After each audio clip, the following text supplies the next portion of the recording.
All right. Hello, everybody. Welcome, welcome. There we go. That is better. All right. Give me a second to post this link to my Instagram story. In the meantime, I hope everybody finds their way back in. Happy Sunday/Monday. Let me know if you guys can hear and see everything okay before I get started. I don't think I've ever made that mistake before of forgetting to change the camera view.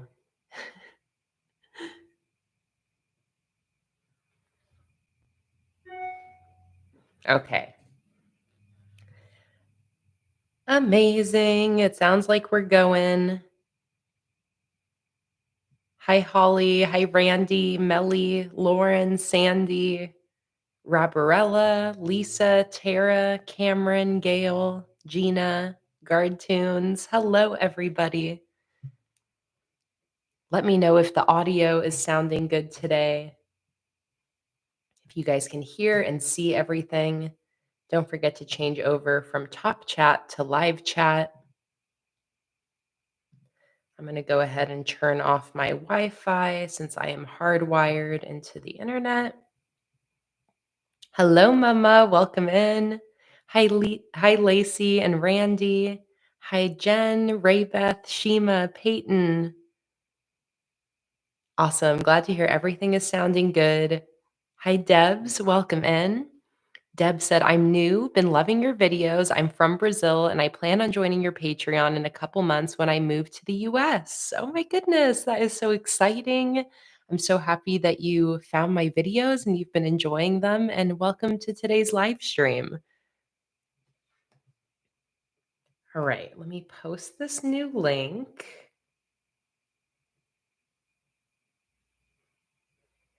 Sticker design. Live stream starting now.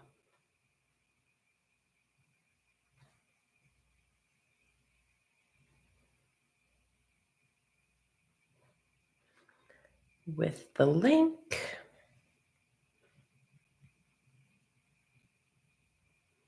Okay.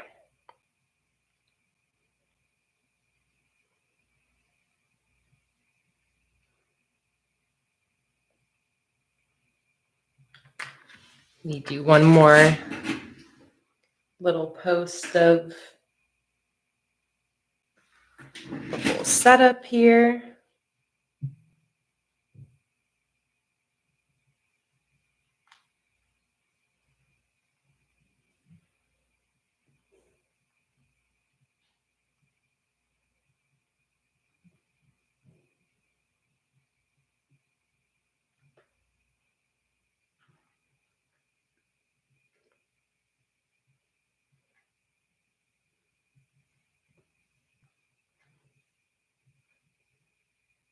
All right, perfect. All right, that is that. All right. So happy to see everybody in here today. Hello, Maritza and Bridget. Welcome to everybody else joining on in. Don't forget to change over from top chat to live chat so you're not missing out on any of the conversation today.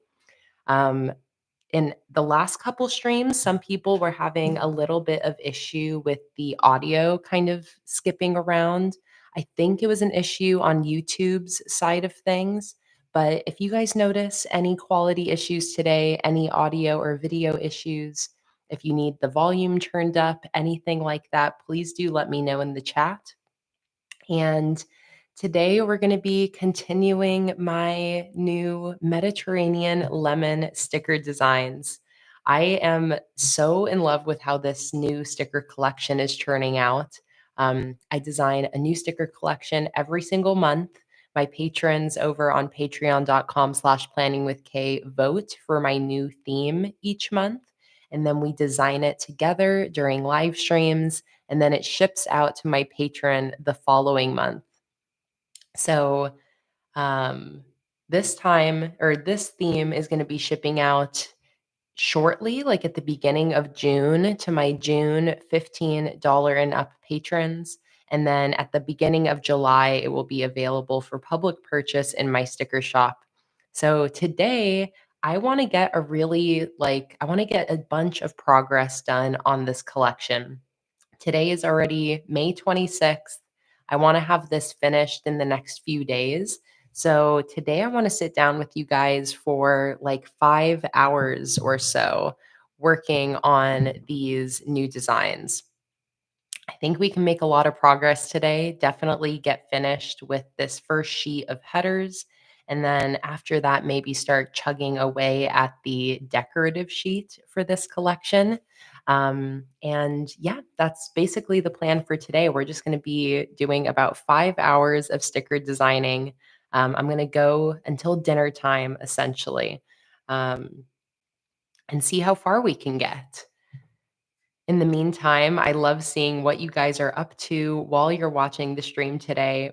Before, like in the previous stream, I was reading the chat before it started, and I saw that Holly filmed her June bullet journal setup for a video.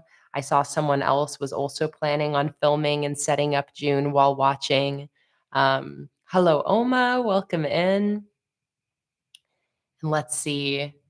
Um, Peyton's using stained glass theme, my stained glass theme sticker collection for her June spreads and is curious what everybody else is using. Jen asked the Facebook group, and Farmers Market was the winner. And you think you're going to mix in some watermelons as well?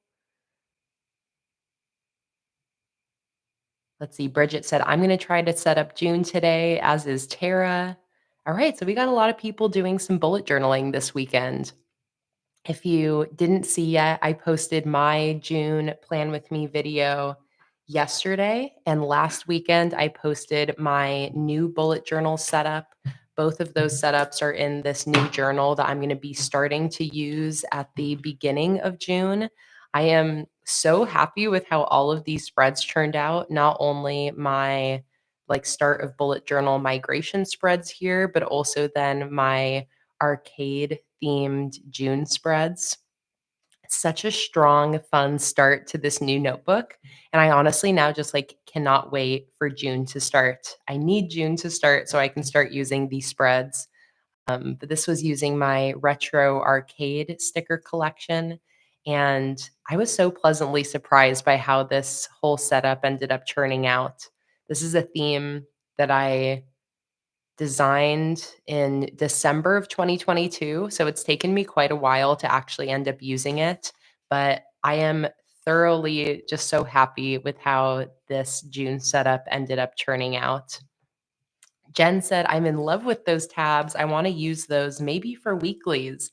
I know. I also really want to find some other fun ways to use tabs like this because I love how these ended up turning out. I'll definitely at some point release some more colors of these tab stickers.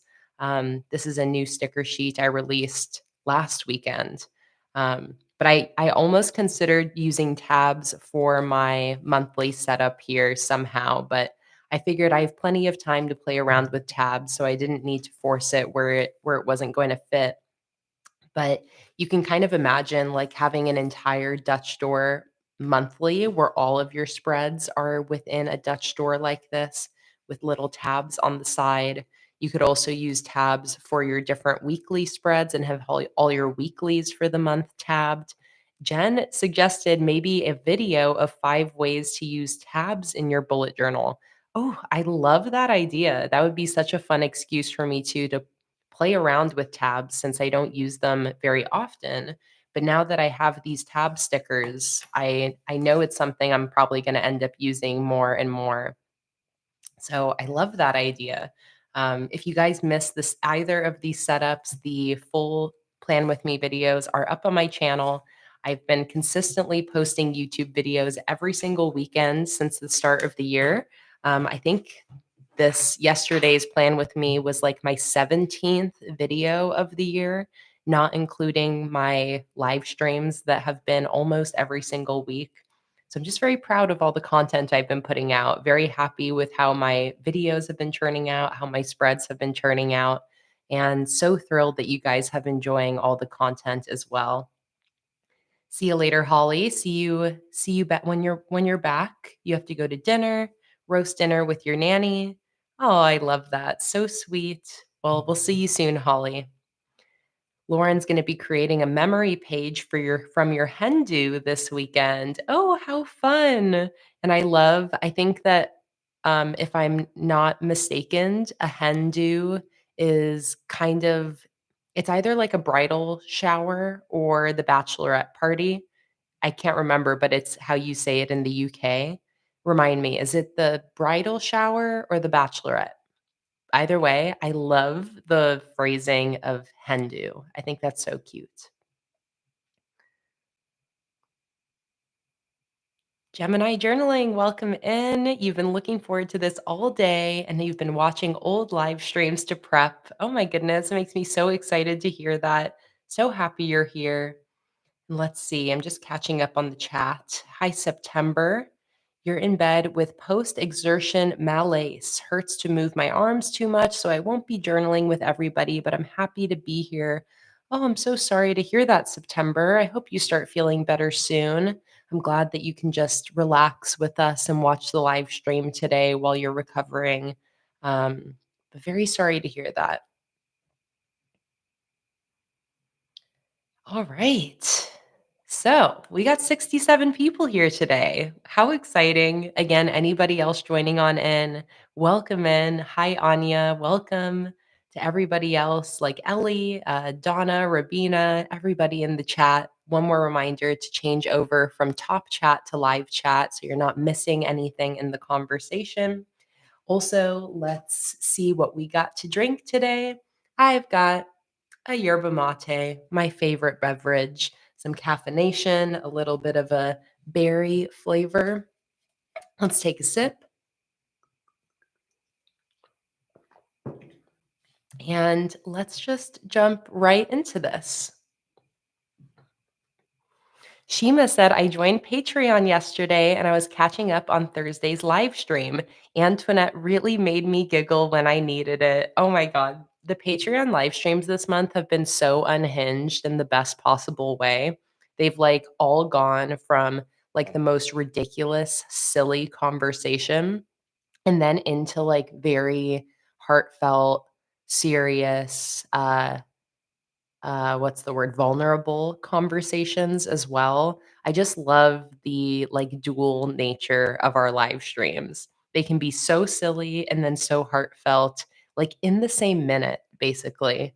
But yeah, I've really been loving all the Patreon live streams this month, and I'm so excited to hear that you joined Patreon, Shima. Welcome to the fam, and I'm not sure what tier you joined at, but if you joined at a $15 plus tier, then your stickers will be shipping out shortly. Hey, Katie, welcome in. Today is your birthday, and you'll be setting up 3 journals today. Oh my goodness, happy birthday, Katie. Birthday stream. So happy that you're here today. Welcome in. And that is so fun, setting up 3 journals. Are these like 3 different journals that you use, or are you setting up journals for somebody else? Let me know. All right, so I'm going to jump right in. So, during my last Patreon live stream a couple days ago, we worked on these 2 lemon scenes here, and I ended up completing this one after the stream had ended. So we have 3 of my headers finished and ready to go now. So what we're going to do is we're going to jump to the last 2 down here and create these lemon illustrations to start. I have a sketch layer here for both of these, so I already know what I'm doing for these 2 headers. This one is going to be a bowl of lemons, kind of pulling in some of this stone motif that I'm throwing in throughout this collection. So we're going to start with the bowl of lemons. And then I also have a lemon scene here with a uh, almost kind of like a stone balcony peeking out at the bottom with some lemon branches hanging over that. So that is what we're going to start with, starting with my bowl of lemons. So I'm going to draw the actual bowl itself first. And for that, I am going to use my symmetry tool.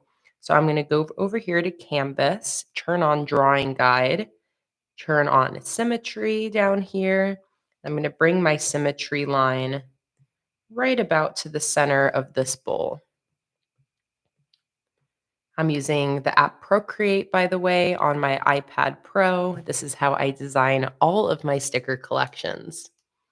Let me turn my brightness up a tad as well.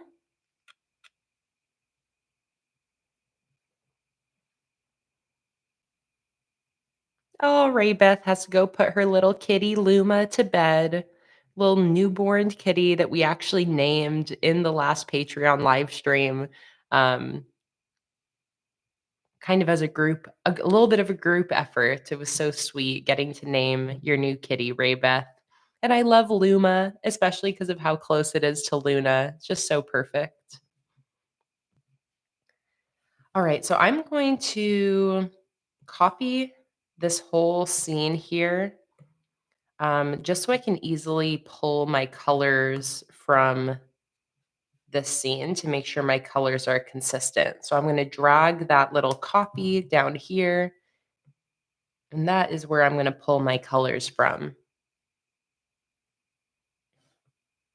So let's start with a base color for this bowl.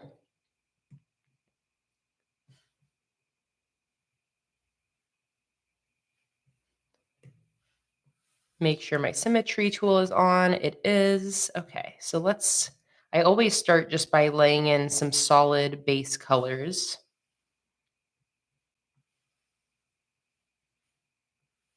So I can have my whole shape laid out here, and then I can start adding my shading and my other colors right on top of that. So let's give my bowl a nice big shape like that. Let's give it a little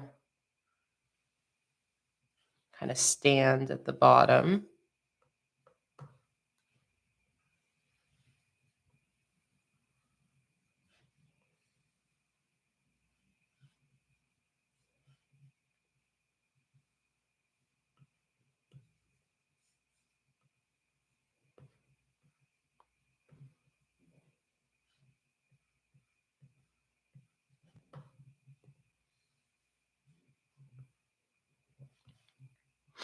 I'm going to take my darker color and fill in the inside of the bowl.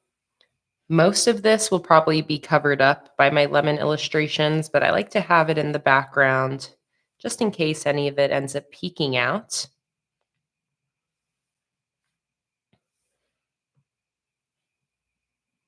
All right, I'm going to turn off my sketch for now so we can just focus on this bowl I have here.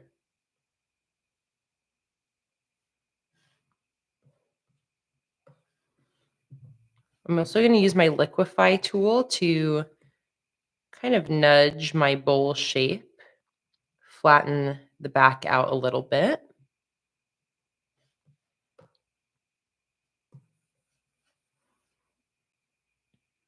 All right, let's grab that darker grayish color again and start putting in some shadows. So I'm going to turn my layer onto alpha lock, which means that anything I draw will just stay in this existing shape here. So let's start with a shadow down here. And I'm also using my Spectra brush. This is like my favorite brush as of late. It's a nice painterly brush. And if you push down harder, the color goes down a little bit more opaque. And if you push lighter, then it's a little softer. Makes it so I can get a lot of really nice color variation in my designs.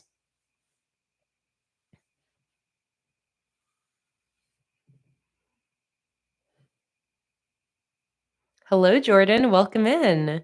Cleaning your bathroom today before Dungeons and Dragons. Oh, what a great way to spend the Sunday, Jordan. And hi, Aubrey. You're at the farm today where service is scarce, but hoping the signal holds out for a while. So happy that you're here. And Gemini's wondering again what themes everyone's using for June. Gemini is doing a bookshop theme. Gail is doing summer citrus. Annie is using my new Book Nook sticker collection, which I actually have sitting right back here. Since there's only a few days left in the month, this is the last chance to sign up for Patreon to receive this collection. This is what you receive if you join my 15, 25, or $30 tier during the month of May. This is May's sticker subscription tier, which is, or sticker subscription theme, which is like a book and plant related theme. This isn't the whole collection. This is just 5 of the sheets that are available. There's 8 sheets total. And if you join the $30 tier, you get all of them, including the digital stickers as well. But in case you guys were loving this theme and wanted to be amongst the first to receive it, this you can receive by joining my sticker subscription anytime before June 1st. Yvonne's using my coral reef theme for June.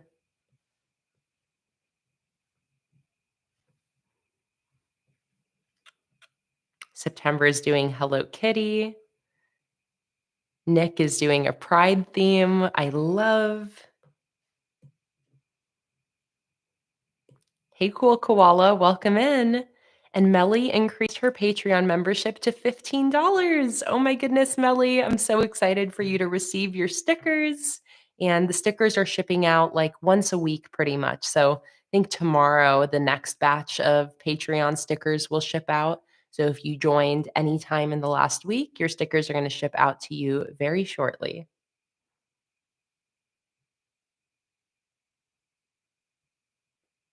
Hello, Fatima. Welcome in.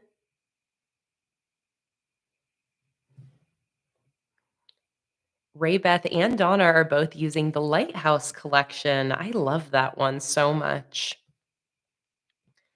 All right, let's see what I want to do for. I definitely want some sort of design on this bowl.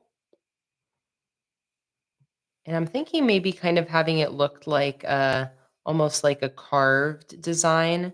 Kind of like what comes to mind is like all of the pottery in Hercules. Kind of like that carved pottery look.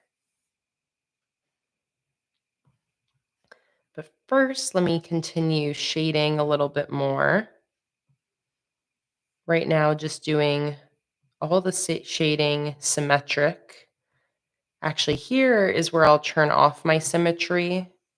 I'm going to have my light source coming from the right for all of these stickers. So I'm going to do a little extra shading just on the left side of this bowl.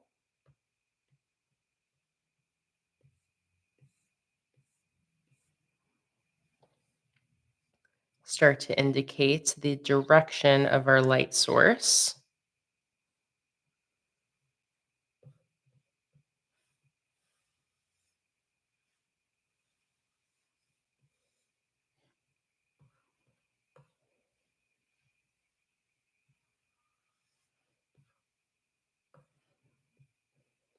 And then let's grab some of this whitish color and make it a little highlighted on this side where our light is coming in.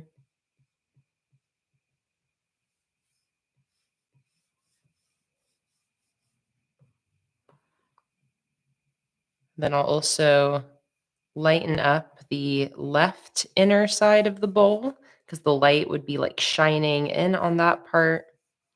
Again, most of this will end up being covered up by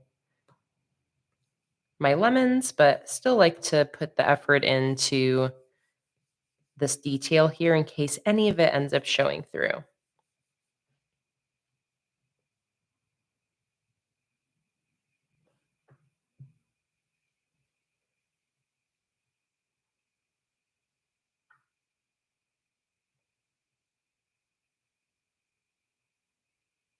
Gemini asked, are there any sticker collections that you wouldn't do a recolor for? Maybe because you love the OG palette so much. That is such a good question. I feel like there's some where I wouldn't recolor because, yeah, like, I feel like the original colors are, like, the only good option. Um, like, let's see, I'm looking at all of my collections here on my website. Here's the link where you can see, like, all of my themes in one go, but I don't know, like the Under the Sea collection, I don't think I would do a recolor of that just because I've basically done kind of like I've incorporated elements of that theme into the Coral Reef collection and some of my other ocean themes. But I feel like that specific theme, like I could do different backgrounds, but I don't think it lends itself to a recolor. Let's see. Origami Ocean, similarly, I feel like that one, because it's an ocean theme, I couldn't really imagine what other colors I would use. So I don't think I would do a recolor of that. The Apple Harvest collection has like a wooden background. I don't think I would recolor that one. The tulip field, well, that's actually one where I could do a recolor of the flowers themselves. So that one would actually work for a recolor. And the baking theme. I don't know, I don't think that one would be easy, like, that one would be pretty tricky to recolor. So there's definitely some in my collection that I wouldn't be as called to do a recolor of, but sometimes I do, like, a redesign that isn't even about changing the color, but just kind of like a full revamp. So I feel like those could all do with a revamp, but maybe not a redesign or not a recolor. The Firefly collection, Lisa, would be a great one. I've definitely had that one on my radar for a future recolor. I am sending good thoughts to everybody who's affected by potential tornadoes or storms. It sounds like there's some adverse weather happening. Jen said thunderstorms are supposed to hit us in Michigan. I think Ray Beth maybe is talking about, oh, yeah, that you have a storm and it's bad. Sending good vibes to all of you. I hope everyone stays safe and, relatively unaffected. Roberilla said, "Does anyone else keep misplacing their planning supplies, although you just used it 1 minute ago?" That, yes, right. I'm raising my hand. That is me. And it's always the thing you used a minute ago that you can't find. Always. Hey, Mary, welcome in. You've been watching and you love the retro stickers. You have a journal and a few tools, but you just need some stickers. Oh, man, Mary, thank you so much for the kind words. And for anyone in this chat, if you do want 15% off of a sticker order, you can, here, I'll type this in the chat. You can use the code STICKERFAM for 15% off any sticker orders that you want to place. My mom asked if I found my X-Acto knife. No, but I also haven't looked for it again. So it probably is hiding right around here somewhere.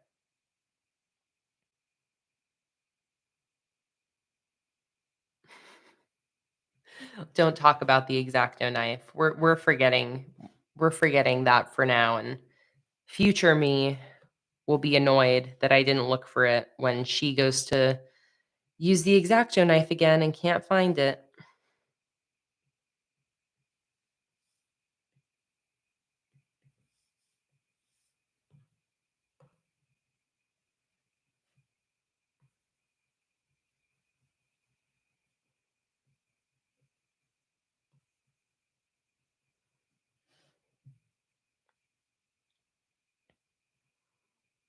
Yes, Fatima, I did find my Ziploc bag of paper clips in the move. So thank God I did find that. And of course, I found it after I finally bought new paper clips. And like the instant I bought new ones, I then found my bag of old ones.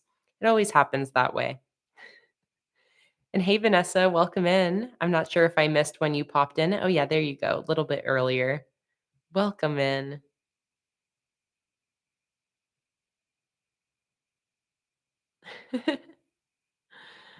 Um,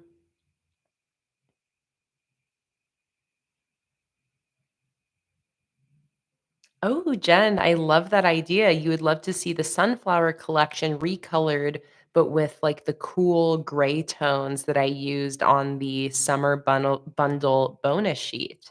Yes, I would love to do that. That's going to be on the list, on the recolor list for sure. All right, I'm going to pull up a reference now of some, let's see, I'm going to pull up my Pinterest.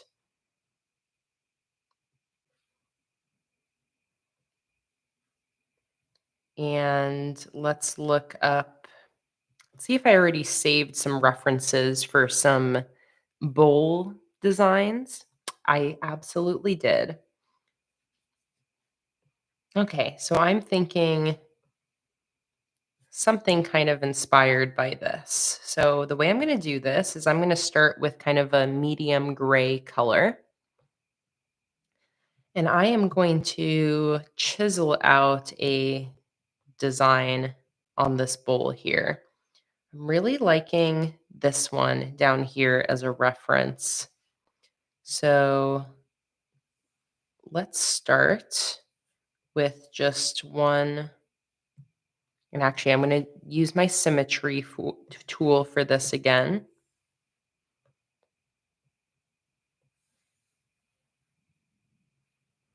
So just want to start off with one ring.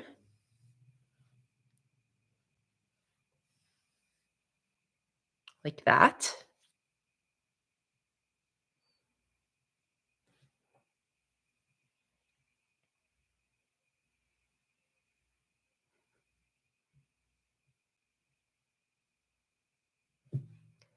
And then I like this sort of swirly pattern here.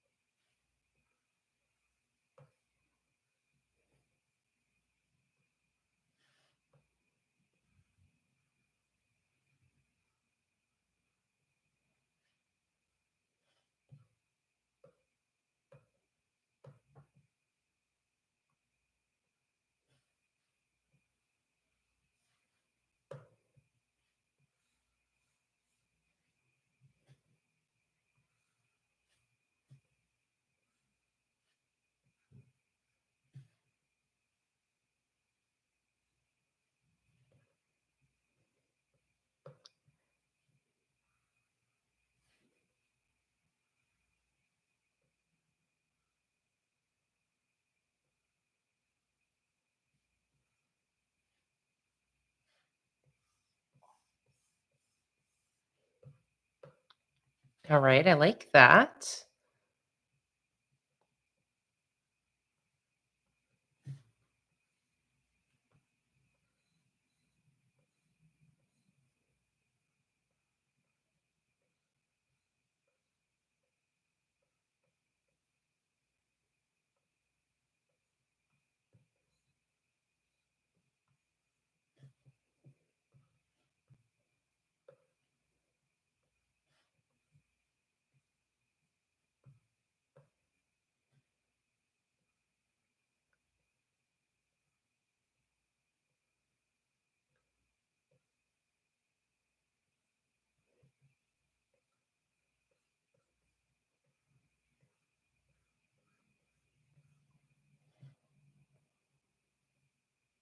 Hey, Carrie, welcome in. And hello, Karen. So happy to see you guys today. Hope you guys are having a lovely weekend.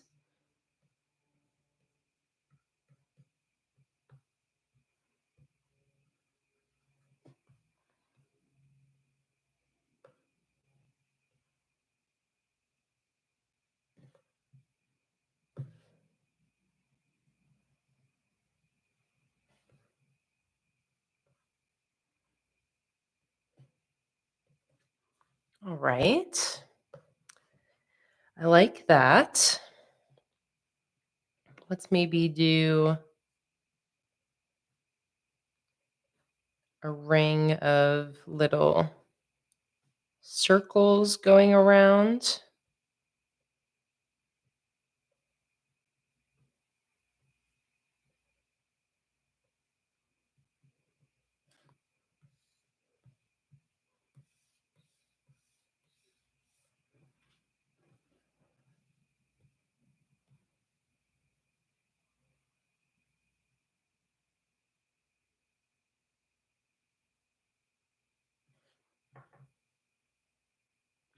Gemini asked, "How is Florida weather?"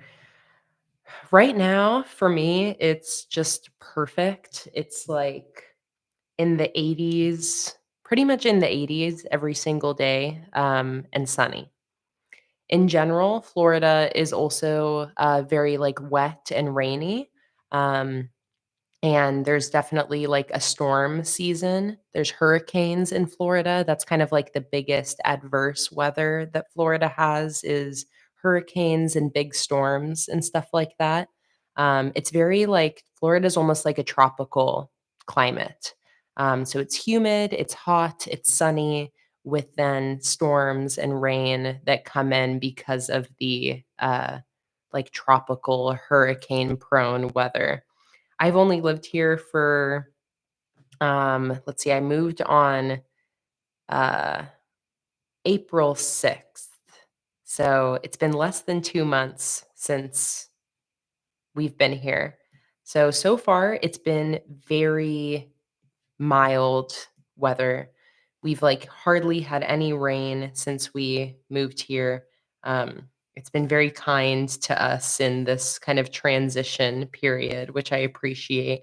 But I know that the weather is gonna get more wild as we continue to live here.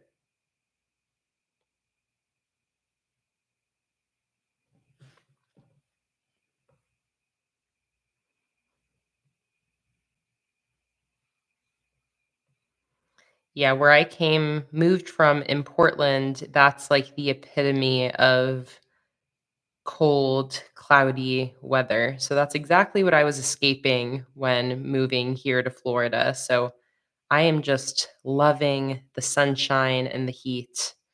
I've been deprived of that for the last 7 years in Portland. So very, very excited to have that back.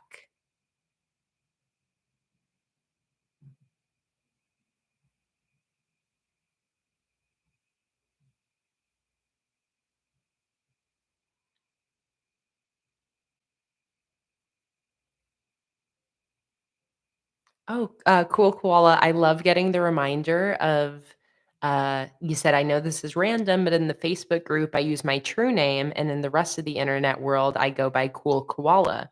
But me and Adelaide are one and the same. I don't know if that confused anybody.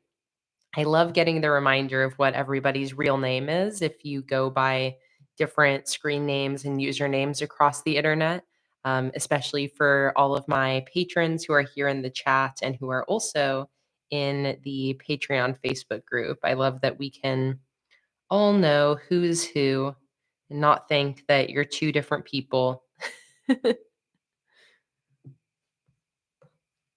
Okay, so now that I have those designs kind of chiseled in there with the dark color, I'm gonna now use my lighter color to bring in some uh, detail into those designs because I want this to look again like it's uh, like chiseled into this bowl a little bit. So I am going to grab a lighter color. I think I'm going to use that to start to kind of like highlight some, I don't know, some like edges basically to show that this is indented in a little bit. So maybe like the lower edge of this.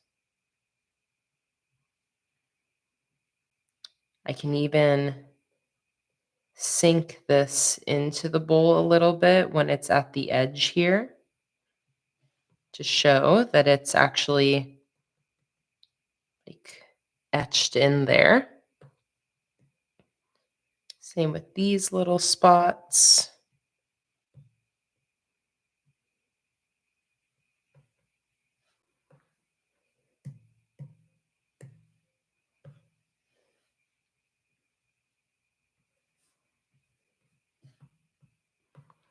And I'm going to turn off my symmetry now, and I'm going to make the designs on this left side darker than they are on the right side.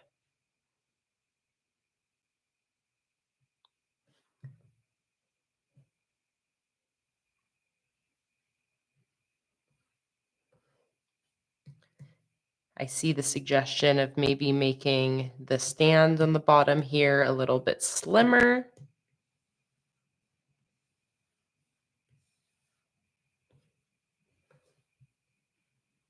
Happy to do it. This does kind of look like the sushi bowls I just made in the sushi ramen collection.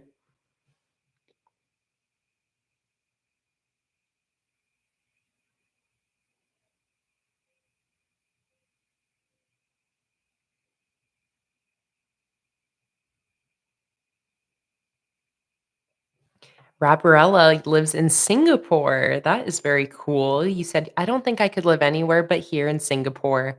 We're quite lucky that we don't have any major natural disasters, and even our floods are not as extreme as compared to our neighbors.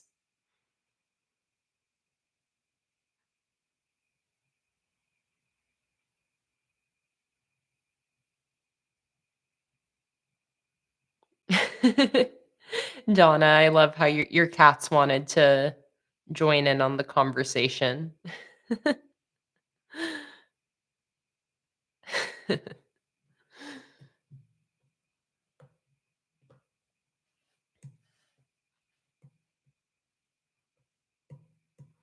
Okay, again, let me turn off my symmetry.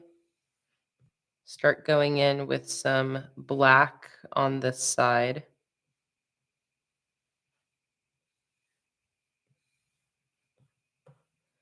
Darkening up these little carved designs over on this side specifically.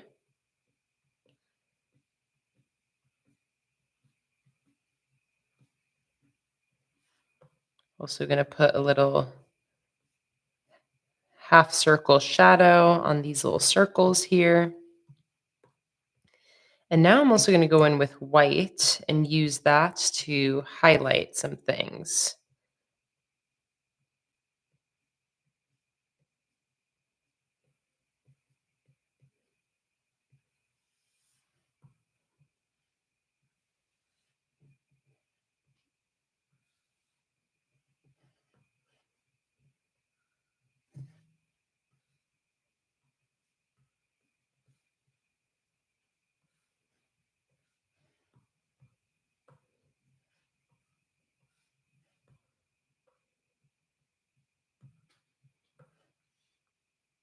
Like this.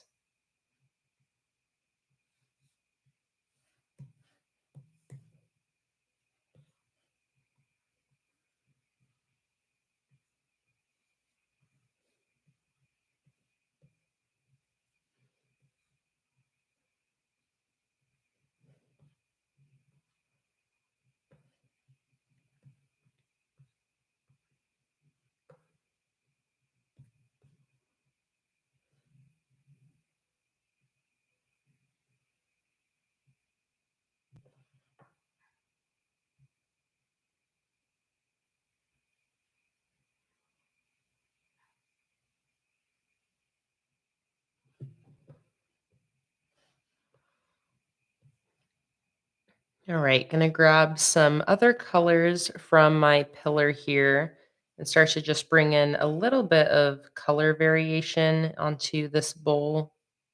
It's looking a little flat.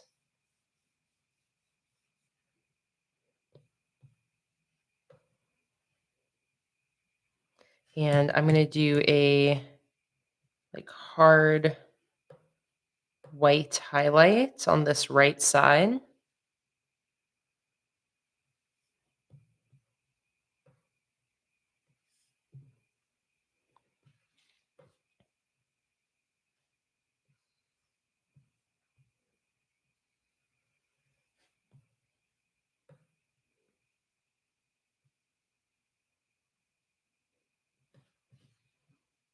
All right.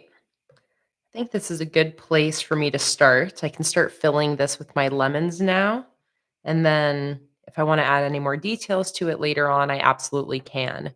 Marita asked what Patreon level receives the digital stickers. So the $15 tier is where the digital stickers start, Marita. The $15 tier is where physical stickers and digital stickers enter into the Patreon tiers. So at the $15 tier, you get the monthly kit, the 3-sheet monthly kit every month. So, for example, for this month, this is the 3-sheet monthly kit. So, if you join the $15 tier, you would receive this along with the matching freebie sheet in the mail. And then you also have the digital stickers posted to Patreon. The digital stickers stay on Patreon. So, if you join the $15 tier, you actually get the digital monthly kits from the last like 5 years of sticker collections. So, it's kind of like a fun, sneaky thing about Patreon is if you join 1 month, you get all of the printables and all of the digital stickers I've ever posted to that tier, instant access just for that 1 month pledge. Um, so the $15 tier has the 3-sheet monthly kit. The $25 tier then additionally comes with the decorative sheet and the functional add on sheet. And the $30 tier comes with the Patreon exclusive sheets every month. This is the Patreon exclusive sheet for this month. So this will be sent to, or has already sent, and if you join before June 1st, will be sent to all of my May $30 patrons. And the digital version of this gets posted to the $30 tier. But this physical sticker sheet never gets released anywhere else. It is exclusively for that month's patrons at that $30 tier. But you can go back and access all of the digital files for the Patreon exclusive sheets. Um, so that is where the digital stickers come into Patreon.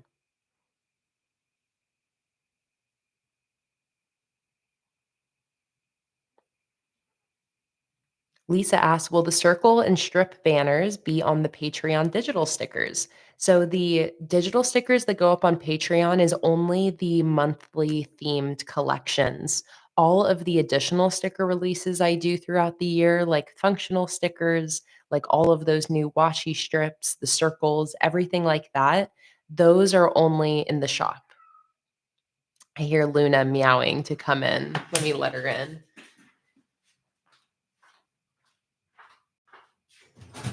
Get in here then. No, where are you going? Come here. Come here. Come here. Get in here.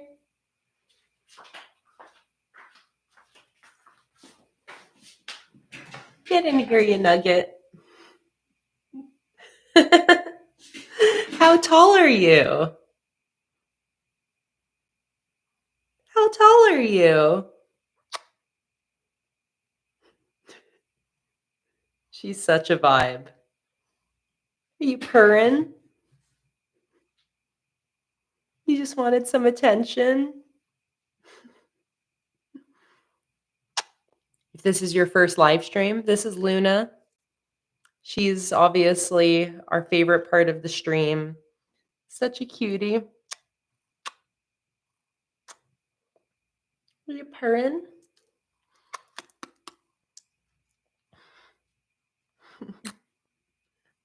Oh, I love you. You're so sweet. Okay. Move along now.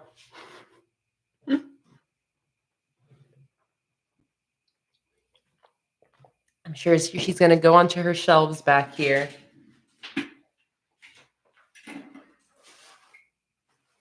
Here, you want me to clear some things out of the way for you? Come here. Come here. Let me help you. Let me help you so you don't wreak havoc.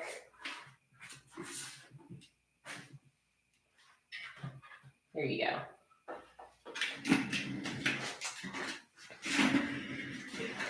Little monster. But yeah, so I think what I was saying is that the digital stickers that get posted to Patreon are just like the themed monthly collections, and everything else is just available in my sticker shop. I also did post all of the digital stickers for all of those new releases to my shop yesterday. So if you're waiting for all of the like washi strips, circles, the new collection headers, the new full page stickers, any of the things that I released when I posted my new bullet journal setup, all of those digital stickers are now available.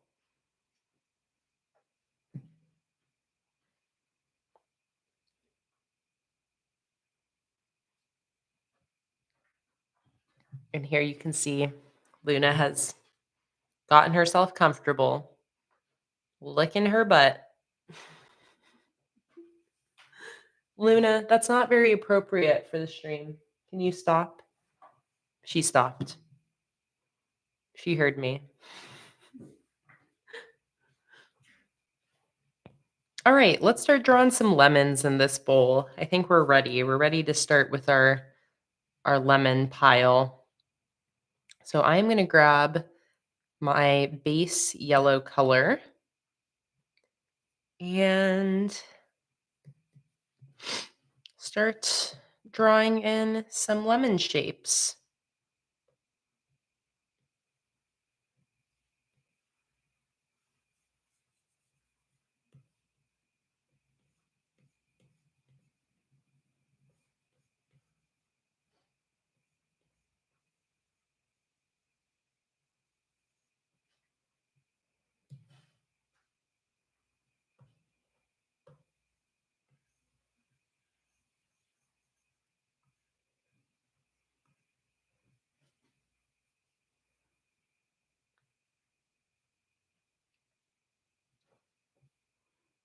And Maritza asked, so the $1 through $10 patrons are the ones that get the live streams. Yes. So, well, okay. So $3 is where the live streams technically start. I do open up one live stream every month to all patrons, including free patrons I've been doing recently. But technically, the $3 tier is where the live streams begin. So if you join the $3 tier, you get two Patreon live streams a month. There's then two more for everyone at $5 and up. And then the $10 tier has all 7 of the Patreon exclusive live streams. And then any of the higher tiers automatically comes with everything in the tiers below. So if you're at 10, 15, 25, or the $30 tier, you get all 7 live streams. If you're at the $3 tier, you get 2 of them. $5 tier, you get 4 total. $10 is where all 7 come in. And again, if you're at any of those higher tiers, that automatically includes everything at the tiers below them. So if you the lowest tier you can join to get all 10 or all 7 Patreon exclusive live streams is that $10 tier. And then if you also want the physical sticker deliveries, then you would go up to the $15 tier.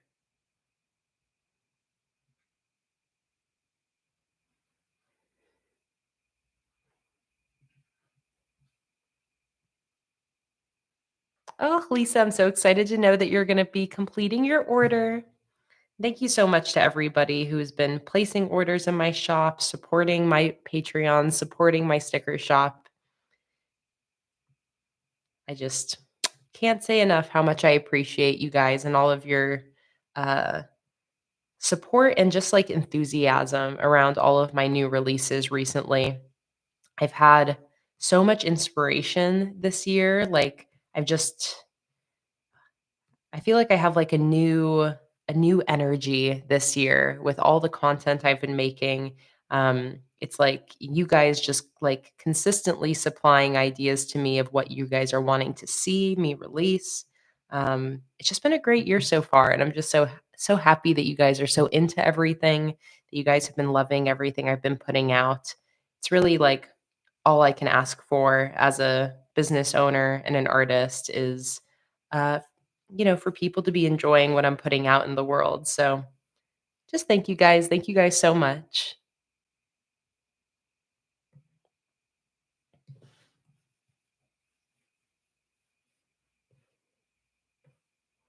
All right, I'm going to grab a darker yellow and go to a layer behind,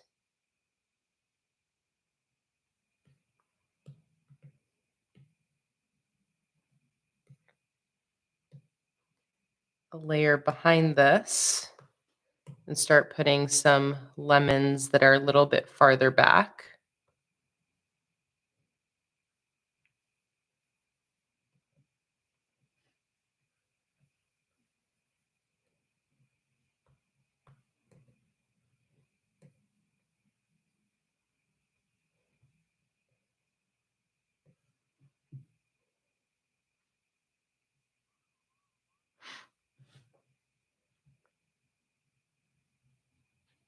Amelia said, "It's been great vibes this year." I know, it has. I think I'm officially out of my struggle era. Is basically it. If you guys have been following around or following me or keeping up with me for longer than like this year, you guys probably will know that like things were just a struggle for a lot of years, for all sorts of different reasons, but it bled into just everything as it goes with life. It's like when one thing is going wrong, it just makes everything else a million times harder. And I just had so many like growing pains with my business and keeping up with my business through like personal emergencies, and things were just a mess, and it took years of work to finally get there, but I feel like this year I can safely say that I'm out of the struggle era. I'm into a new era of like abundance, and I just feel like I'm mentally thriving now in a way that I absolutely wasn't a year ago or 2 years ago or 3 years ago. And it's really easy to see that, especially in like the business side of things in the planning with K world. It's like a direct correlation to, I think it's really obvious to everybody that follows me how much better I'm doing. And it means everything else does better then. And we all get to have a better time together here in my little corner of the internet. So, yeah, just I feel very grateful that I can bring you guys along on that journey with me. Um, that we can all be here together, no matter what era you're currently in, whether it's your struggle era or a different point in your life. Um, Being able to kind of like be on that journey with you guys is something I'm really grateful for. And remember that like every phase of life I think is necessary. So it's what brings you to uh whether it brings you to your present or brings you into your future. I wouldn't give up my struggle era for anything, because it's what makes this moment so sweet.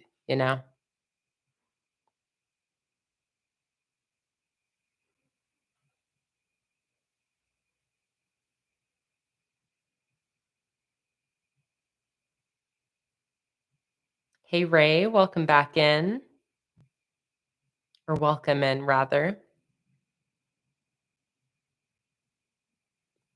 Ellie said, "I found you a long, long time ago, but then found you again this past year." Oh, so happy the internet could reunite us, Ellie.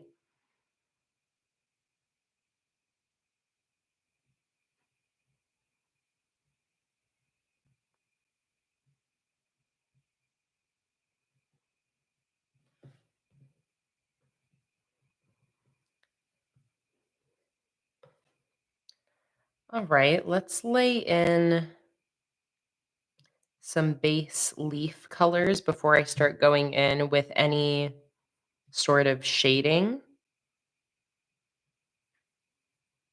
just so I can know where my composition is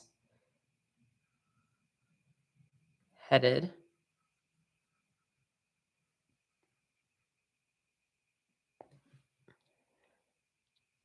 Welcome back, Holly. Happy to see you again.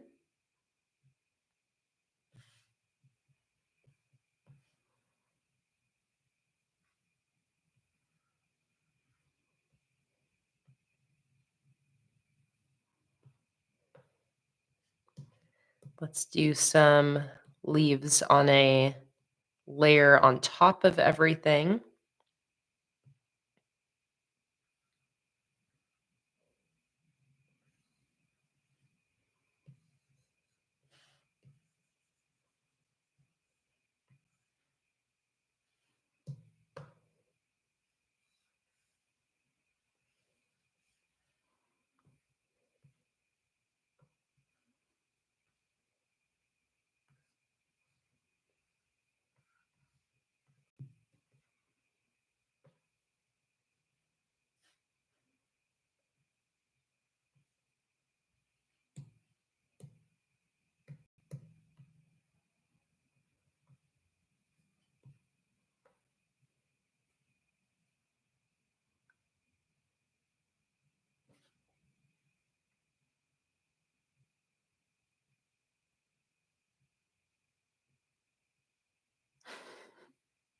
Jen said, "Okay, I need some real talk. I did the Facebook poll for June, but I am not feeling it." Jen, change your mind. That's okay. It's kind of like the trick where if you have a hard time making a decision, you flip a coin, and then instead of going based on what the coin tells you, you read your like, while it's midair, you kind of have that moment of intuition where you know what you wanna do. I feel like that's, like, where you're at. If the poll chose farmer's market, but you're not feeling it, then it just means that the poll helped you realize that you don't wanna do the farmer's market theme, you know? Don't feel like you have to go with the poll. You said you're leaning heavy to coral reef or abstract watercolor. Do it. I love the coral reef. I think you'll have so much fun with that. Also, I feel like coral reef could almost kind of be, like, paired with the abstract watercolor. But you want blue, yes, and farmer's market is not a blue. That theme has, like, basically no blue, except for, like, the little blueberries and stuff, but it's definitely not a blue theme.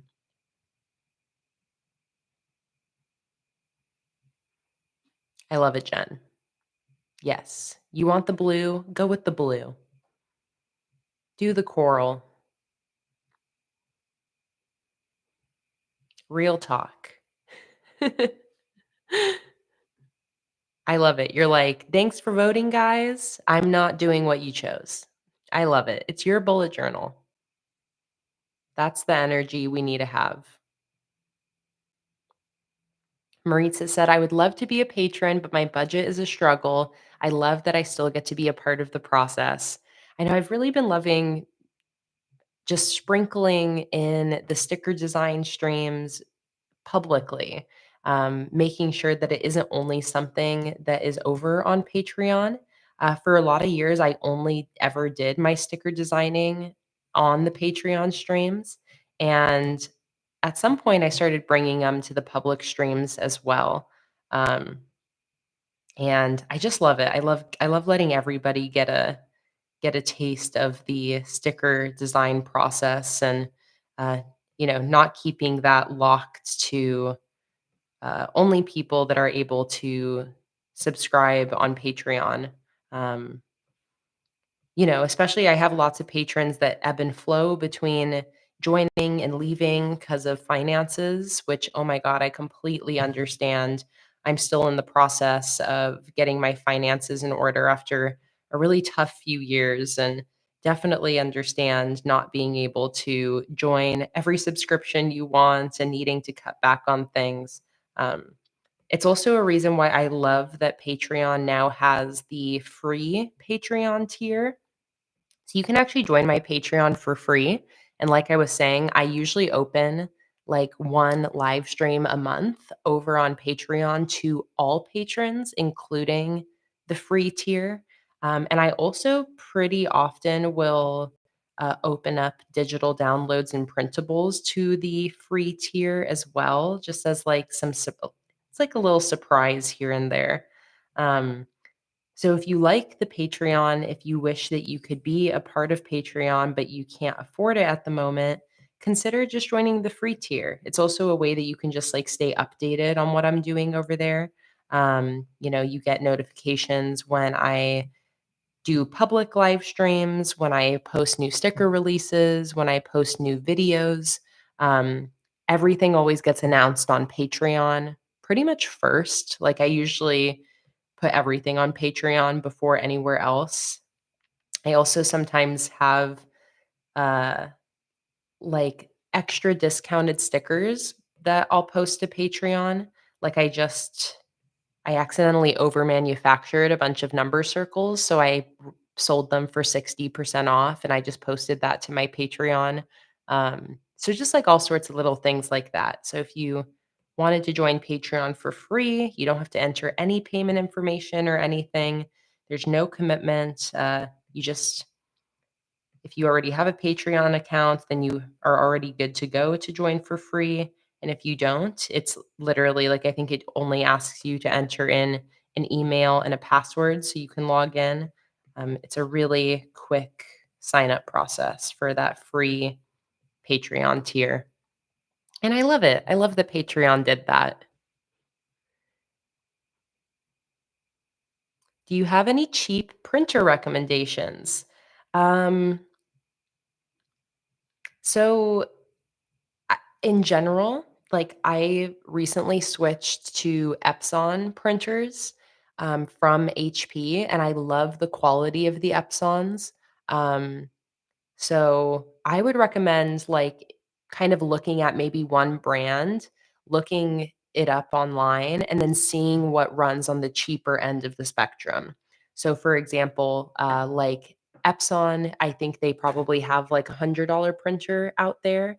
Um, Actually, Ray, you in the chat, Ray, you just bought like I think you said it was like like a $50 printer that looked really good when you posted the photo of the print quality. I was very impressed. Um, there we go. Ray got the Canon Pixma MG3620 for $47.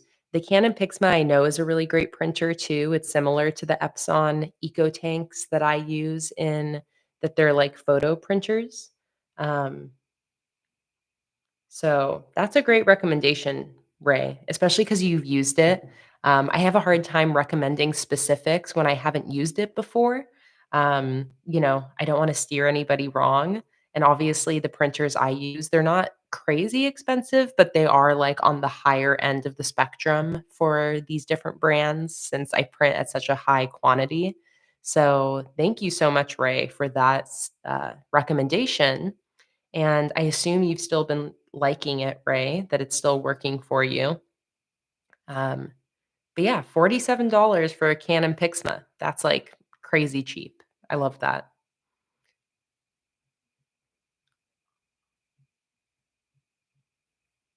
Holly said, I'm thinking of joining next weekend on June 1st for this sticker set and the live streams. Would I be able to see the schedule for next month so I could see if I can make any of the streams?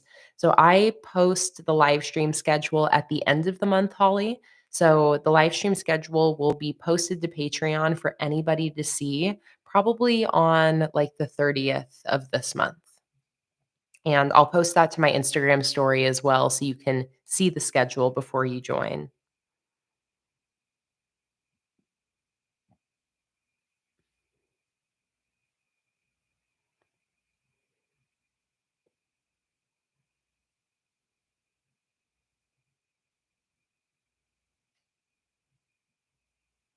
Peyton asked, would I ever make more functional sheets specific to budgeting? I would love to, and that would be a great video. Like I've basically been this whole year, I've been basing my sticker releases on whatever video I'm releasing that week. So I'll kind of like come up with a video idea and then think about what stickers I could release to be a good companion to the video.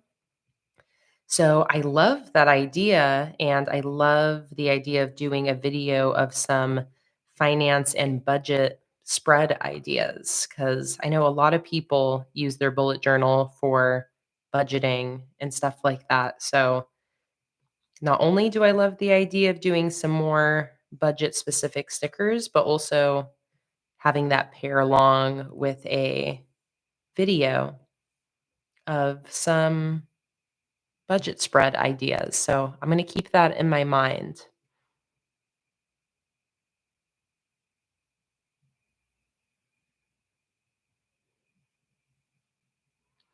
And if anybody's worried also about ink costs, like Ray was saying, ink for printers is really expensive.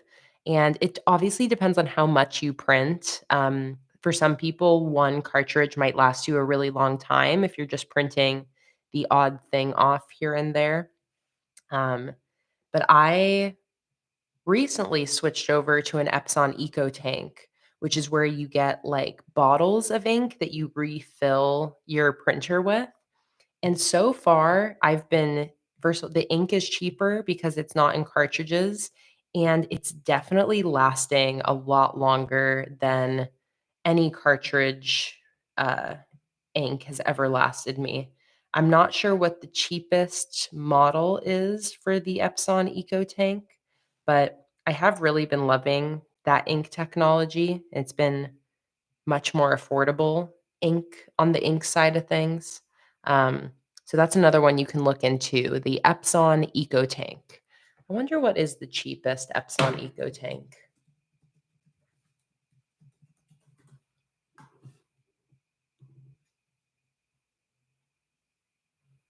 Those are definitely a little bit more, those are a little bit pricier.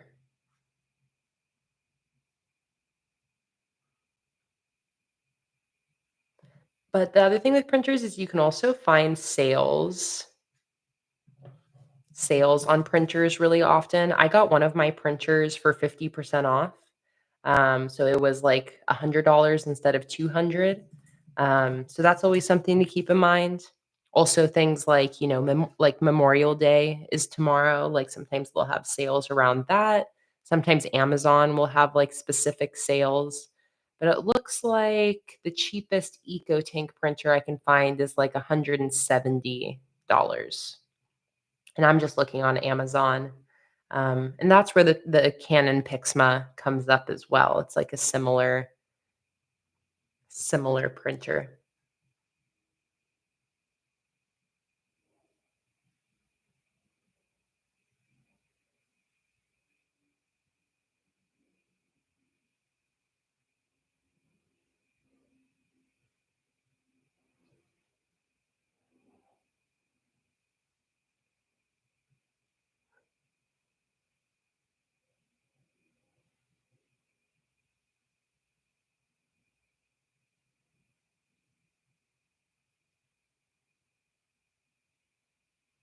Oh, Karen, you just placed an order. Oh, I see it right here. Oh my goodness, thank you so much.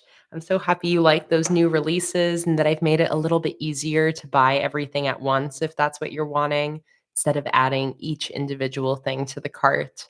And I'm so excited for you to receive your stickers. Oh, you are so welcome, Holly, and thank you for the inspiration for that weekly wins section in my new bullet journal setup. I was really inspired by that in that live stream and knew it was something I wanted to bring over into my bullet journal setup. So, thank you, Holly. Thank you for always being so engaging in these live streams and always being here hanging out with us. I know that we all really appreciate having you in our little community.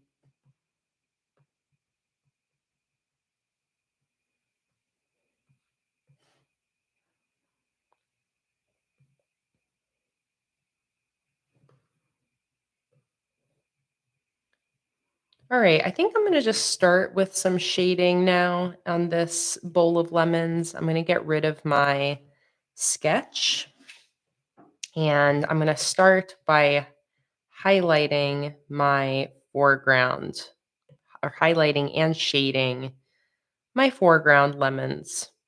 So again, I'm imagining that my light source is kind of coming from the right side here.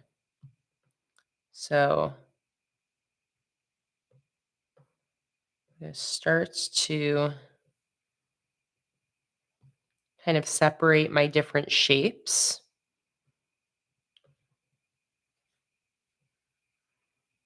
Start laying in some shadows.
Jordan said, I placed an order last week. Do you think you'll be shipped this coming week? Hoping to use stuff for the first full week of June, but no big deal if not. Yes, Jordan, absolutely. I've been shipping things out basically in a week. The only exception is orders that are placed over the weekend typically ship on like the following Monday. So, like a week plus a couple days. But so orders placed like midweek, those typically are shipping within a week, no problem. I can look specifically to at when your order was placed on the 23rd. So I think your order will ship on the 30th. Maybe the 29th. So it's gonna ship before, it'll definitely ship this coming week, and it'll ship before the start of June. So hopefully it arrives to you in time for that first full week of June, Jordan.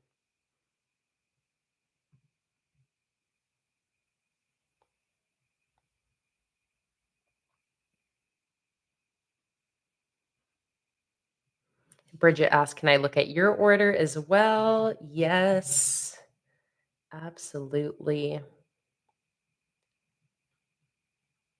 All right, Bridget, you placed your order on Friday, the 24th. So I think your order is gonna ship on Friday the 31st.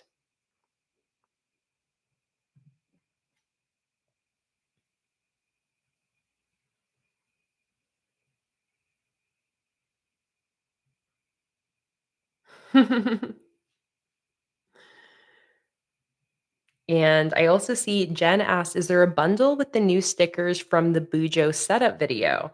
Um, So I didn't end up doing, like, a full bundle of every sticker I used in that video, um, really just because I was so busy creating all the other new listings.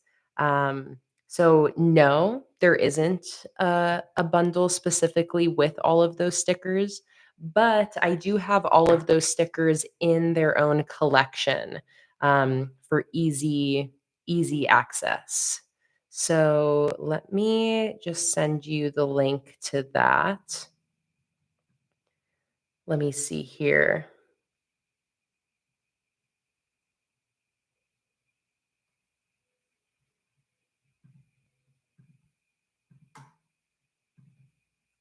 At least I think I did.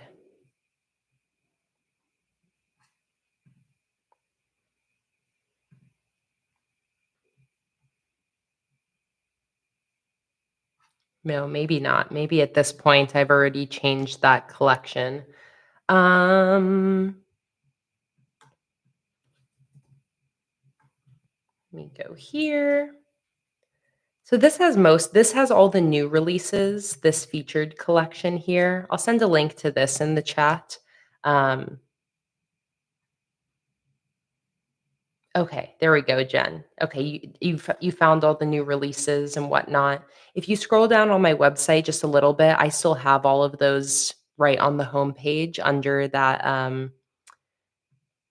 underneath the retro arcade collection from this last video. But then yeah, that collection I just sent in the chat has all of those new releases from that uh new bullet journal setup video. Amy said, "My order says it hasn't shipped yet since there's no tracking. Will it tell you when you ship it?" Yes, you'll definitely get a shipping notification as soon as your order ships, Amy. Let me see, when was your order placed over like last weekend? Last weekend orders I'm finishing up today. So if you did place an order last weekend, that will be shipping out tomorrow. So you'll get a notification for any sticker orders placed last weekend. Oh, your order was on May 11th. Okay, then your order is definitely already shipped out, Amy. Um, Let me find your order here so I can let you know exactly when it shipped out. Yeah, my orders ship out within approximately a week. Usually, if they ship out any later than that, it's typically just like a couple days. Um, so if your order was on the 11th, then that has definitely already shipped out. It should be on its way, and you should have gotten an email when it shipped. Let me go back and take a look here. Amy, there you are. All right, Amy, your order shipped on the 21st, so 5 days ago. It should probably be getting close to you and should arrive this coming week. And yeah, there was a shipping confirmation email sent to your email. I ship orders as standard letters, so that's why there's no tracking information. But you do get like that email that gets sent out once it is shipped. So your order is on the way, Amy. Shima, yes, I can definitely check on your order as well. Shima, yours order was placed on the 19th, so that was 1 week ago. So your order will be shipping out tomorrow, Shima. I'm currently working on your order as well as all the other orders placed last Saturday and Sunday. So you'll get a shipping notification tomorrow. Lisa said, "Is it possible to have a tracking option?" So I automatically include tracking with orders over $100. That's like something new I've been doing this year. I am able to do track shipping if you email me like specially requesting it. I don't have it as a standard option on my website right now, but if you ever want track shipping because you're, for whatever reason, like worried about your order arriving or want it to arrive a little bit sooner, I am able to do that based on just like special requests. You'll just want to place an order and then send me an email through like my contact page on my website with your order number. Let me know that you would like track shipping. And track shipping is usually around, depends on how big the order is, but USPS has like a new Ground Advantage shipping option that's usually around $6 or so. Um, so yeah, it's not a standard option I offer. I am planning on offering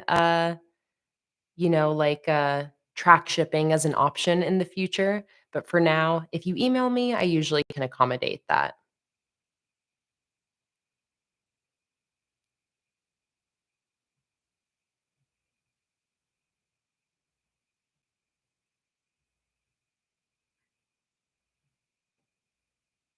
So excited for you guys all to receive your stickers.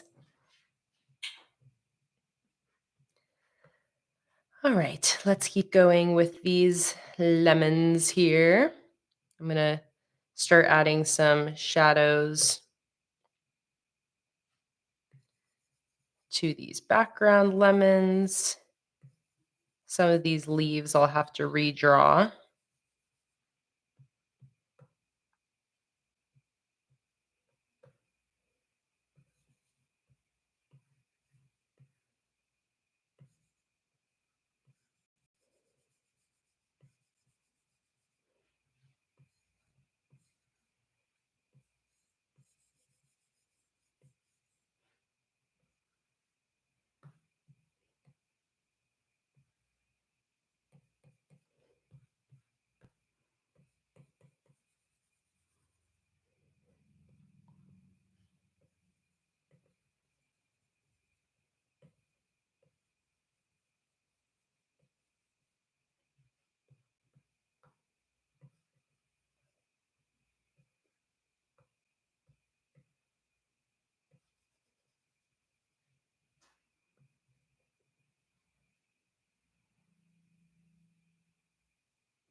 So excited to hear that you're making stickers, Holly. I love seeing the progress you sent me of the strawberry stickers you're drawing right now.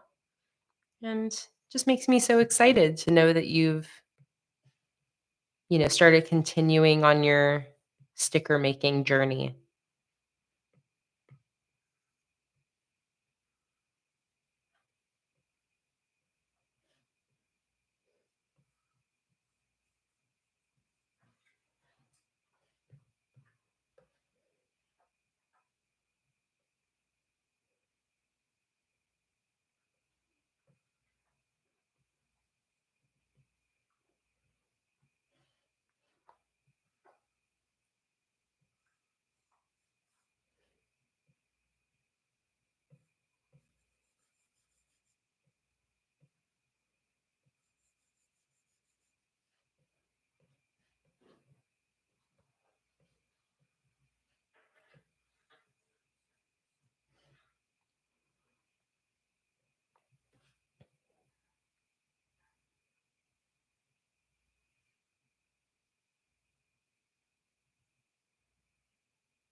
Oh, I do like that idea, Lisa and Rabarella, of maybe just having something on my website that says like the last order number that has shipped. I used to have that when I was really behind on shipping orders. And the only thing about it was that I would forget to update it sometimes. And then it would just kind of like create some like additional confusion. I think that's why I stopped doing that, just because of the issue I had with forgetting to update it. Um, I wonder though if I could somehow link it to actually like code it to automatically pull that information from my like shop information. I wonder if I could do that, cuz that would be great so I wouldn't have to like manually update it. But also I could just make it a part of my routine that when I ship out a new order that I instantly go and update then that part of my website. So I'm going to think about that.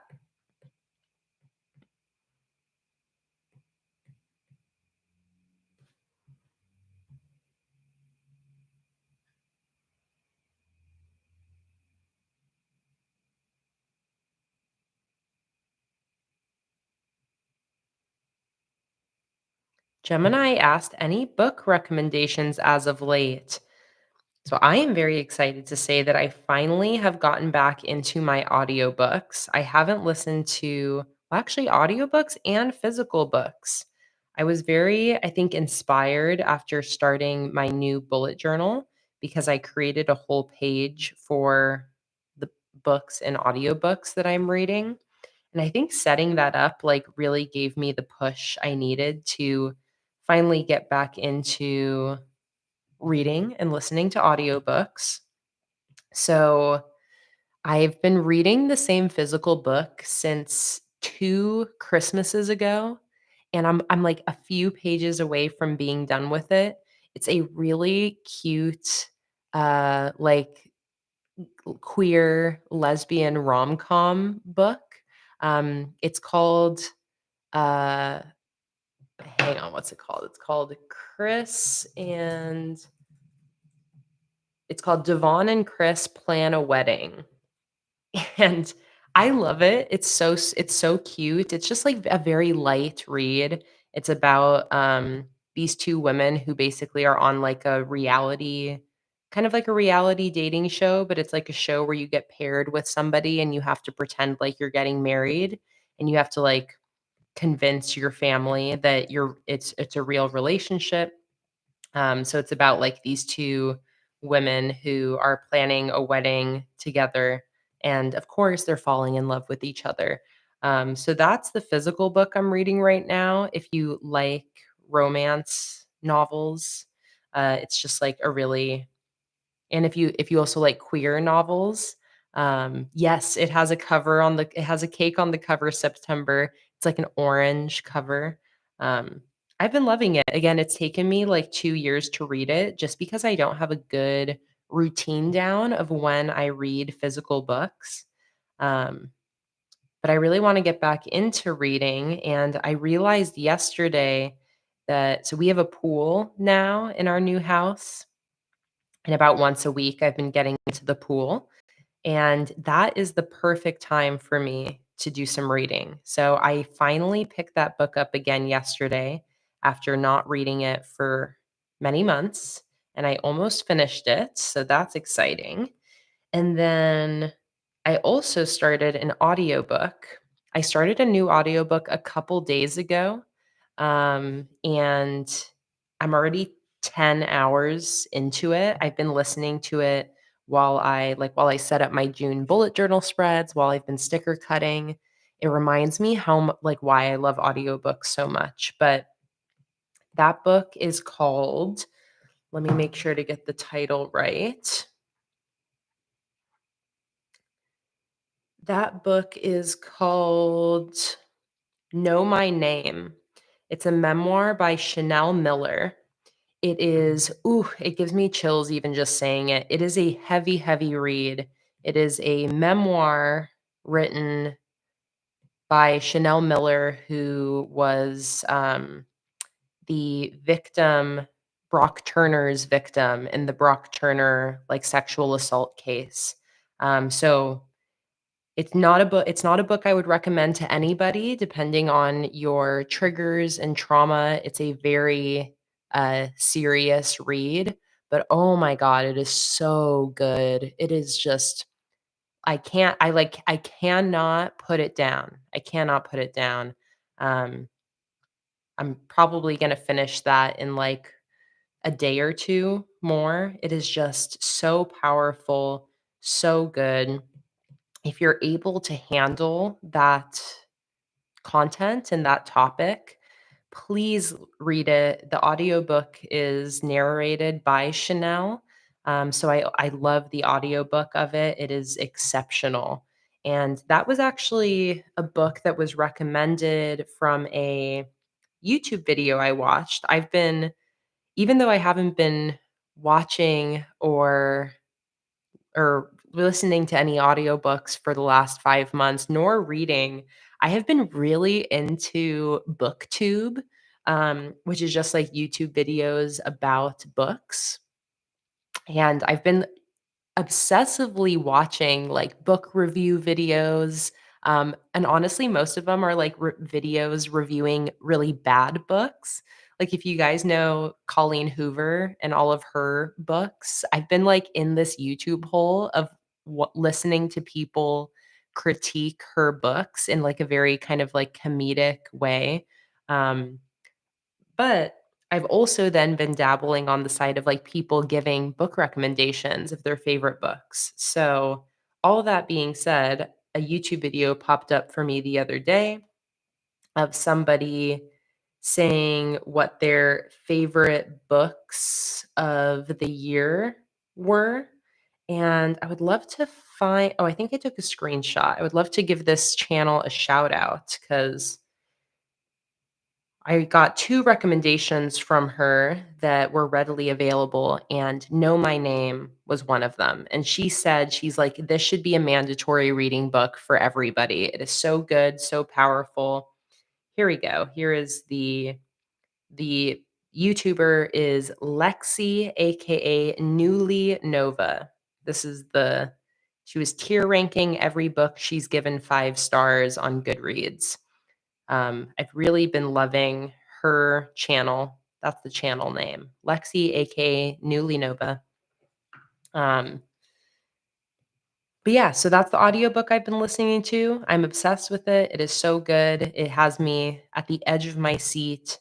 Um, it's also obviously very tragic. It's a very uh, difficult, story to listen to. But the way that Chanel tells her story is definitely powerful. It is so, so good.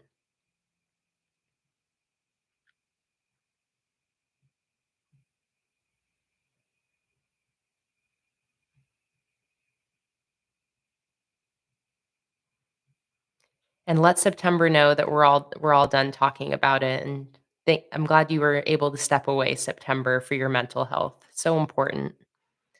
Raybeth asked, did I wanted to make sure that I saw the digital stickers of Luma. Yes. Oh my god, and it was so cute. I loved how you did the little stars with her name. Oh my god, so sweet.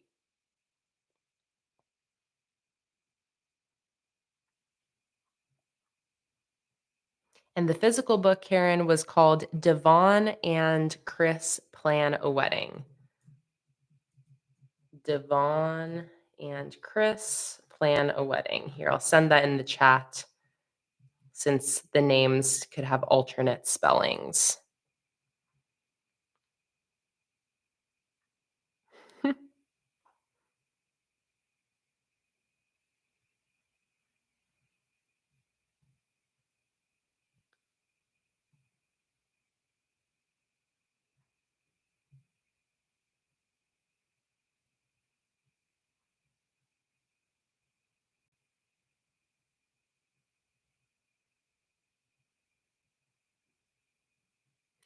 Yeah, so those are my current reads, my current book recommendations.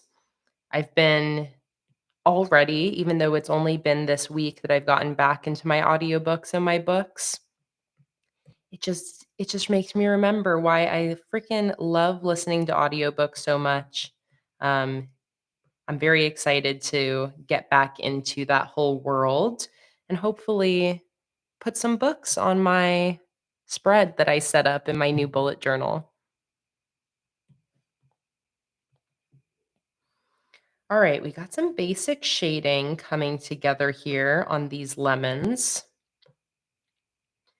Let me start doing some highlight and shading on the leaves.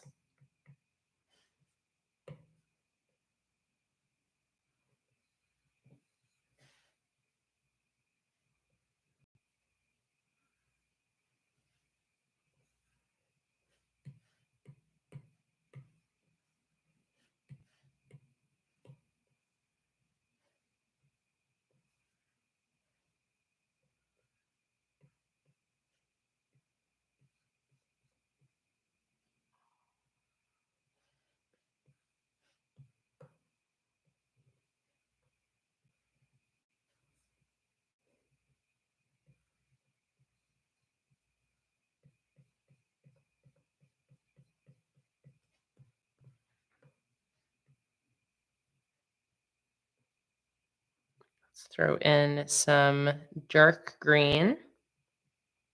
Start putting in some shadows for these leaves here.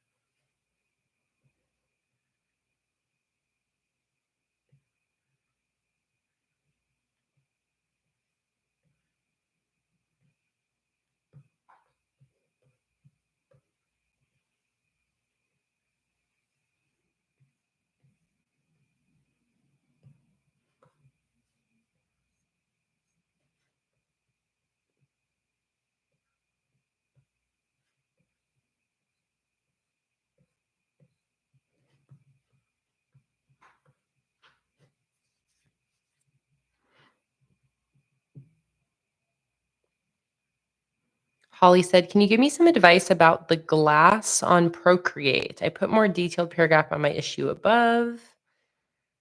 Let's see. You said, "I need help on how to draw glass. I did the strawberry glass 3 times. How do I do it? Help."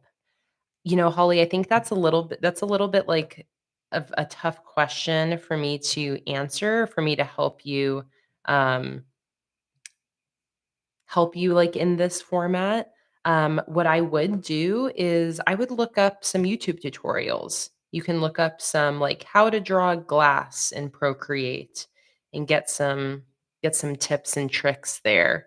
In general, with like shiny like glass type things, I typically will do like what you can do is you can draw a color and then turn the opacity down on that layer. Some sharp highlights and shadows usually help with glass, but beyond that, it is a little bit difficult for me to answer. So I definitely recommend if you're having a tricky time with like a specific subject matter like that, there are some really great YouTube tutorials I know that would help you out.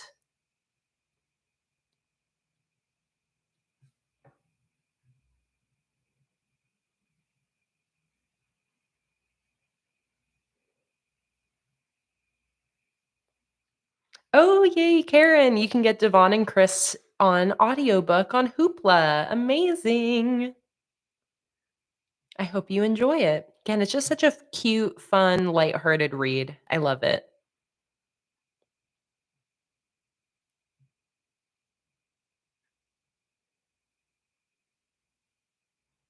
Marlene asked, what brush am I using? I am using the Spectra brush, which is under the painting tab. Love this brush. All right, let me do some shading on my flowers next, starting with this light bluish gray for my first layer of shading. I basically just kind of outline each leaf with that to start to create a little bit of separation between my different petals. Petals, I mean, not really leaves.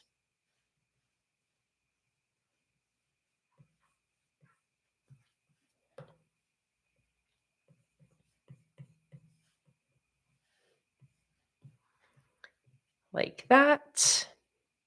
Then I'm going to go in with this darker gray for some deeper shading.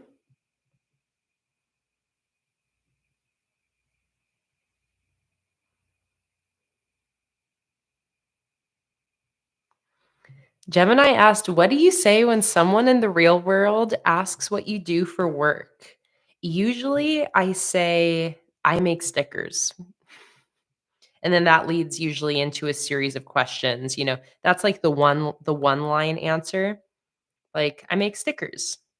And then from there it goes into, uh yeah, I make stickers for like planners and journals. I do all the artwork myself. So I design new stickers every month. And my husband and I make the stickers ourselves at home. So we have some printers and sticker cutting machines.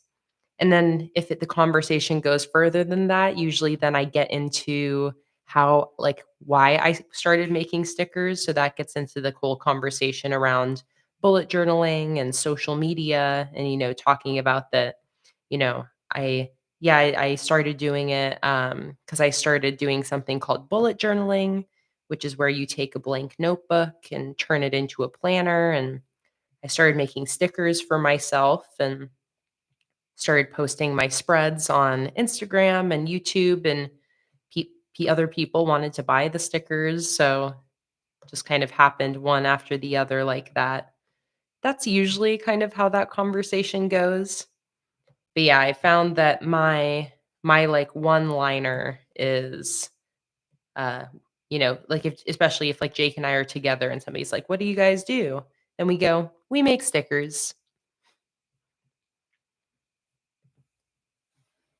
And then you go deeper and deeper depending on how much somebody is really wanting to talk about it. And it does also depend on, like, who I'm talking to.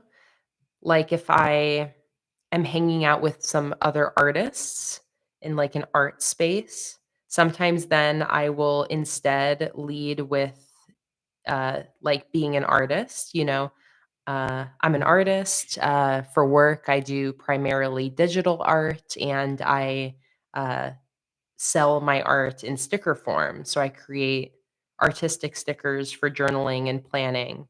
Um, so yeah, it definitely also just depends on who's asking, kind of what context. I know the person. Um, but yeah, it is always funny trying to explain what I do for work.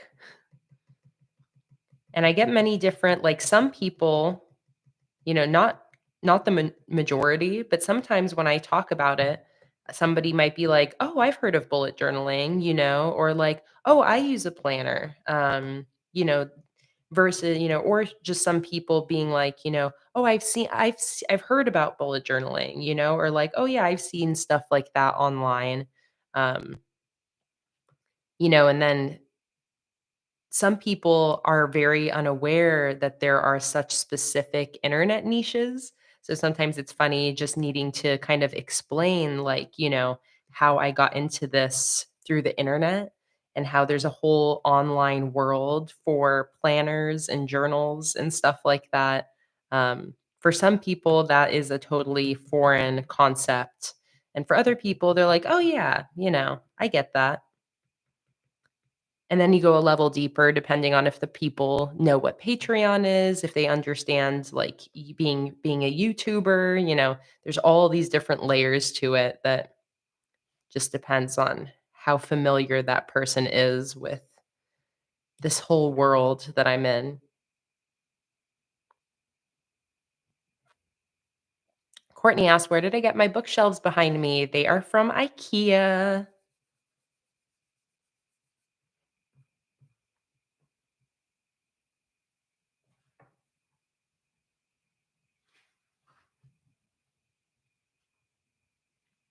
Holly said, "Do you kn the book you were talking about before, is it like Heartstopper or To All the Boys I Loved Before?"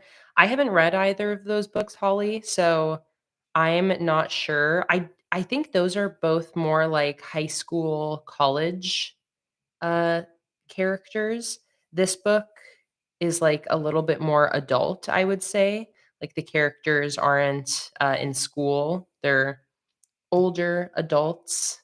Um there's a little bit more like, I don't know, there's like some more again, I haven't read those other books, so I don't know how graphic they go, but this book has some more like adult content.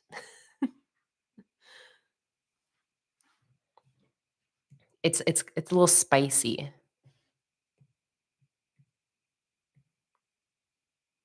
Spicy gay stuff.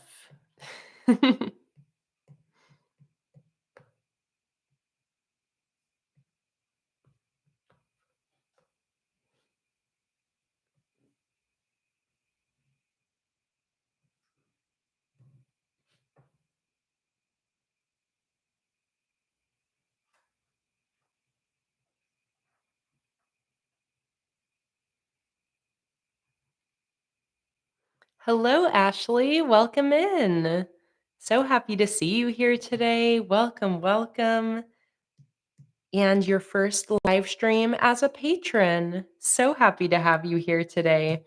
Today's live stream is actually a public live stream, so anybody is able to join the stream, even if you're not a patron. Just working on these new lemon stickers, and I do have some Patreon exclusive live streams coming up as well. But this whole month, the Sunday has been the day where I've been doing my public streams. So every single Sunday this month, we've done a public YouTube live stream. Um, and I have two more Patreon exclusive live streams coming up this coming week on Wednesday and Friday.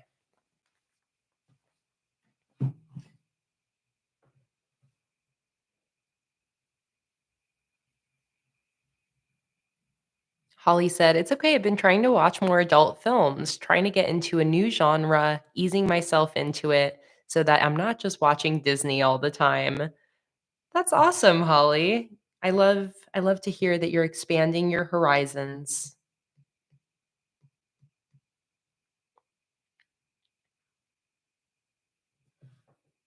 And Adelaide, aka Cool Koala, asked, "How long am I planning on streaming today?"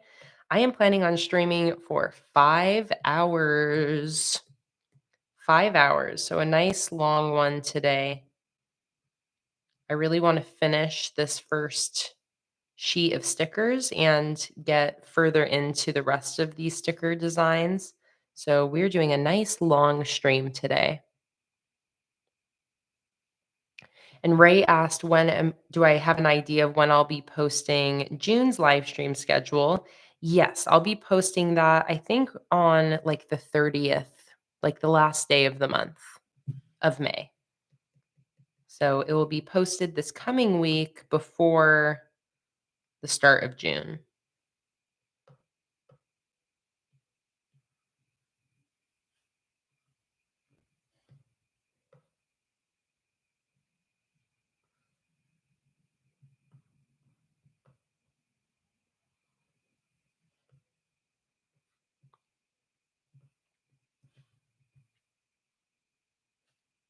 All right. I love how this is coming together so far.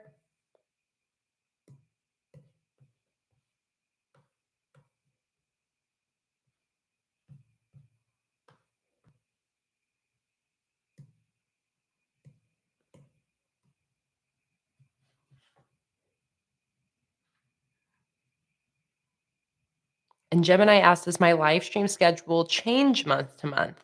Yes. So my live stream schedule, I don't have, there's some things that I try to keep consistent. Again, like now the Sunday public live streams is going to be a consistent thing. Any Sunday where I'm available to do a live stream will most likely be a day where I do a public stream on YouTube. I've really just been enjoying since I've been posting new videos every Saturday. I think it's really fun to then the next day do the public streams. Um, and this month, I have had the times be pretty consistent, but I do kind of change up the schedule each month, just depending on what's going on in my own personal schedule. Um, but the way it's been trending since I moved is that I have the Patreon live streams during the week, and then those have all started at 2 p.m. Eastern time, and then the public streams on Sunday. But I mix it up. So I would say, nothing is fully set in stone with the live streams. I also change it up depending on if, like, I get requests from people, like, sometimes patrons will tell me, like, "Oh, this month I can't I can only make streams that are on Tuesdays." So, I'll try to schedule some Tuesday streams in there for them. Um, so it just depends, but in general, we've been doing the public Sunday streams, midweek Patreon streams. Okay, I'm gonna start doing the texture on my lemons now. So I grab a light color to do some light spots towards like the right side of my lemons where the highlight is coming in. This texture, I feel like, makes all the difference with these lemon illustrations.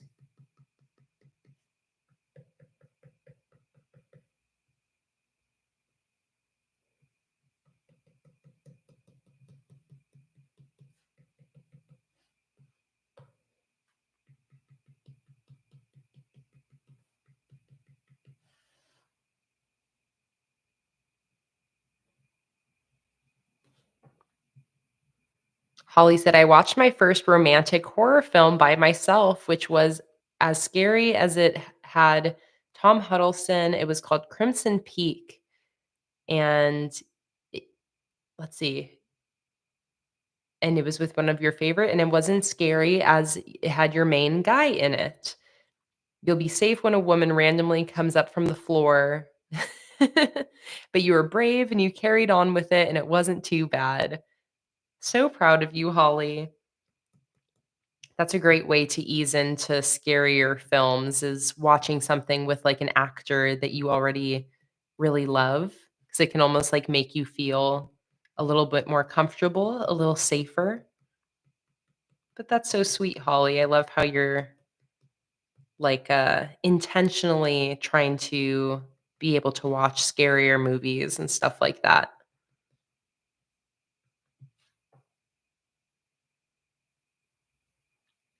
Shima said, "Now I've lost my washi tape." Classic. Classic. And you found it. Pamela asked, "How is the new place? That room looks so airy." Oh, the new place is so nice, Pamela. Thanks for asking. Yeah, I love this new house that we've rented here in Florida. It's much bigger than we're used to, a lot more space. You're so right that like this room that I'm in, this live stream room, is so like nice and spacious and airy. Yeah, it's been wonderful. Like every part of this transition has honestly been wonderful and amazing. We made the right decision moving, and everything about it has like refreshed me the weather, our new home. Um, yeah, just everything about it has been great, and I really do love our new space.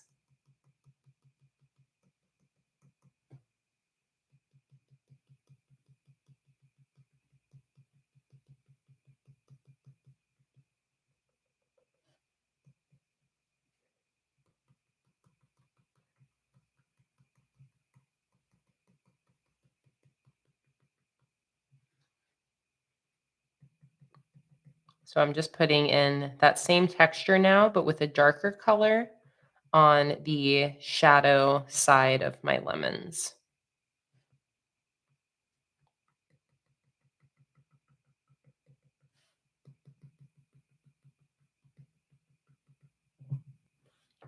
Hi, Sophie. Welcome in. Jumping in from New York City today.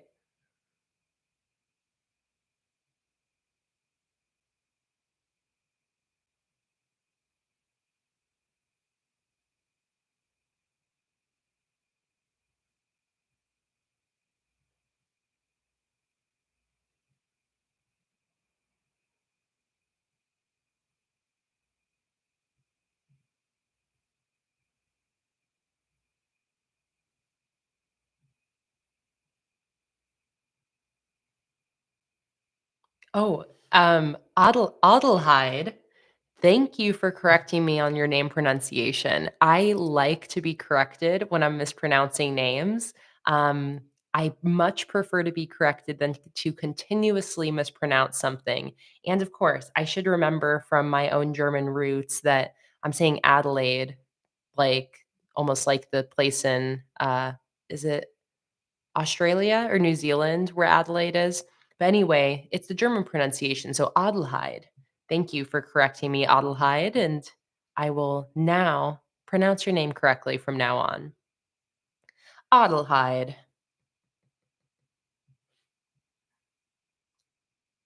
Pagan Eagle 2001 asks, "What do you use to cut your stickers?" I cut my stickers using a silhouette portrait sticker cutting machine. I actually have 30 silhouette portrait sticker cutting machines. They're the Portrait 2s. Um, and I have some like behind the scenes. I actually just on my Instagram today posted a little behind the scenes look at my sticker cutting setup. So if you want to kind of see the machines I use, you can check it out there. Yes, silhouette portraits.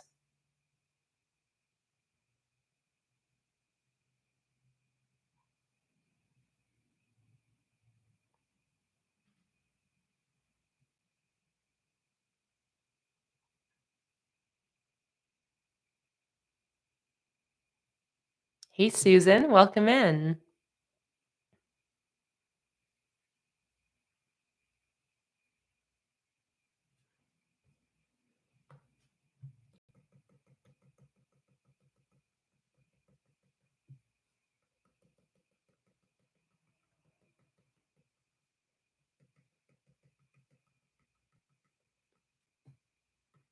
Makes me so excited that we've had so many people in these live streams recently.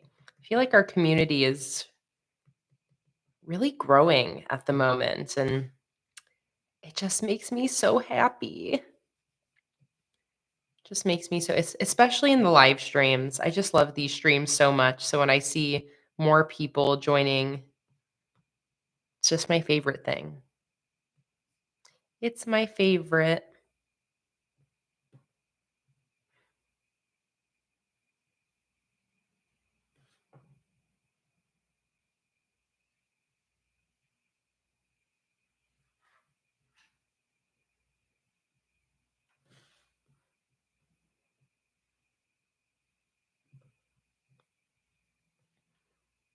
All right, I'm going to grab an even darker shading color and start to put in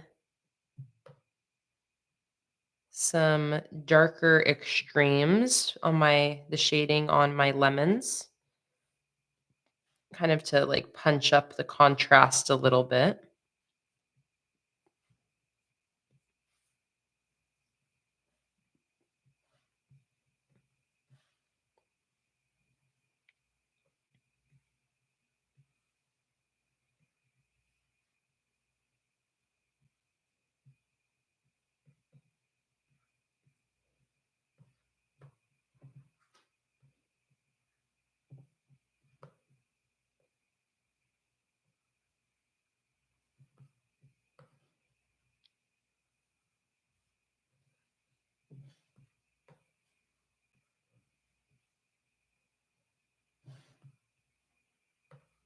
You got this, Holly. Don't give up.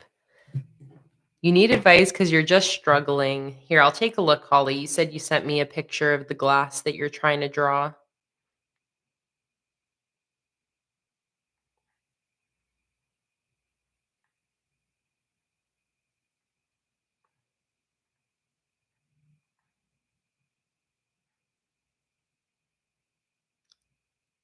I mean, Holly, I feel like you're headed right in the right direction.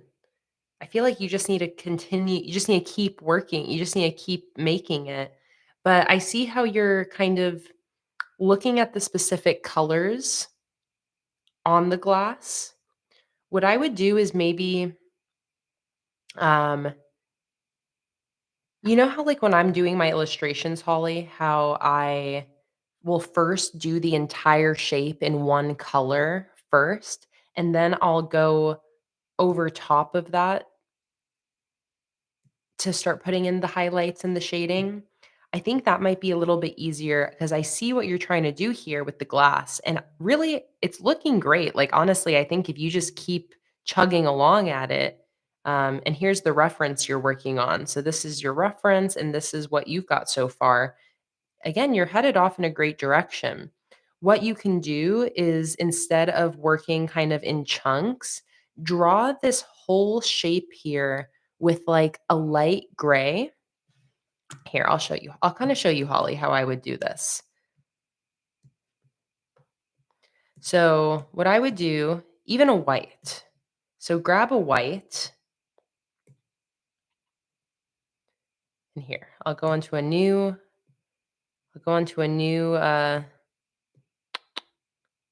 let's I mean, I feel like you're doing great, Holly. I get though that your brain is like, this doesn't look right, but I feel like if you just keep going with it, you're headed in a great direction. What you could do is, let's say I grab just like a red. You're doing like a strawberry drink. Um, so you could first just draw out the whole cup in one shape. This way you kind of have like a base to start working from. So, I'm obviously not doing as good of a job as you did, just as a rough example. So that's on one layer. And then on a layer above that, I'll even look at the reference you're using here.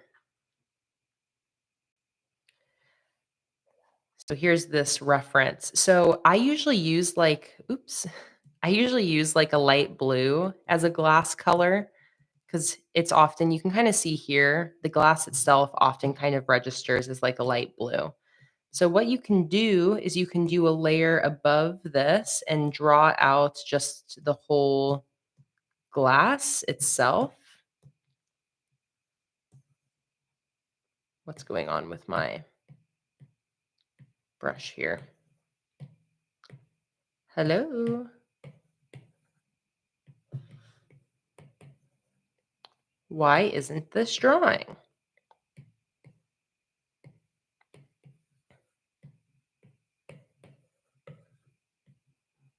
Okay. There we go. I'm also going to turn on my symmetry tool for this as well for now, just to do the glass.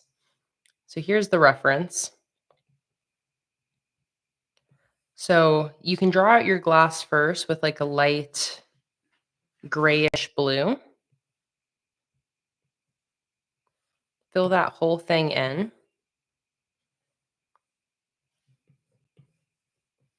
Like that. So this is like your base. Then on a new layer, you can take your red color and put in a base for the actual beverage that's inside the glass. So, and leave a little border. Something that helps with glass is leaving a little border of glass. So there you go. You can fill your cup with this strawberry drink like that.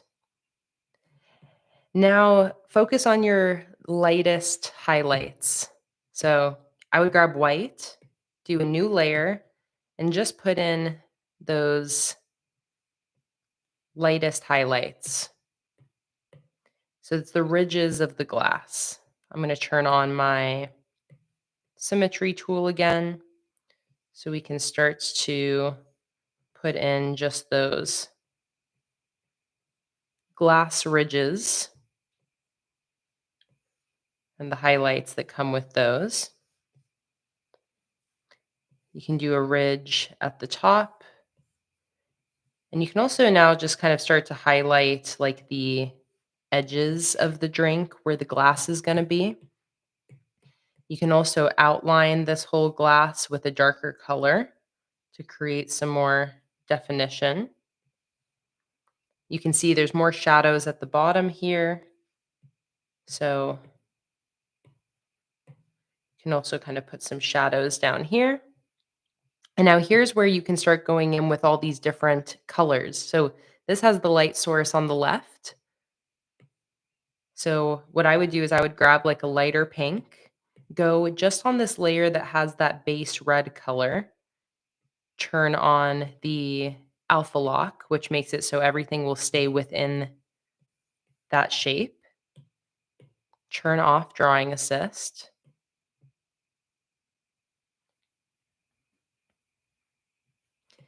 And I'm just going to put in some of that light color on the left side here, start to kind of gradient it over. So you can see with the reference, you got light on the left, dark on the right. So I'm going to do that. I'm now going to grab a darker red and start putting in a darker red coming from the right side. Just have a general gradient happening. And now I'm going to kind of look at this reference and start to plug in some of these lighter and darker colors. And reference doesn't have to be, you don't have to copy the reference exactly. I'm almost kind of squinting my eyes at the reference, looking at general shapes and colors. I'm not doing anything too exact.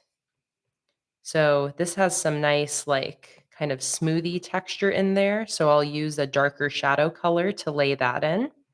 I can also see some darker shadows around the ridges of the glass. So here you can start to lay in some of these darker shadows around the ridges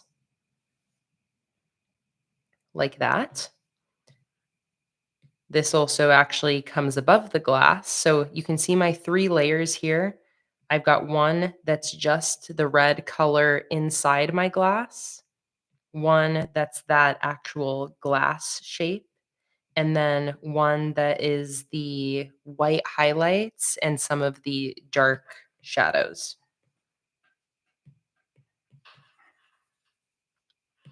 So on that red one now, I'll have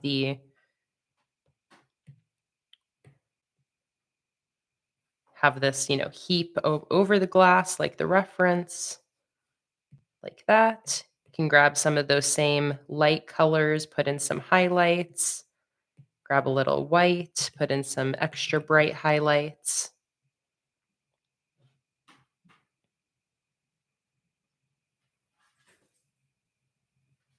I mean, even just with really roughing this in, I'm not being precious with this at all. You can see that that is already coming together really nicely. Now I'll do a couple more sharp highlights. So I'm looking at the brightest highlights on this reference. Just plugging in a couple lighter highlights here and there. You can also grab another light bluish gray color and use that to accentuate the glass a little bit if you would like. On the sides, a little darker on this shaded side here. Put in a straw.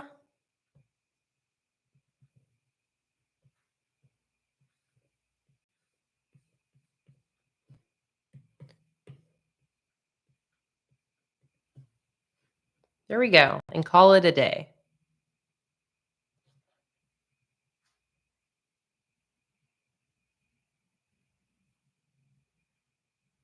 Seeing if you have any other questions here, Holly. How did you get the S brush thing? I can't spell it. And where was Alpha Lock again? So Alpha Lock is on your layers. So I do this just by taking 2 fingers and swiping. It gives the background a checkerboard pattern. That's how you know you've alpha locked.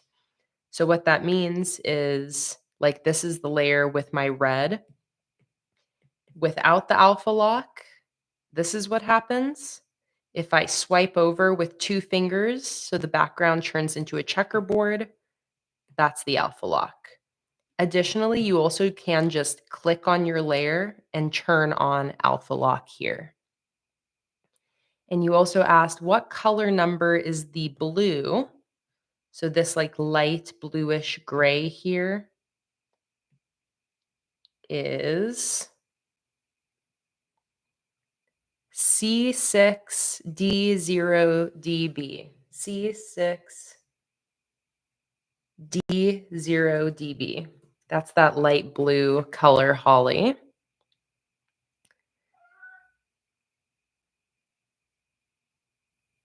Very glad you guys are finding this useful, this little intermission. And I agree, a 50s diner theme, almost kind of like when I made the Neon City collection, we did like a 50s diner in there.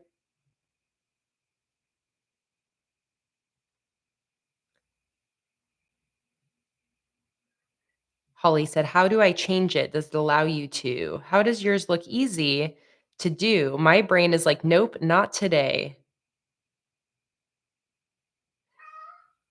Luna, you want to go out? Come on.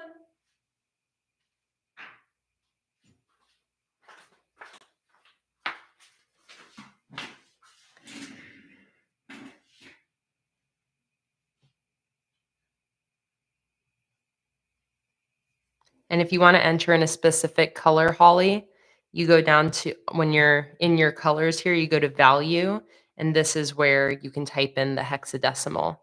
But in general, Holly, and especially when working off reference, I think the key is to not get bogged down in the details. So, like when I look at this reference, I'm not going to go in and try to copy each exact little part of this reference. I'm really like, I'm zooming out from it. I'm like squinting my eyes. I'm just looking at the generalities. Where are the darkest colors? Where are the lightest colors? Where is the light source coming from? And it helps me to loosen up. I think that the looser you can be in your art, the easier it is to learn. Um, and it really is like the longer you stare at something, the more wrong it looks. Like again, I think you're saying this is looking really bad, Holly.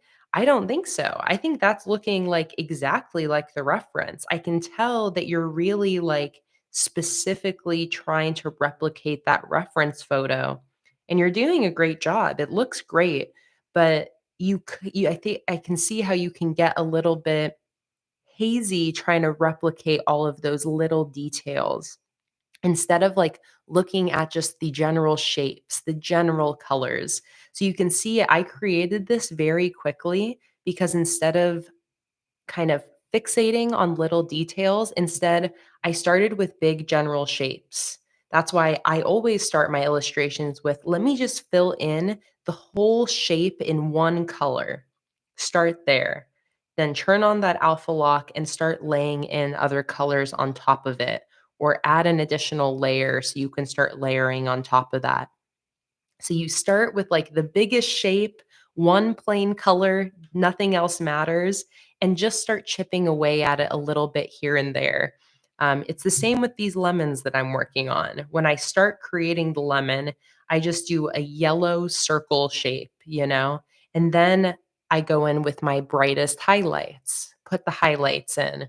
Then I go in with the darkest shadow, put the shadow in.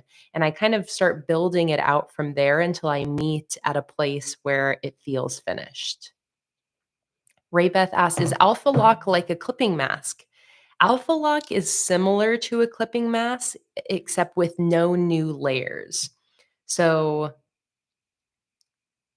a clipping mask is almost like Alpha Lock plus additional layers. Um, so as an example here, I have a clipping mask on all of these layers that are above my base rectangle shape for these headers. And what that means is, for example, I have a clipping mask on this blue color here. And it means that that color is only going to show up on the background behind it. So they kind of look the same, a clipping mask and alpha lock locks that uh, locks whatever you draw on that layer into a confined space. The difference is alpha lock, you just set on a layer, and it means then when you go to draw on that layer, it's going to stay on anything you've already drawn. Whereas a clipping mask, you put above a layer so that whatever has your clipping mask on will only draw on what's below it. I think I'm just being kind of confusing trying to say that with words, but they're similar, Ray Beth. It's just the difference of, do you want what you're drawing to be on a separate layer or on the same layer?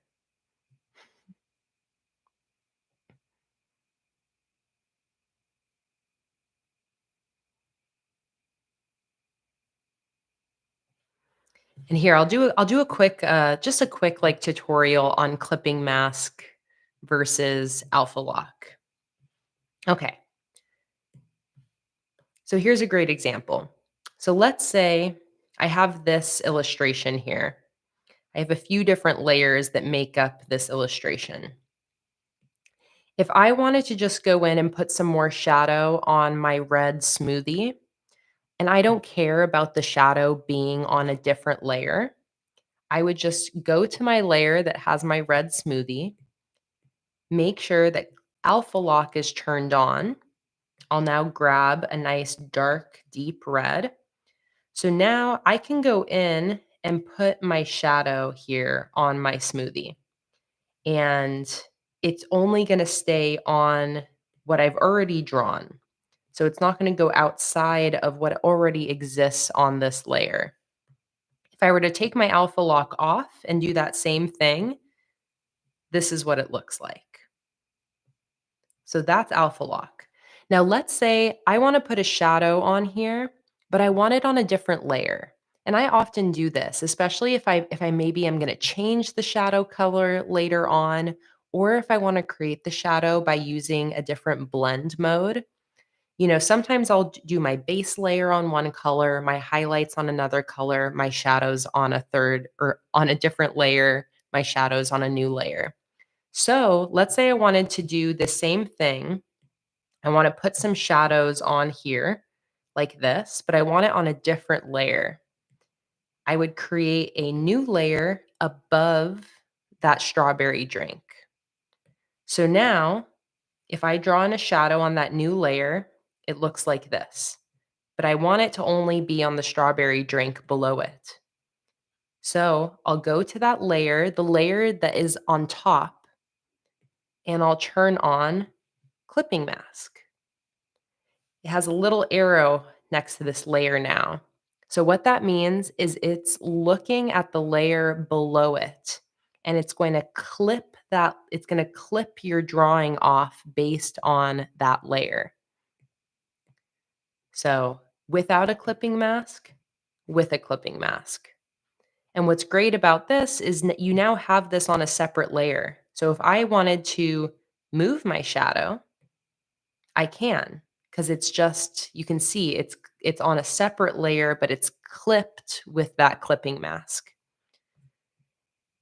You can keep adding more layers now that have that same clipping mask. So if I do a new layer above this, no, Luna, no meowing at me, and I set that layer to a clipping mask, I can now do the same thing, but with highlights.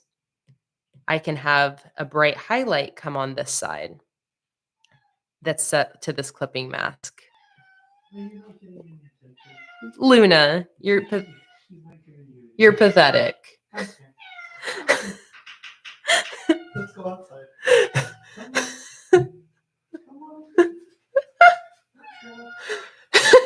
Luna. She is upset. She is upset. Okay, so I have this highlight and this shadow now, both set to a clipping mask. And because they are next to each other and they're both on a clipping mask, they're both referencing whatever layer is below them with no clipping mask on. So that's why both of these layers are locked to my red smoothie layer here, because both of these layers have a clipping mask set. So they're both looking down and they're going, okay, what's the next layer below us without any clipping mask? It's this one. Okay, that's the layer that they're going to be clipped to. So you can see I now have the freedom to like move these colors. I can change these colors individually because they're on their own layer with a clipping mask. I could do the same exact thing without a clipping mask and without those layers just by using the alpha lock on this same layer. So if you don't care about things being on separate layers, just use the alpha lock. Then you can put whatever shadows you want on here, whatever highlights you want on here, and it'll still be locked on. It just means that now it's all on the same layer. I can't move them around separately or anything like that.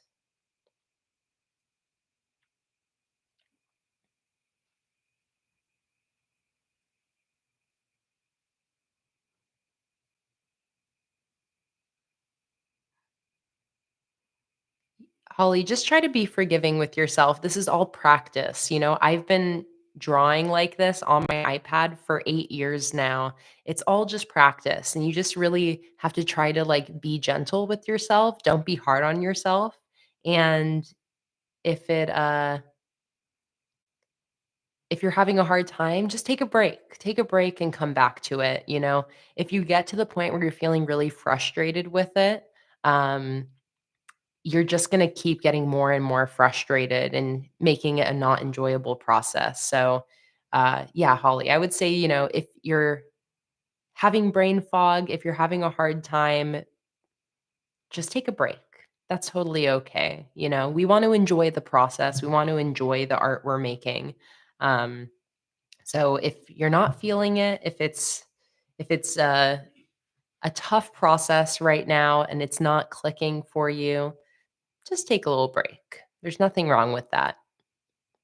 See you later, Ashley. Thanks so much for joining. So happy to have you here today. And hello on the replay.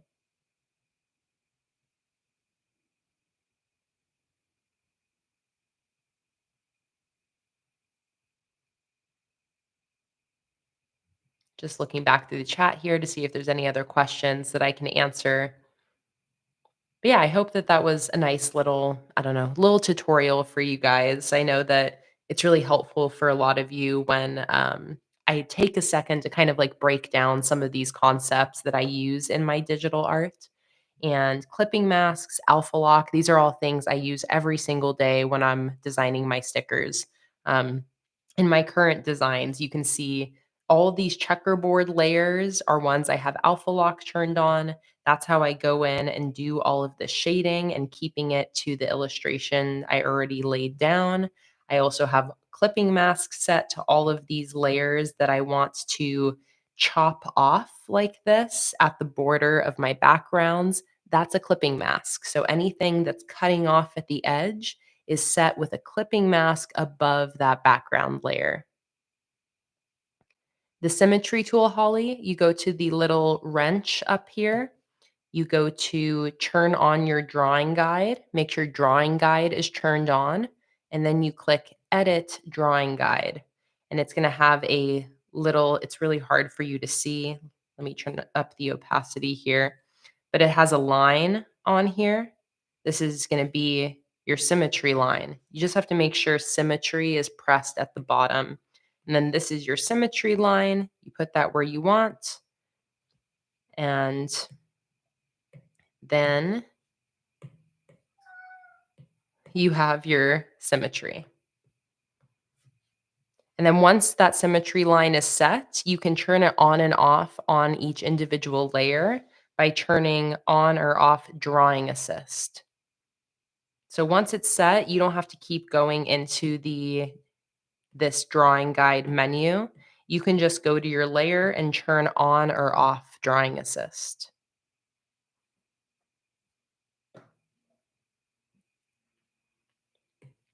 All right, let's get back into this now.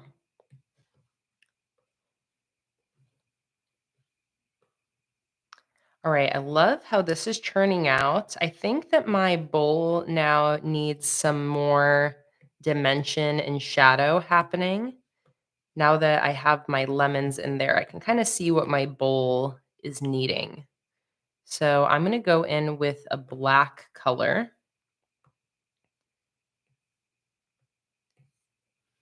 And I'm going to start putting in some more shadows.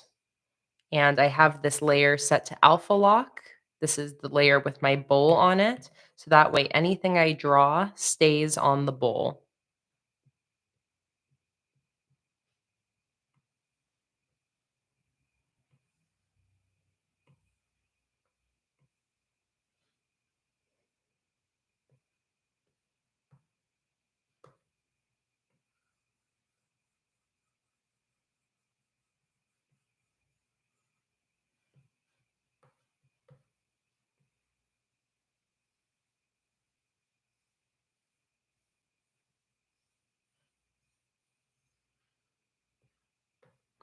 This is why I love the Spectra brush because I can use it lightly to like lay shadow on top of everything else.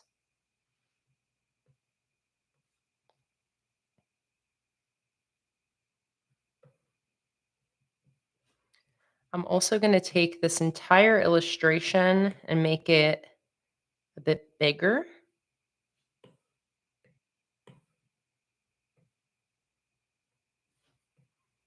And I'm going to have it hang off the left side of this header a little bit as well.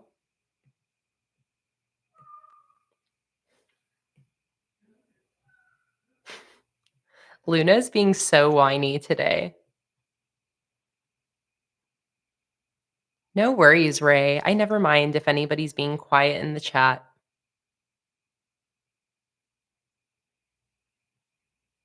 Great point, Tara, reminding Holly that she can always rewatch this later and pause in between each step, rewind if you need kind of me to explain things again.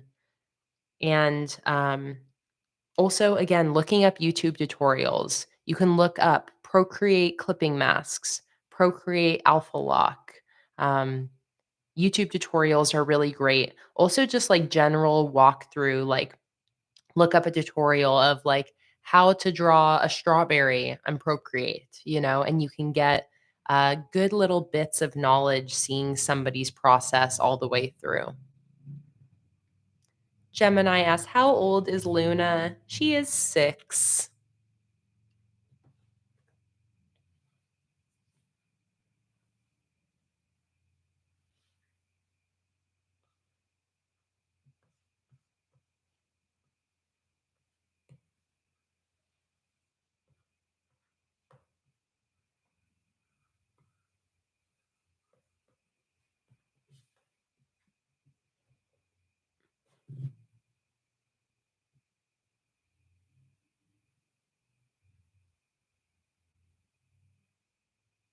Kona is requesting individual flowers on the decorative sheet, like the sparkles on the Magical Forest kit.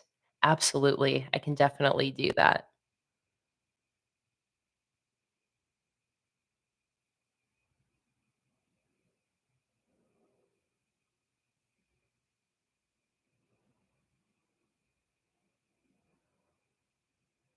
You're so welcome, Holly.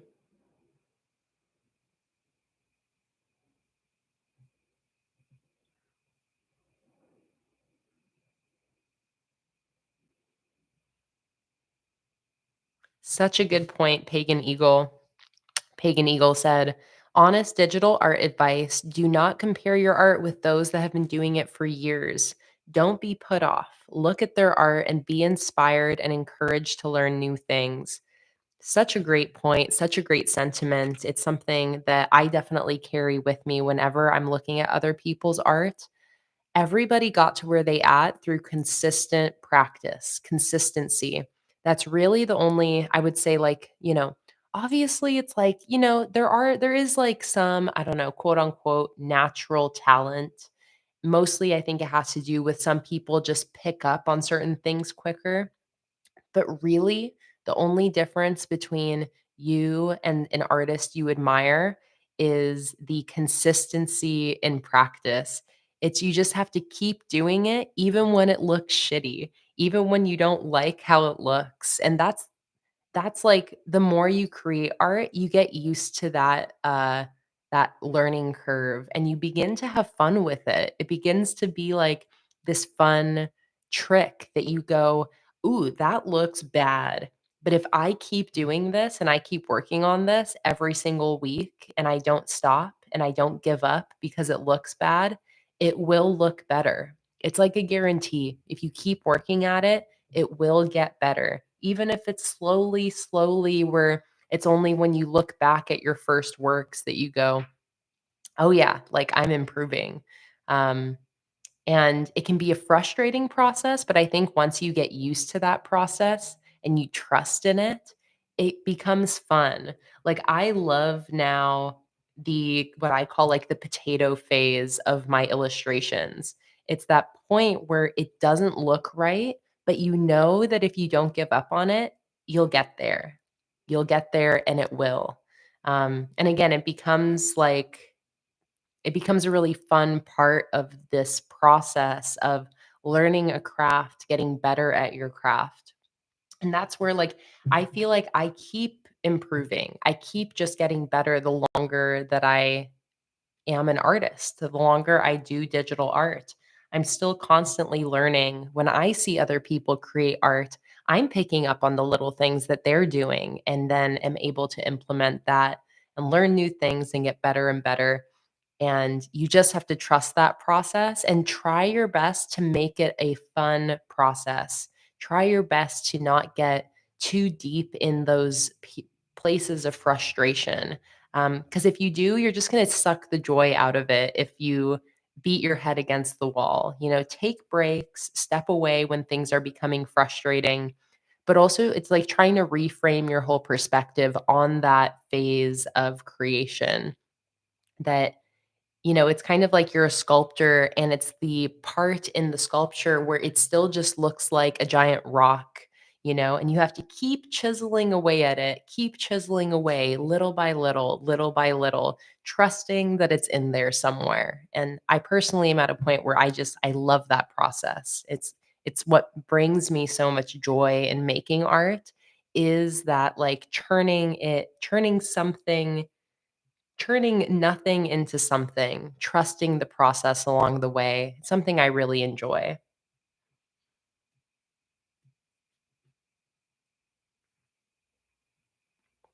And Holly, you're always sharing your art with me, and I see how much you're improving. It's like, I know that you see that progress.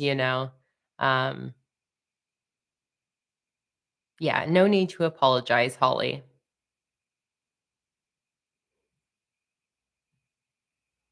Hey, Kelly, welcome in. All right.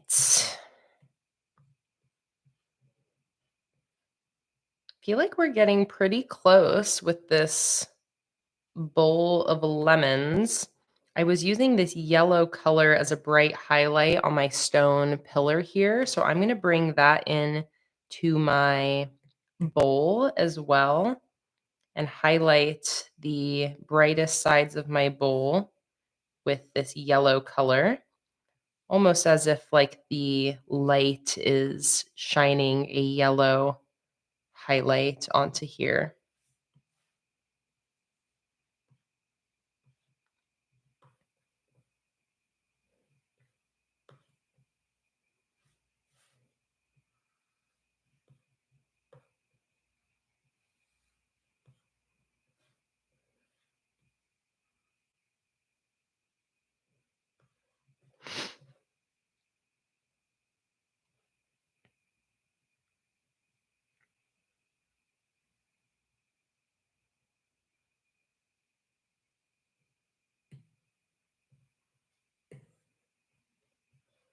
I think a lot of people relate Holly to not being good at taking compliments. And I think it's something we can all get better at. Compliment yourself. Give yourself a pat on the back. And if you're not able to, I sure will do it for you.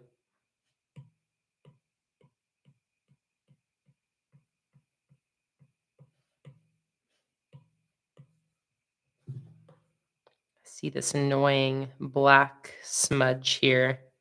I want to get rid of.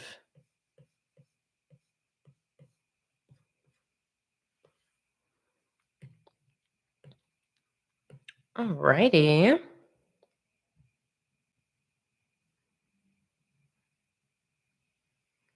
And I saw my mom said somewhere up here that I wanted to highlight that she said, um, where is it? Oh, yeah, that otherwise you can't ever start anything new. And I've been like, my mom has been practicing her lettering and just kind of like branching out into trying different things in her journal. And I know that you're seeing, mom, just like the fun that comes with starting something brand new and instantly seeing if you consistently practice at it that you each time it gets a little easier, each time it gets a little better. And it's something that's so fun about starting new things. I love that initial part of starting a new hobby, starting a new I don't know, like a new anything and kind of like sucking at the beginning and then quickly knowing that like, "Oh, if I keep doing this, I'm gonna suck a little less." And that's really fun. Like that improvement phase is so much fun.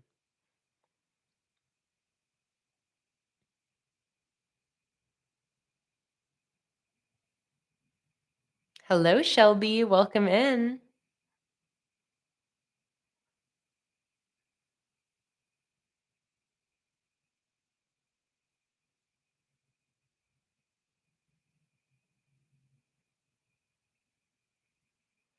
Oh my God, Courtney, I love that idea of doing a compliment a day spread, like where you like give yourself a compliment every day. That's such a good idea. I love that. All right, I'm going to deepen up a couple of these shadows in my lemon bowl. I think specifically ones that are right along this edge here.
Hello, Olympia. Welcome in.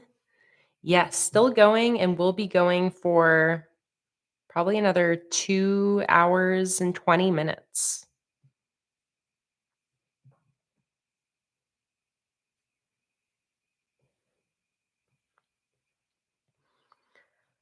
All right. I like that.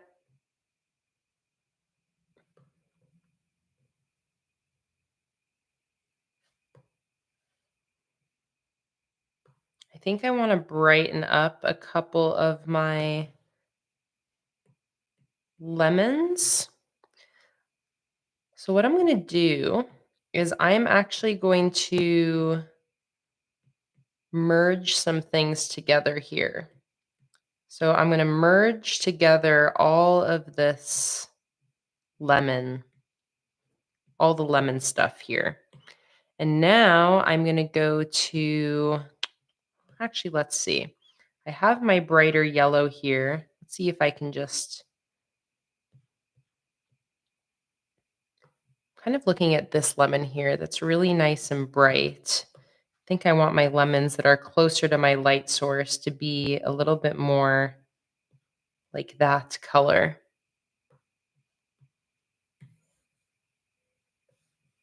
Slightly more neon. So I'm just going to kind of lay that color in selectively. Or maybe I'll try what I originally was thinking, which is that I'll use my curves tool and click pencil, which lets me basically like selectively change the curves on bits of my illustration and use that to just manually lighten up the things I want lighter. So you can see I'm able to mess with the curves in specific areas. So let's brighten up this lemon. And let's do this one back here as well. These ones can be lighter since they're closer to the sun or to my light source.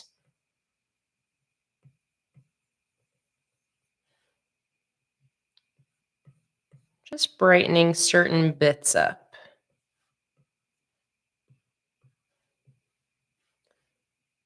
Before, after. You can see it really brings that light there.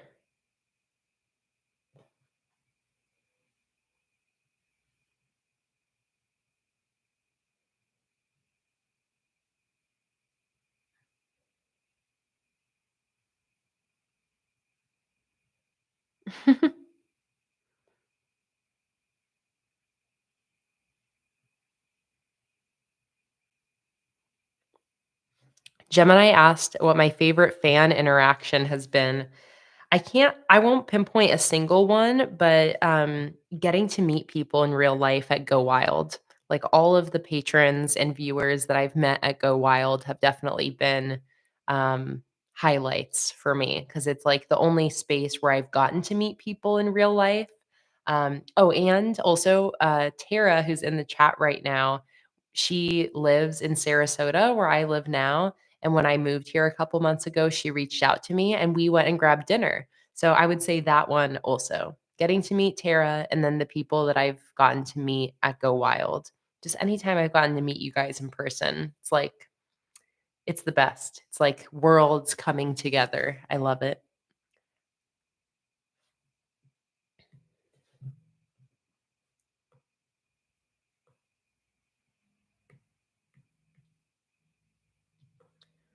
Okay, this is actually making me realize that this lemon is almost like a little bit too bright.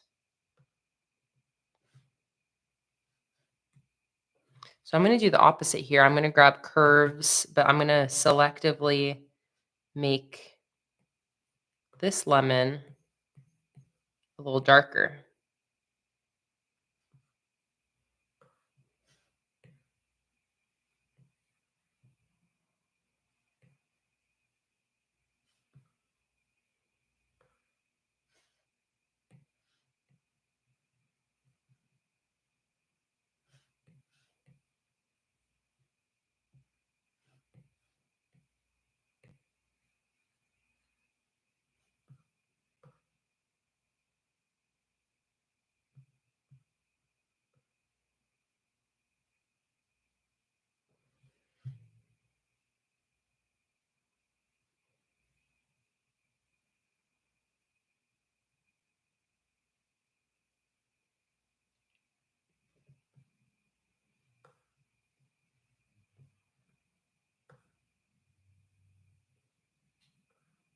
And now I'm noticing other little color details that I'm wanting to kind of adjust. Like I feel like this lemon slice here needs a little bit more brightness.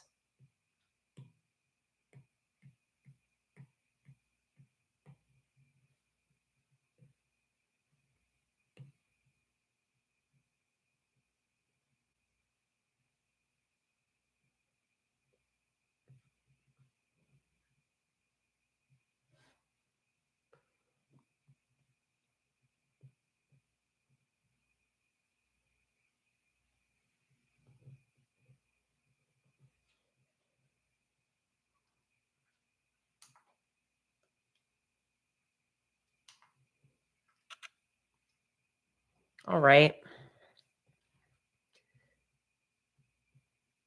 All right, I really like that. Our little bowl of lemons.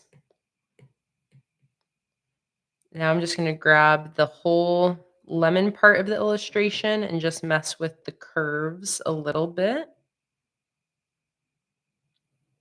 Make it all pop a little bit more.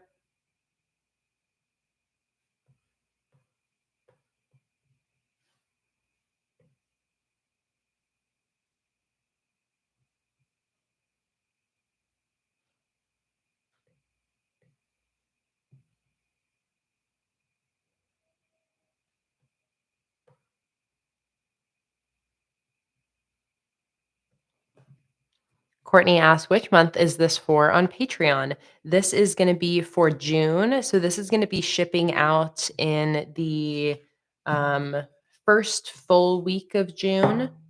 I think by like June 5th is when I'm kind of scheduled to. Oh, I need to look at my new bullet journal for that.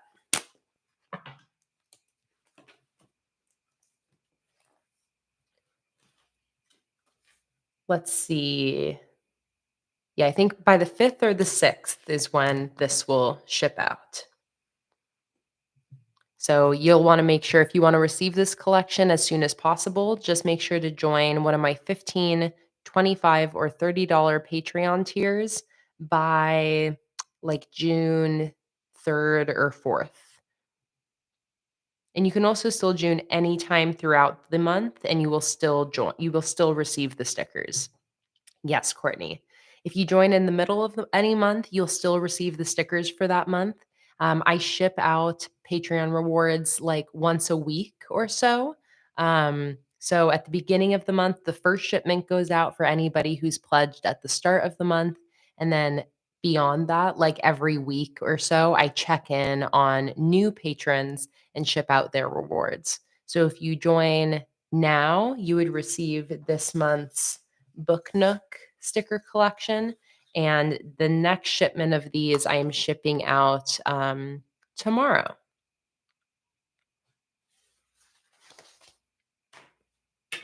Take a sip of my beverage. Cheers, everybody.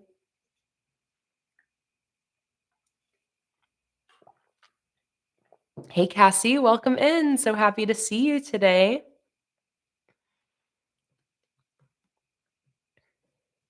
All right. I think it's time for me to move on and create my final header. Oh, excuse me.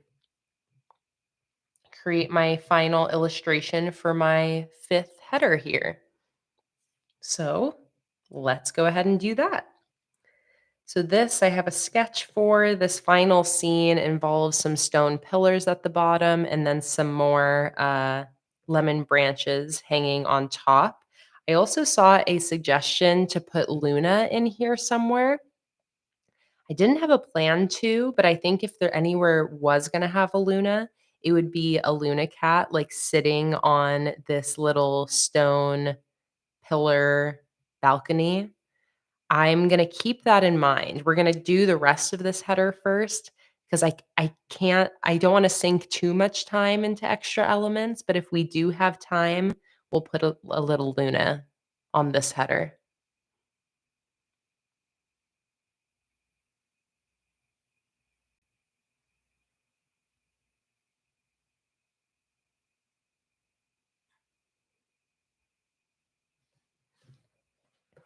All right, I'm gonna grab my symmetry tool for this. I'm gonna go to my bottom layer or actually I'll do the second to bottom layer that has my other stone pillar.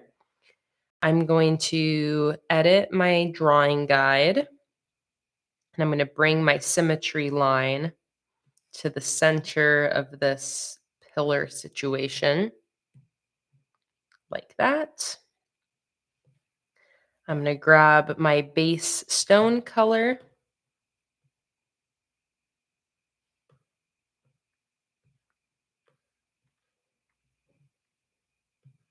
Let me also get rid of the sketch.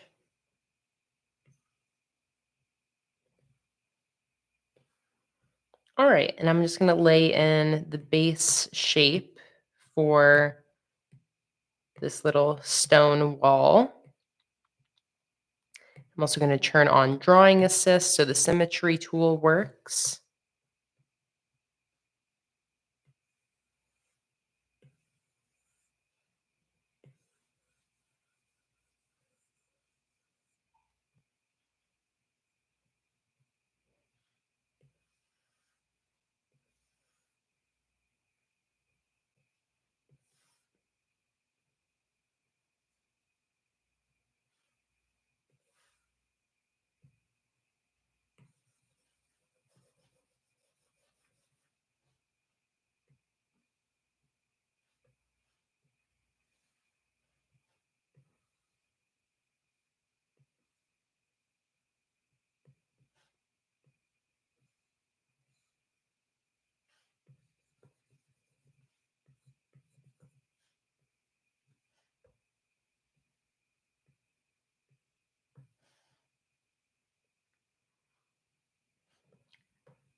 Like that.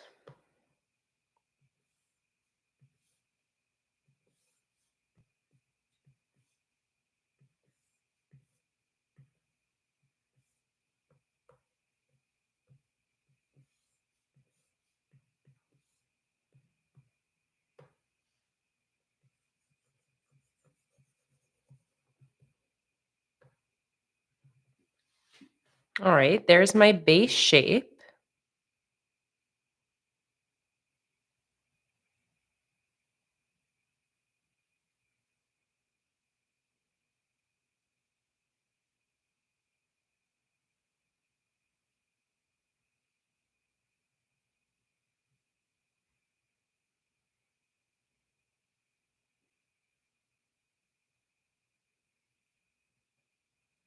Courtney, I think it's so fascinating that you do surveys for your income. When you said that earlier, I didn't totally know what you meant. Um, but now I understand. It's like you like take surveys and get paid for it. So interesting.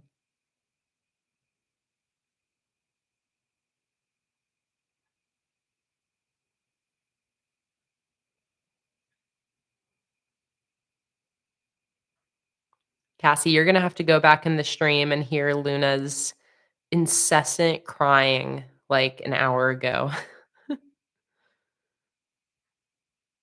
She wanted attention. Neither Jake nor I was giving the attention she required. And she was upset. She needed everybody to know.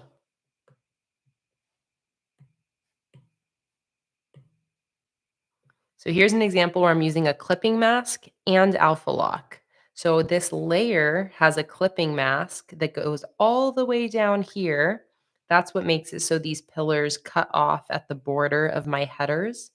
And now I'm putting this layer onto alpha lock so I can put shadows on here that stay locked onto these pillars I already drew. So a good example of both alpha lock and clipping mask coming into play in the same header, or same layer rather.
I'm going to use my airbrush eraser to, I'm going to turn off symmetry. I'm going to use that to softly erase this side of the pillar so it just kind of fades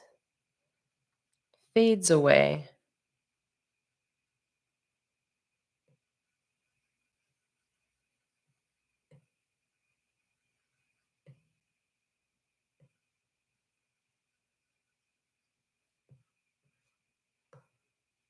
Actually, you know what? I don't even need to do that because what I can do instead,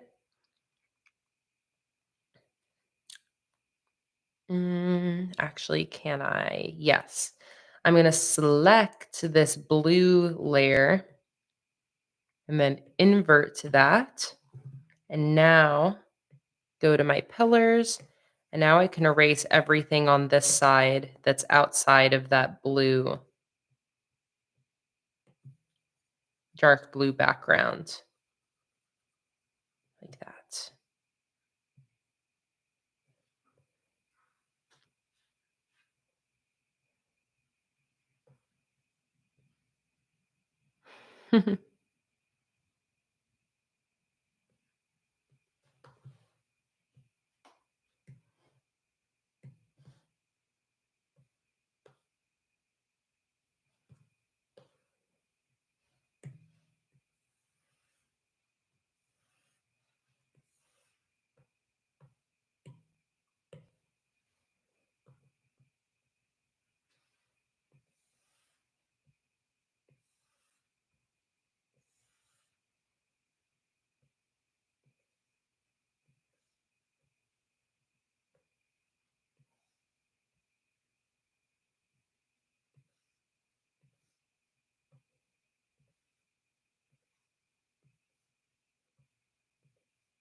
Just grabbing some more colors from up here.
All right, I'm now going to turn off the symmetry tool on that layer so I can start doing some directional shading. Light source is coming from the right side.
Oh my God, Cassie, you just found out yesterday that you don't have cancer.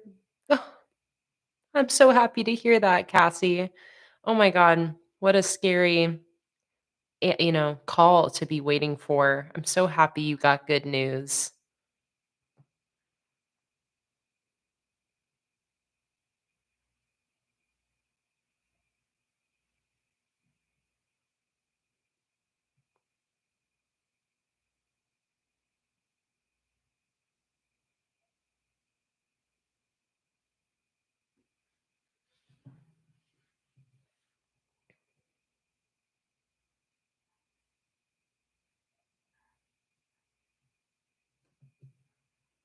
Oh, Ray Beth, Luma sounds like such a sweetie, fully imprinted on you. I love that.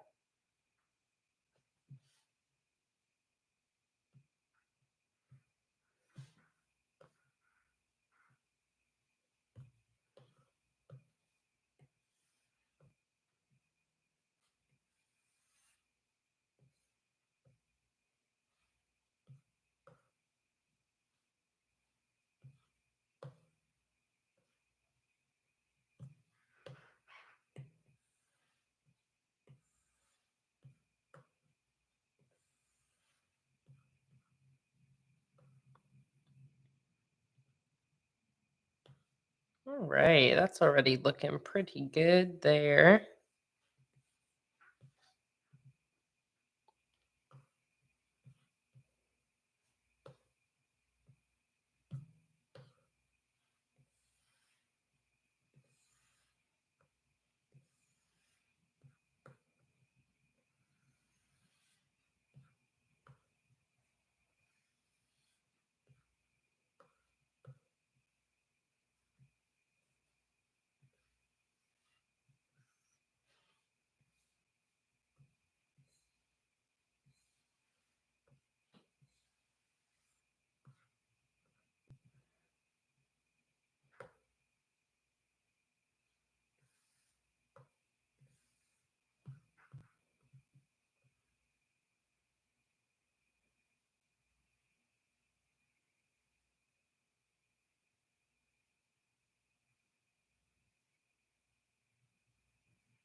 All right, I think I'm ready to start putting in my lemon branches. Let's bring my sketch back. I think the first thing I'll do is actually lay in the branches themselves. So I'll do that on the layer above my pillar, or should I have the lemons behind it? No, I think I'll have some kind of coming in front a little bit.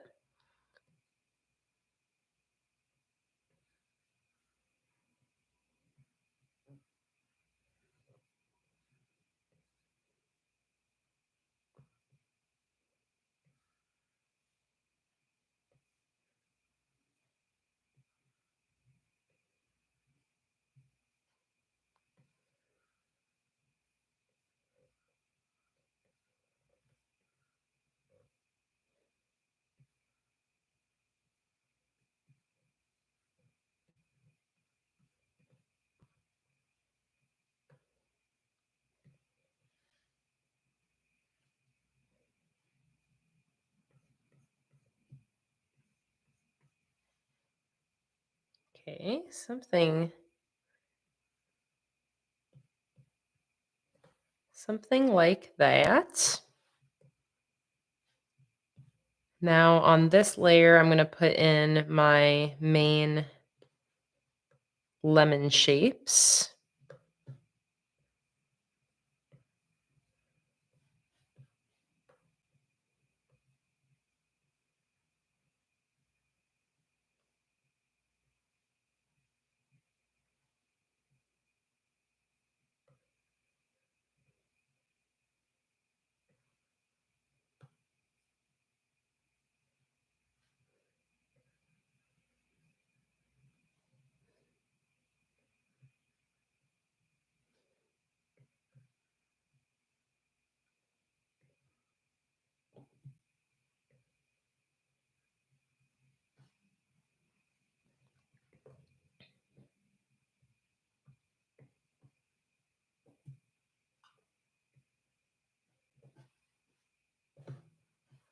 Now let's give them all their little lemon nipples. If you've been here for all of my sticker design streams, then you know that we've been calling these their little nipples because that's just what it reminds me of every time I go to draw them.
Just reading the chat right now about people's experiences with healthcare and just all my good thoughts going out to anyone dealing with health problems, whether it's mystery health problems or known health problems, and just navigating the healthcare system through that. I know that that is an incredibly difficult and draining process, and just sending lots of love to you guys out there.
Let's see. I'm going to look up a reference here because I think I'm going to have some more leaves in this than my previous examples. So I kind of want to see like how leafy are these lemon trees.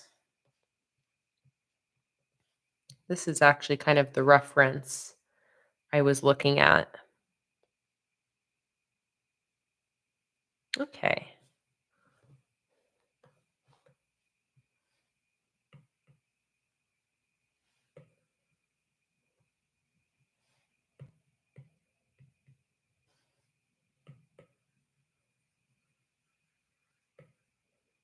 Let's get rid of my sketch now. So I'm going to just do some green color blocking at the top here, and then have that just kind of fade as it gets lower. Because I want more leaves at the top, so I don't need to go in with like super detailed shapes. I can just kind of like block the green out, put in some highlights to make it appear more detailed. And then I can have more detailed leaves down at the bottom.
See you later, Caddis. Thanks so much for joining on in.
Gonna grab my highlight color now.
Let's see. I think some people are asking what iPad I'm using.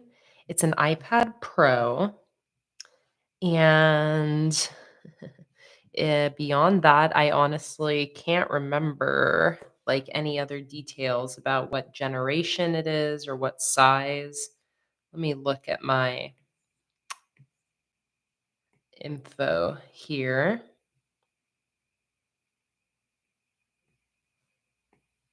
see if I can get any additional information for you. Here we go. Okay, this is a 4th generation iPad Pro, and it's the 12.9 inch. So it's the 12.9 inch 4th generation iPad.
Yeah, I think I'm going to be streaming for about another hour and a half.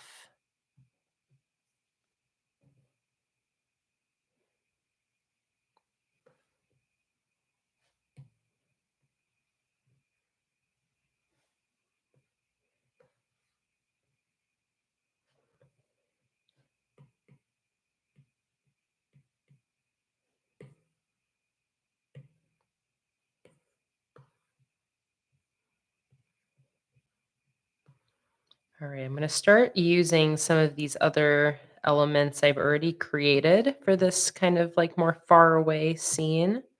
So some of the flowers and leaves I'm going to bring over.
like that.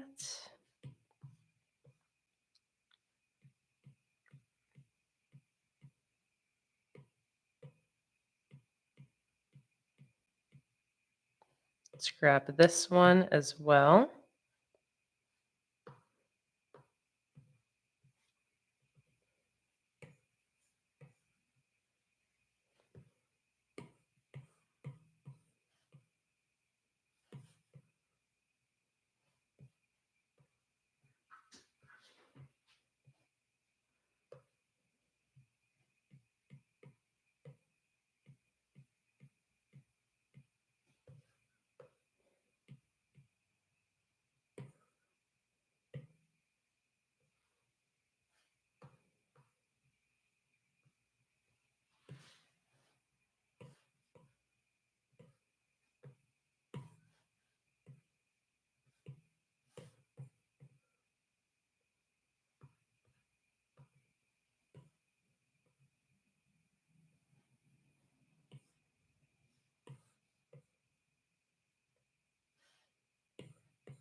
I'm also going to grab these little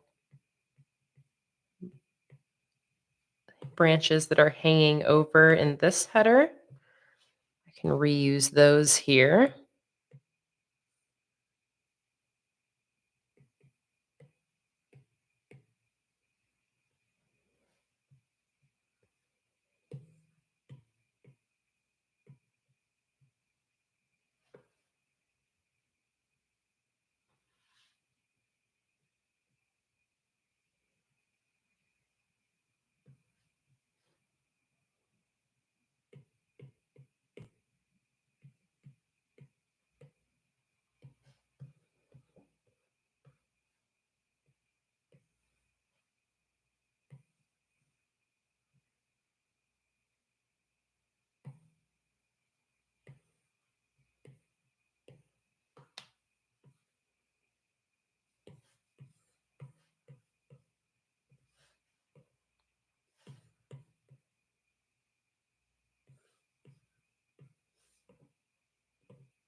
All right, now I'm going to go back up and copy these branches.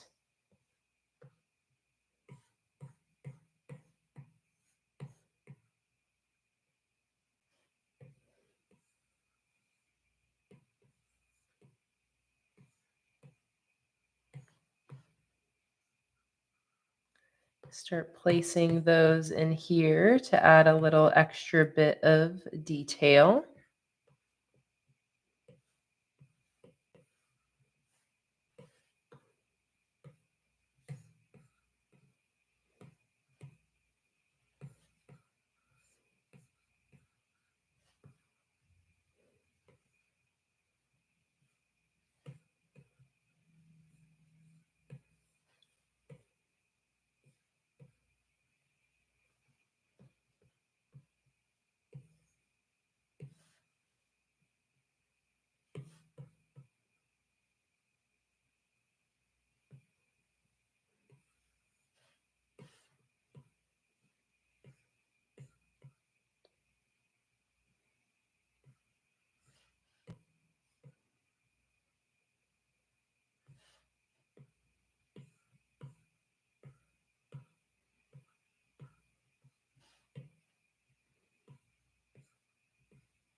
Bless me.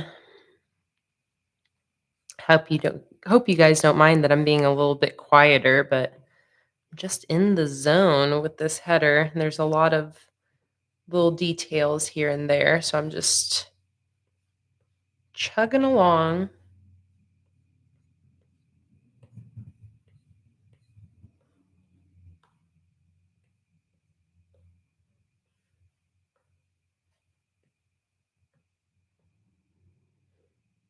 I know, and I saw that you guys are entertaining yourselves in the chat. I don't always feel like I need to inject myself in the conversation, especially when there's such good conversation happening between you guys. It's always fun to watch.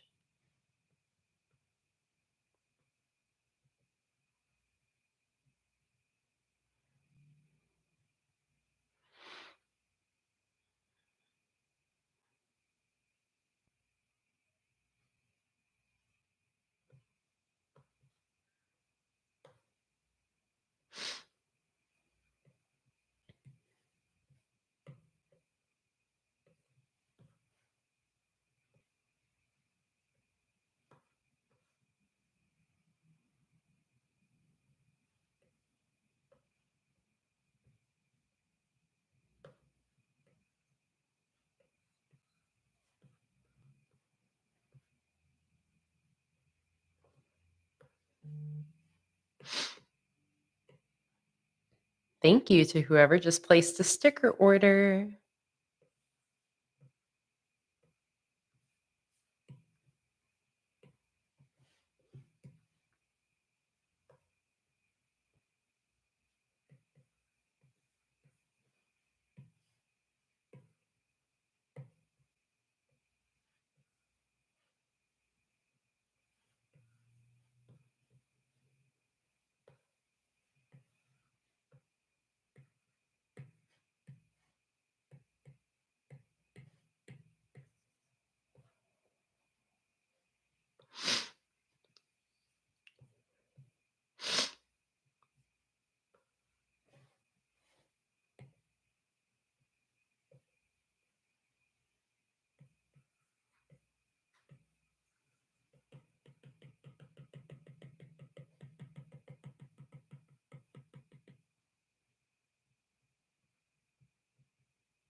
So I'm trying to put some more what looks like detail into here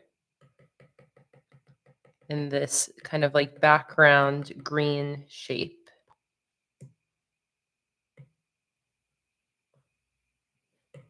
Kind of start to fill the scene out a little bit.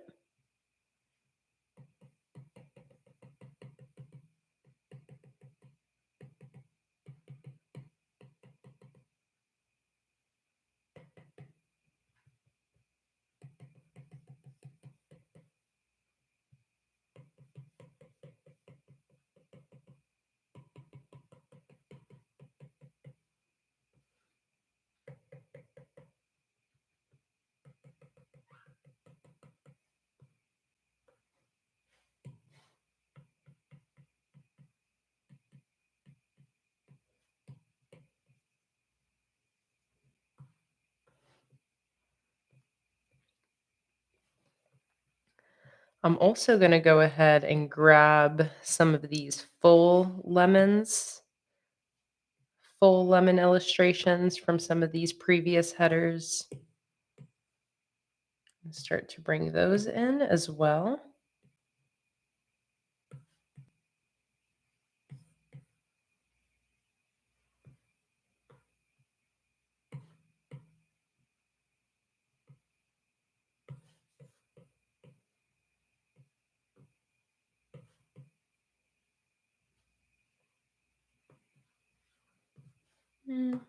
Actually, scratch that.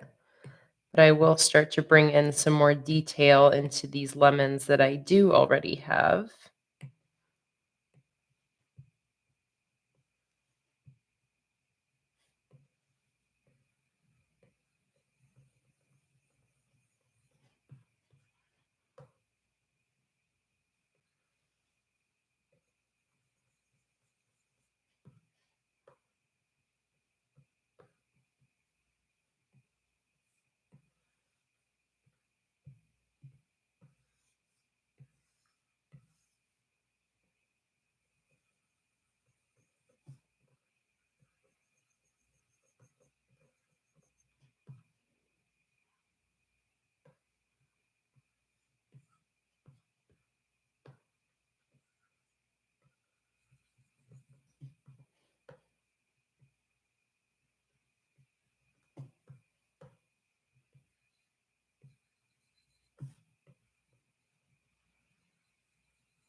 All right, let me see about grabbing everything here except for the stone element, making it all a little bit bigger.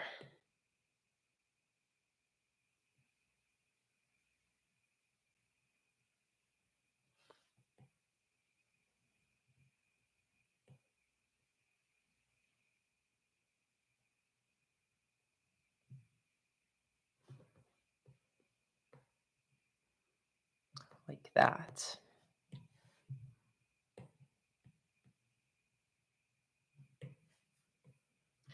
And now I'm going to try to kind of like squeeze some bits a little bit closer. Just want this to look a little bit more crowded.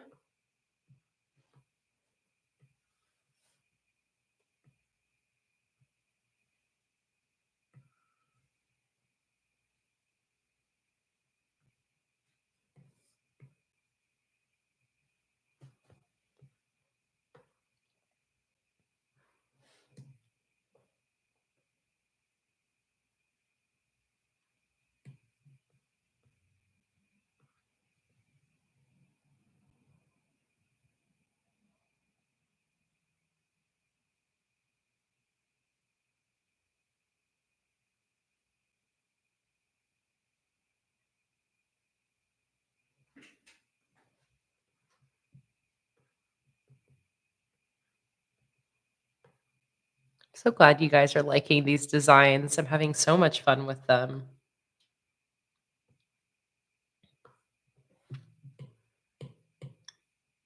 I'm going to see if there's this like leaf brush here that I've used sometimes. I'm going to see if I like this for a little bit more leafy detail just in this like background layer. It's a really easy brush for putting in leafy texture.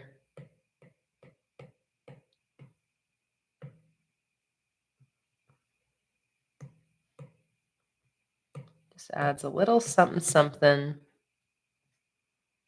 without having to go in and do all that detail work myself.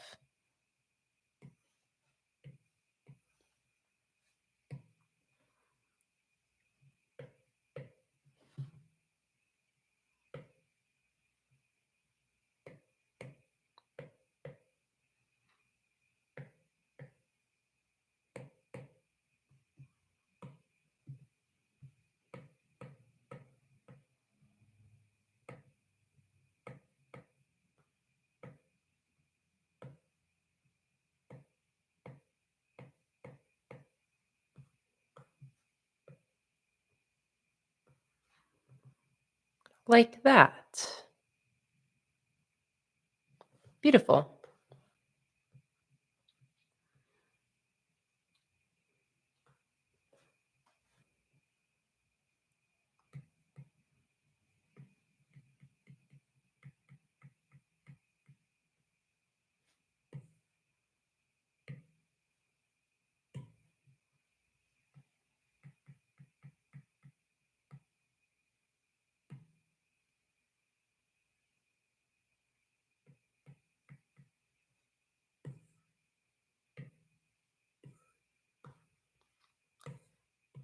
Just going to keep kind of bringing in some other elements from my other headers that I've already created, just here and there to bring more and more detail into this header.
Trying to layer some lemons here and there.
All right, this is coming together.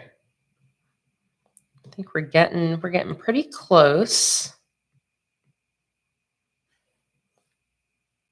And for now, I'm not going to do any Luna here just because I'm already taking quite a while to create these headers. So I want to continue on to the rest of the collection first. And then if at the end of the month I have time, I can put a Luna in here, but it's not going to be my priority.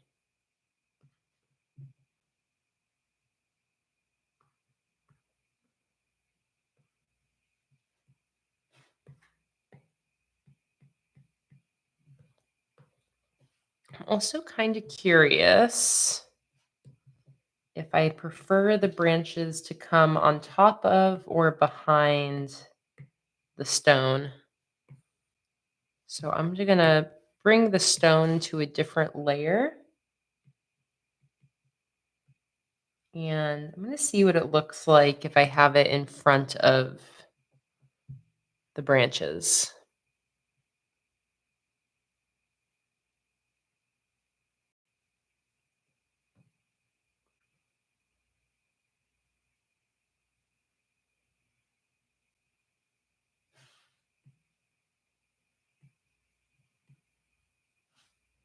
Courtney likes them on top. I think I want maybe like a kind of like a mix. Just have a couple that are showing up behind.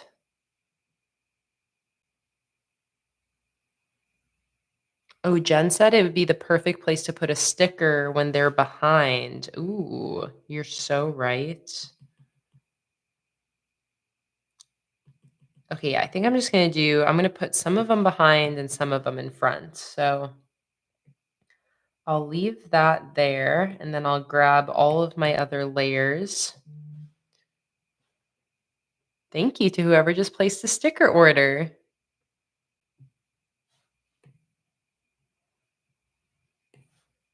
Thank you for the reminder, Mama.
I see the conversation about having certain stickers where you don't want to write on top of the headers. I'm sure you guys have noticed that in my own journal, I have lots of workarounds for not writing on top of the headers. The Home Sweet Home collection is one where like I wouldn't want to really write on the headers. So for those, I use them kind of like this, more as like decoration, or doing like with this one where I put a header in between two of those horizontal stickers. Um, or something like this self-care bingo where I do it on the far sides. All sorts of different ways to kind of work around that.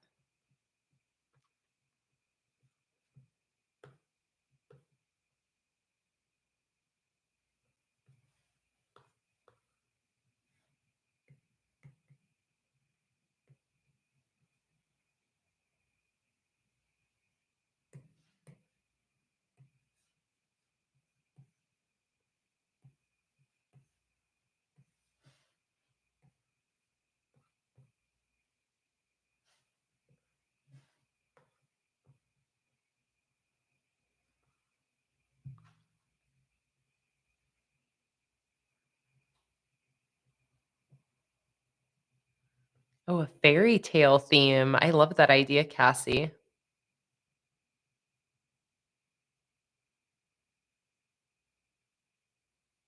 Holly asked, is the theme for June a older theme or a new one I made off camera? That retro arcade theme is an older one. I created this back in December of 2022.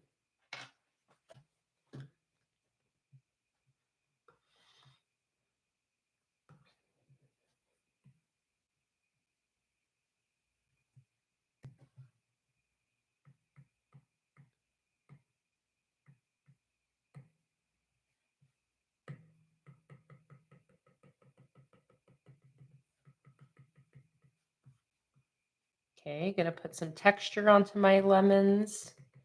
And then I think we'll be done with this one.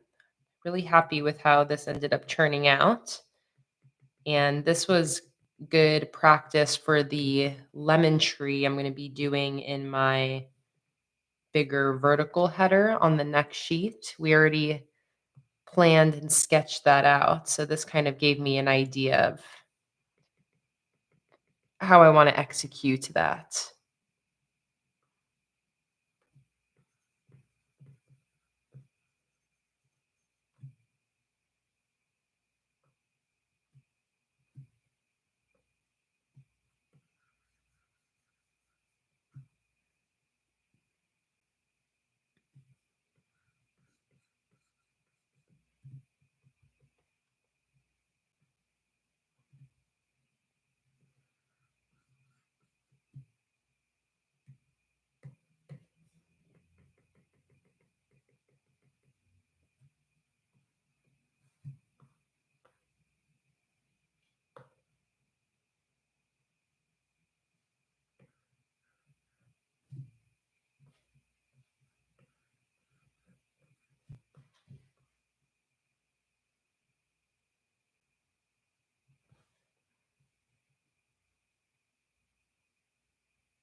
All right, let's do a little bit more shadow on my stone since I have these lemons coming in on top.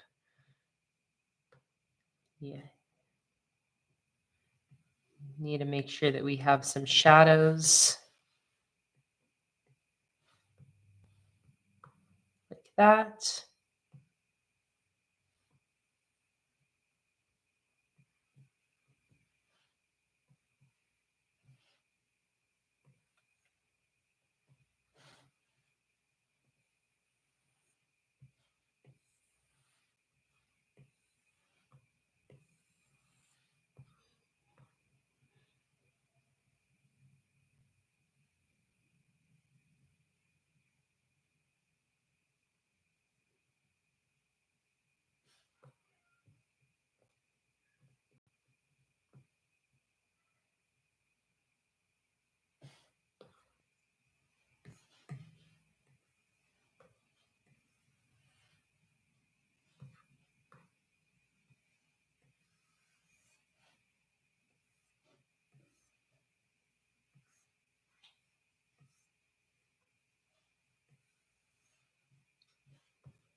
Love that. Let's do a little bit more of a dark green shadow on this background layer here, specifically to help make some of the foreground branches pop off the background. Especially concentrating the shadows farther to the top, because that's where the leaves would be much denser. So we would have more shadows naturally appearing up here.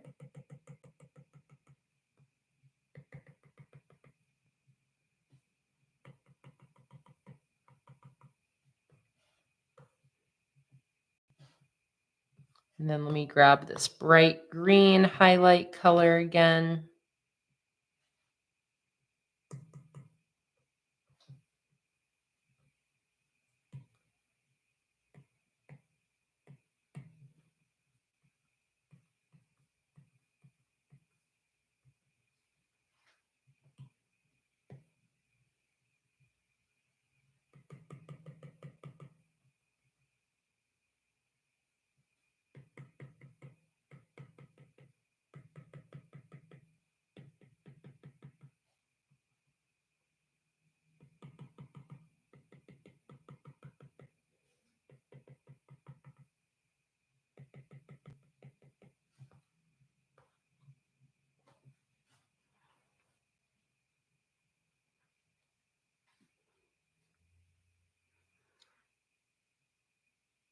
All right.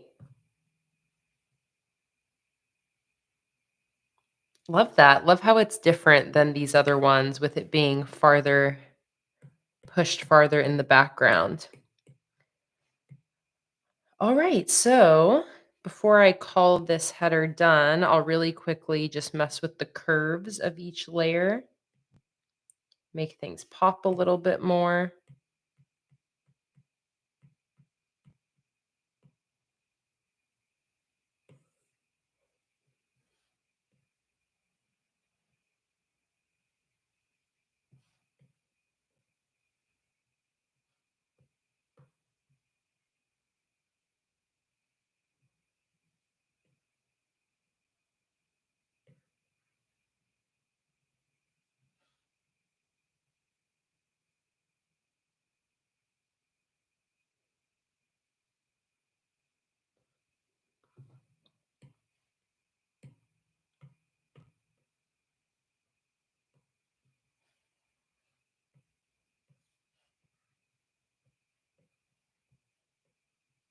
Place a couple more shadows in here.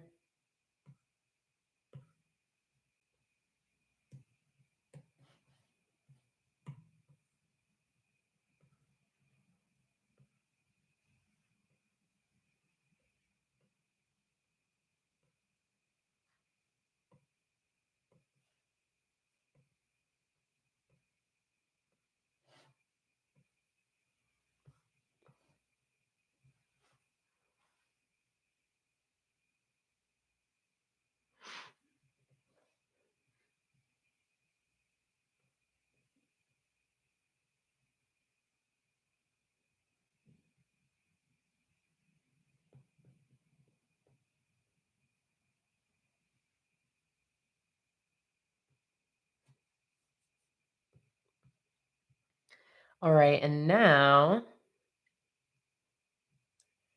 let me grab all of my layers here. I want to switch the order around a little bit.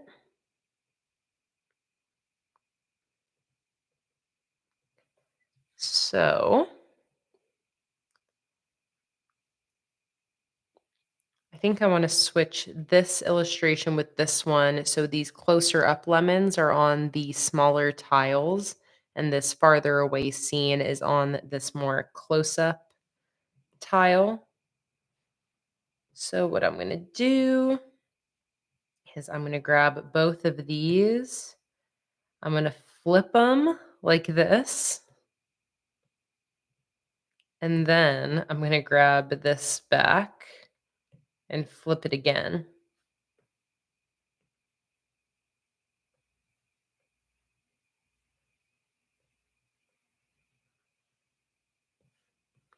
And then same thing here. Grab it and flip it.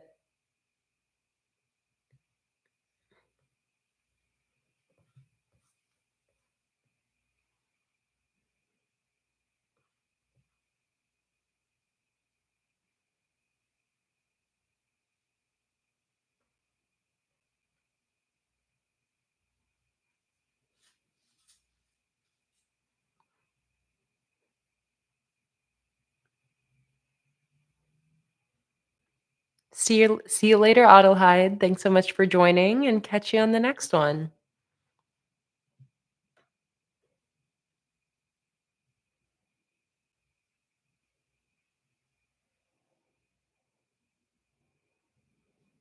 Oh, Cassie, sending you so much love.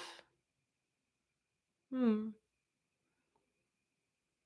Cassie said, I don't have much to look forward to these days, but these live streams, Kay, Luna, and you guys make me so happy. And I'm so happy to have found this incredible group of people like this. The feeling is mutual, Cassie. We, um, I'm so happy to have you here, and you and your participation in the chat and getting to know you makes me so happy. And we're sending you so much love. I know it.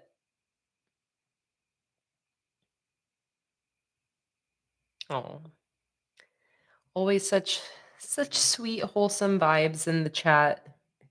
I just adore you guys.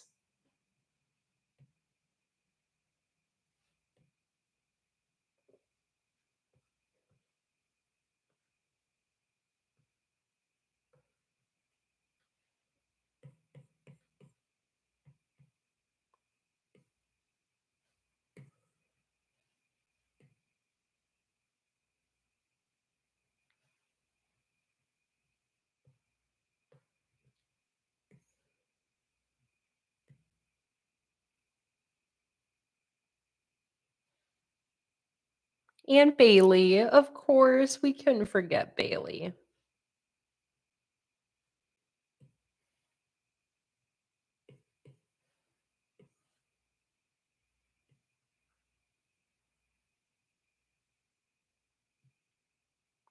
What do you guys think about zooming that in more? It cuts off the actual pillars at the bottom.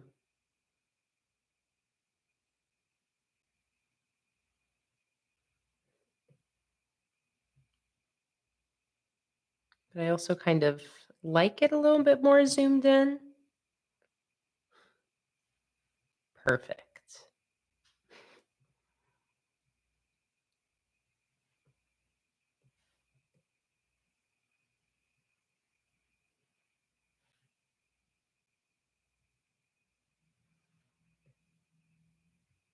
Maybe just with a tiny bit of the pillar peeking out at the bottom, like that. A little happy in between.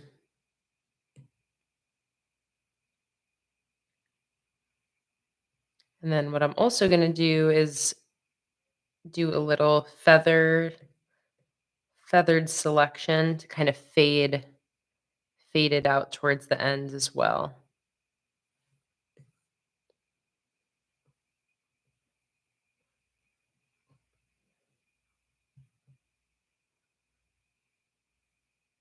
All right.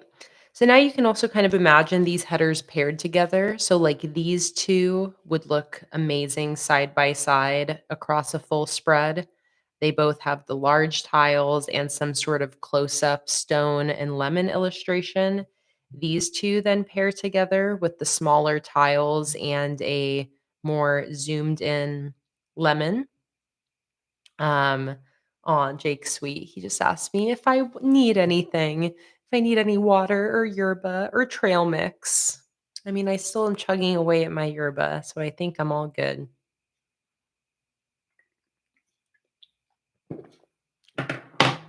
And he told me dinner's in the slow cooker. What a sweetie.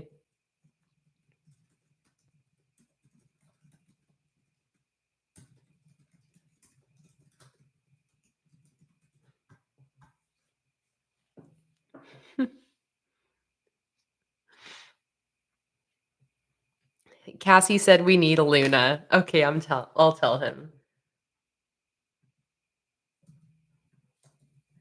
Actually, we need a Luna.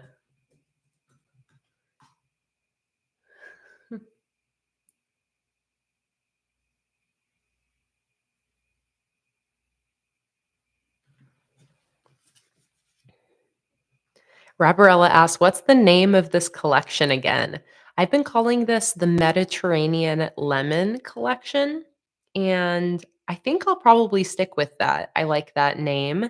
I don't have too many M kits. I think the only ones that start with M are the Magical Forest. Oh, he said Luna's sleeping, but he can wake her up. What do you think, Cassie? Should we let Luna sleep, or should we bring in a sleepy Luna?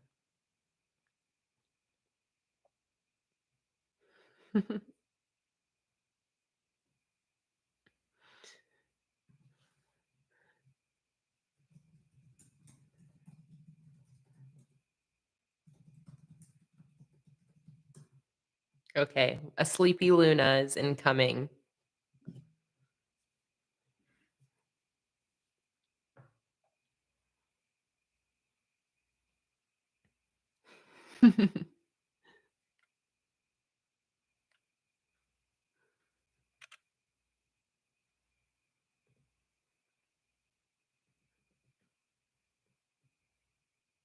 All right, yeah, but I think we're done with this first sheet here. I'm trying to think if there's anything else for us to play around with on this first sheet. I think the one thing that I could see is just like if I want any more of the blue, get her over here. We had a request. There you go. Sleepy. There you go. Oh, come here. There you go. Come here. Oh, you're Come so here. cute. Luna. Let's get some purrs up in here, Luna.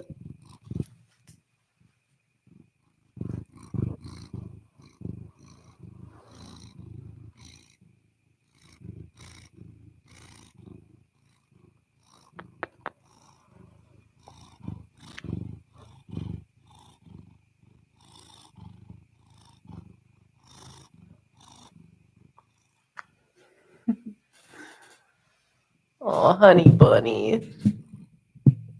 Are you such a sweet little honey? Oh, oh. Did we wake you up? Oh, oh. No, stay here with us. No, stay here with us. Let me give you some love.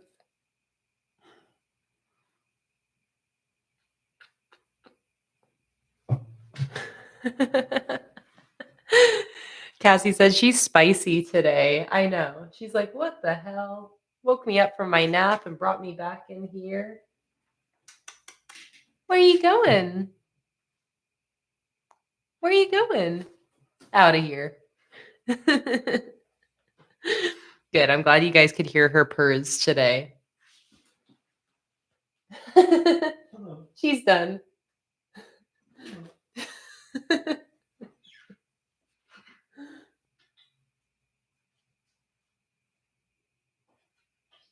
She's done with me. Come here. Get over here. Oh, okay. Oh, she flooped.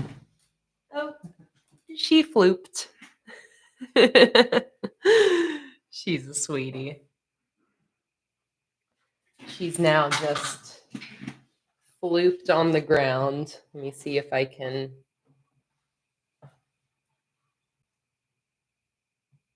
There she is. Luna. Are you flooped?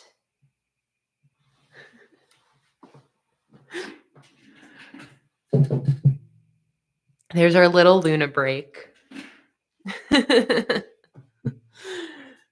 Our little Luna break.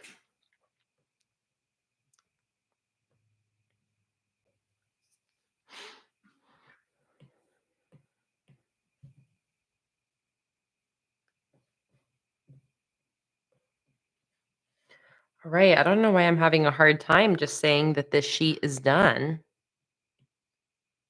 I always have to like stare at it a second longer just to be sure.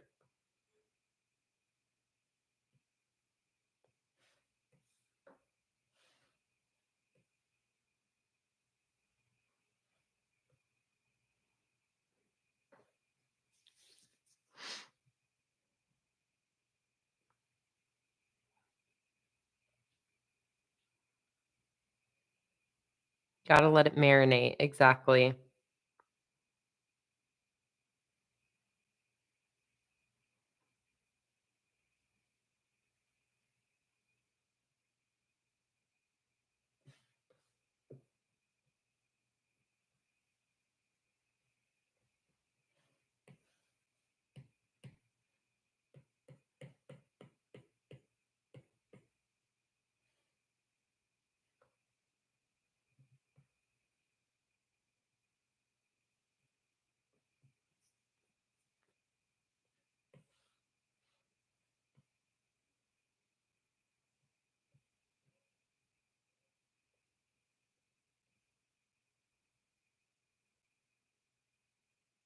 Oh my God, Cassie. Every time you talk about Bailey and Bailey's reactions to Luna and I just like can't even believe it. It's so freaking sweet. And she does her little happy tippy taps. Aw, Bailey, are you such a sweet girl?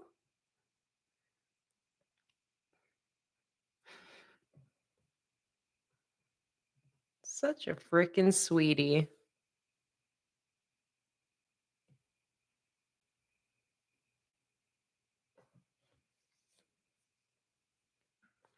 Doing her little biscuits.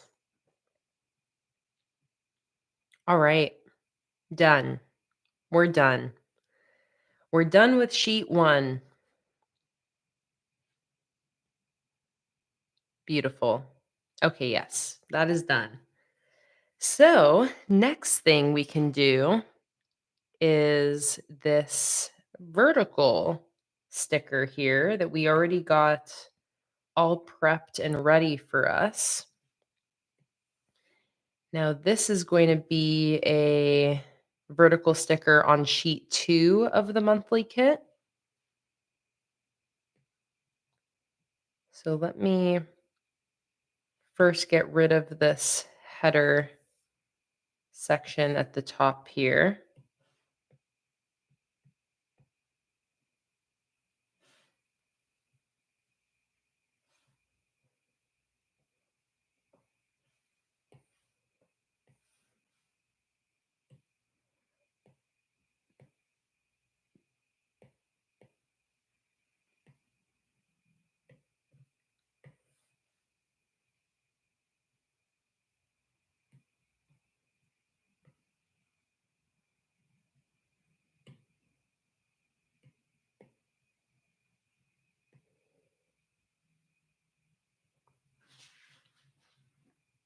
Let me see. I need to grab this sheet. No. This sheet.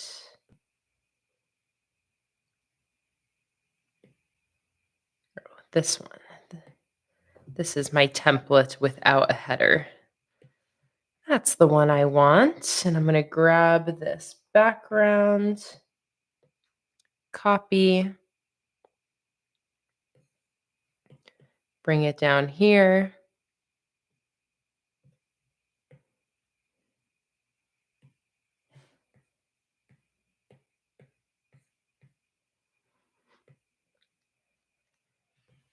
All right, now we can make this header even taller.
All right, like that.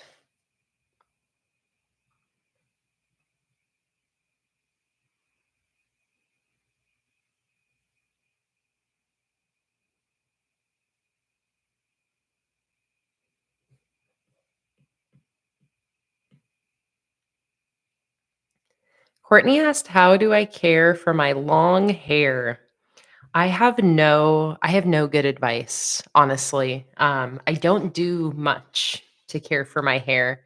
Um, you know, as of the last maybe 3 years, I've stopped dyeing and bleaching it, but I dyed and bleached my hair consistently for, like, 7 years while it grew this long.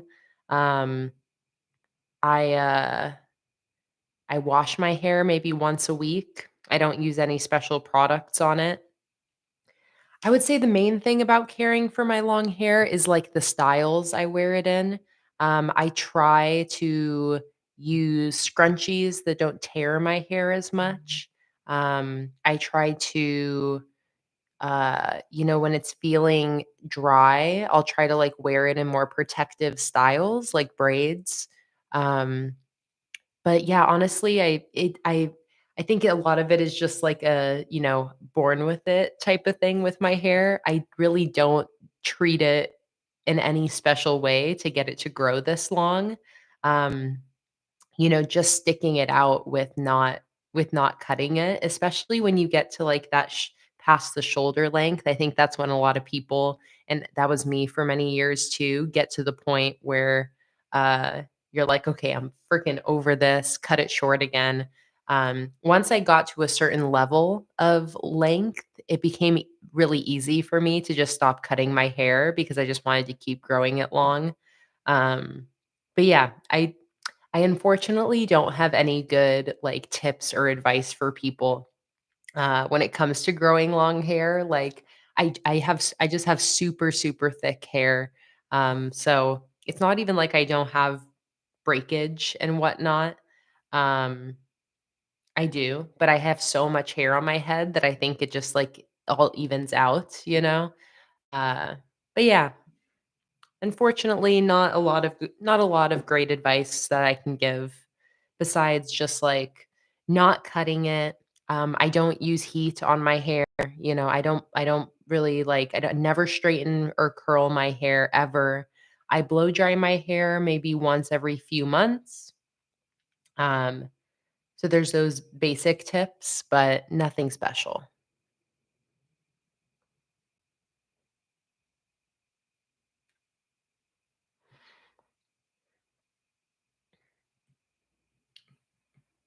All right. So I'm going to go over to my sheet one and I'm going to copy everything here to use as reference for the next sheet.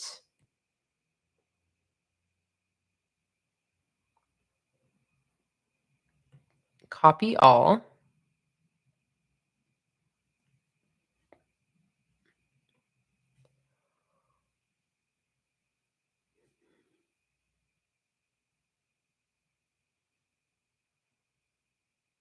Courtney said, "Do I ever get dandruff with thick hair? That's my biggest problem."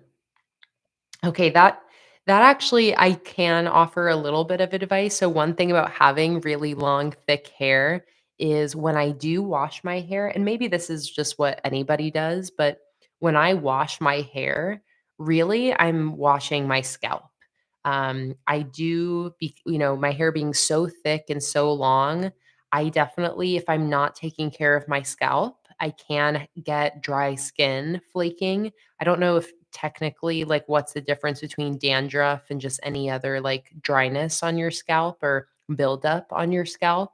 Um, but yeah, like, my scalp definitely can get dirty easily. Like, it has a buildup of oils that can happen. Um, so brushing my hair regularly really helps with scalp stuff. When I brush my hair, I really am like brushing my scalp and trying to spread the oils throughout my hair, trying to make sure that nothing is like regularly like brushing that actual head skin. I also have one of those silicone scalp cleaners that I use when I wash my hair. I don't use it every time. Sometimes I just use my fingers. Um, but it's like when I wash my hair, I'm just really focusing on my scalp. It's not even about washing my hair. It's just about washing my head.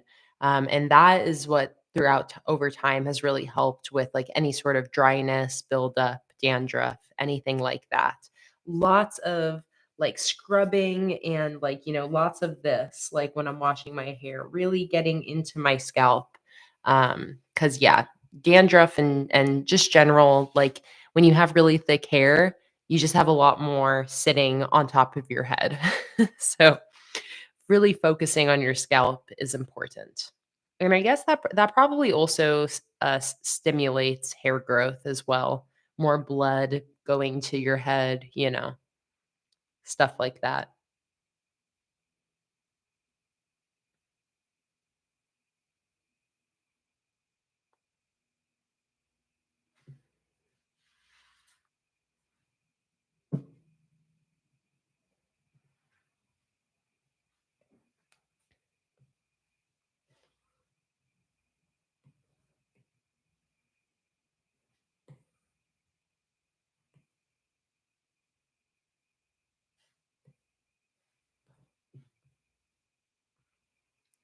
All right, let's start working on this lemon tree here.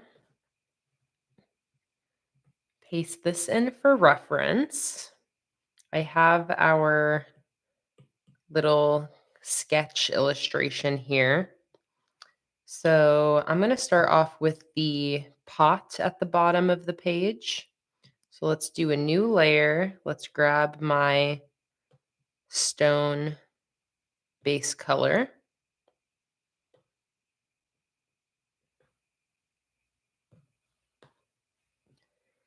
Turn on my symmetry tool. And let's just put in this pot that I sketched out here already.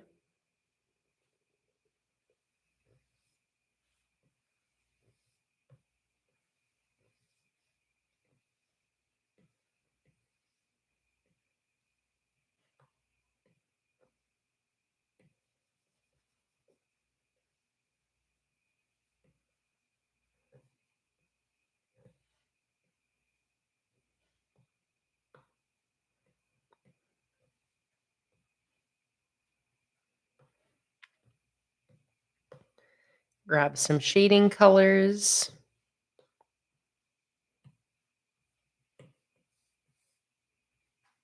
Turn on alpha lock.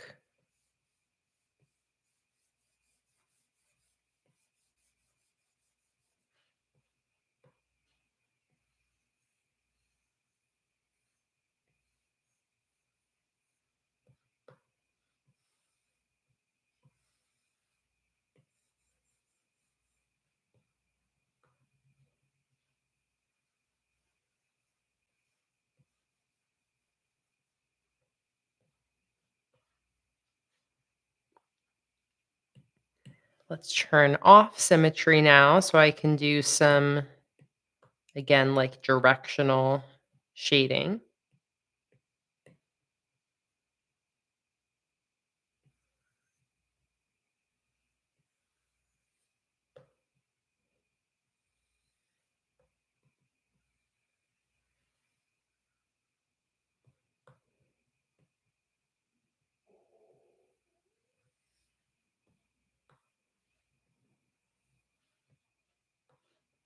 Let's turn off my sketch. Start to grab some more of these colors in here.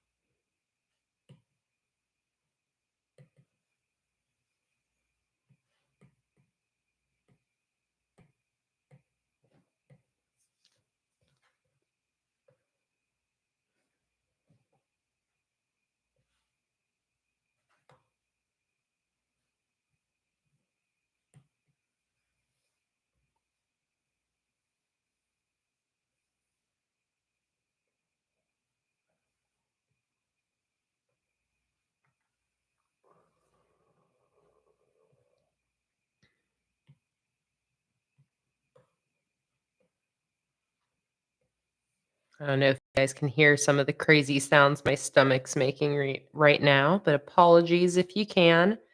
It's awaiting dinner. Hey, Beck, welcome in. Good morning. So happy you're able to pop in for a second and say hi. We love you.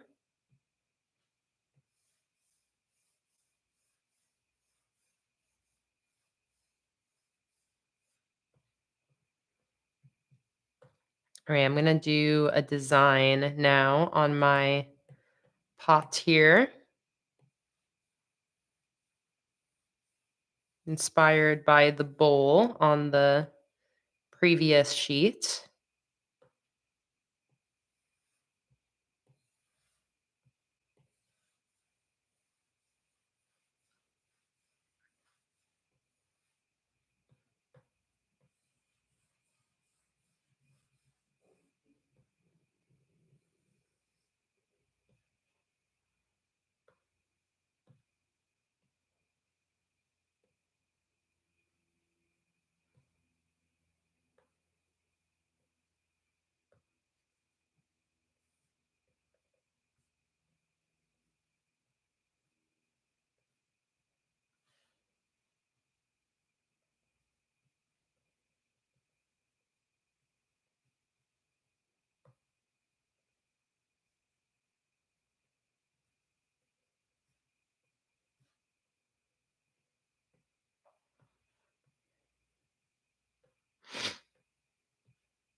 Here is the other sheet that I just finished, Beck. This is what I've been working on pretty much in all the streams so far, and we finally finished it. This was the last scene that we just created. We also created this one today. And now onto sheet 2. All right, stomach, chill. You're gonna get dinner, okay? Don't worry.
All right, I think that's a good base for our designs on this pot. So I'm gonna start to go in with some um, more shading.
Let's get some of this bright yellow as a highlight on the right side.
All right, that is looking pretty good.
Hey, Ellie, welcome in.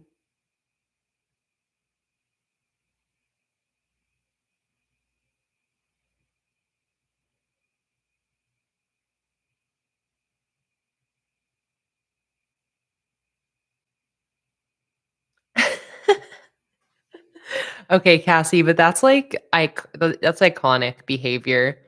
You were out of it, so you answered the door to your delivery driver without pants on. I f I freaking love that. Seriously, iconic, iconic. Oh, man. But let's be real, it's like delivery drivers they've definitely seen it all. They've definitely seen it all.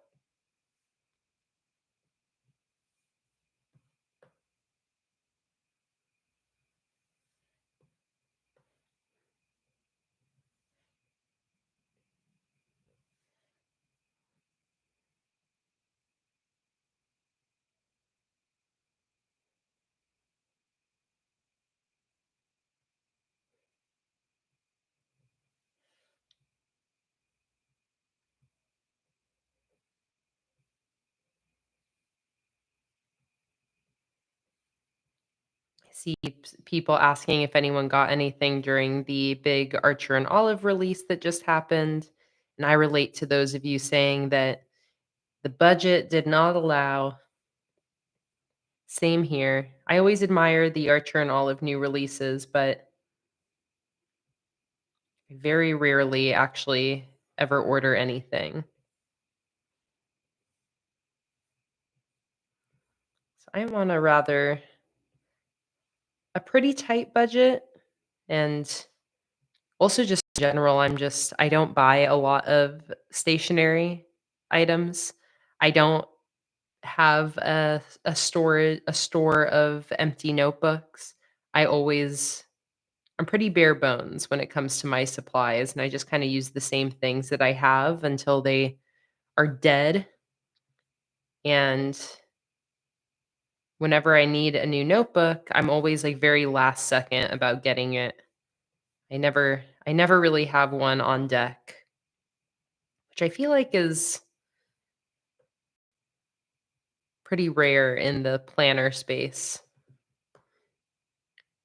when it comes to, like, planner or journaling influencers. Usually, they have, like 20 unused notebooks sitting around.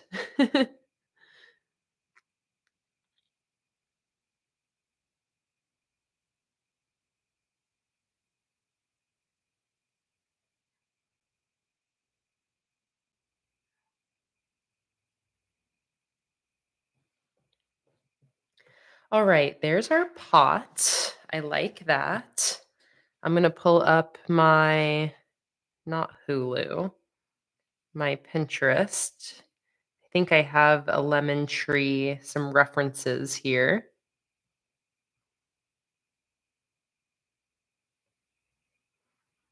Alright, so let's first put in my branches.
Most of these are just gonna get covered up, but just have them in there just in case any bits show up.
All right, where do I want to start with this? I kind of want to see if this leaf brush, which is called Paper Daisy, if this can maybe do some of the heavy lifting here for me without being too out of place.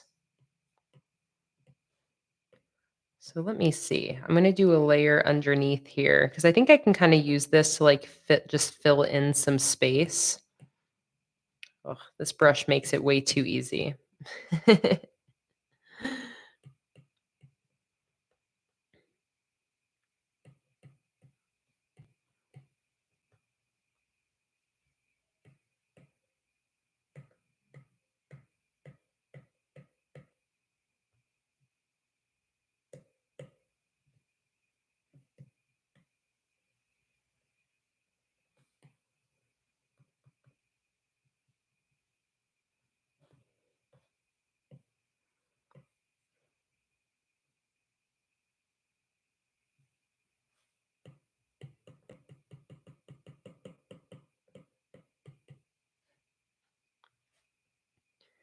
So I'm doing this behind, again, just kind of as like a background layer here.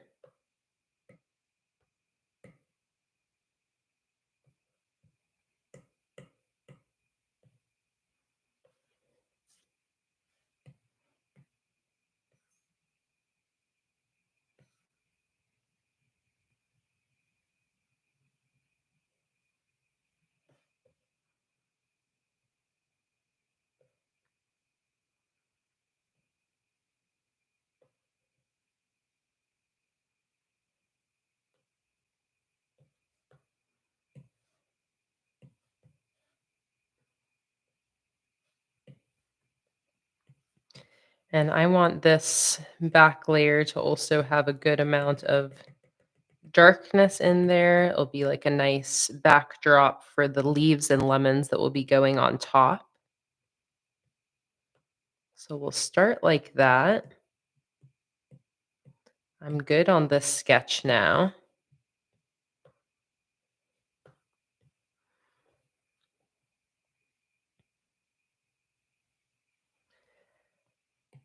Now I'm going to grab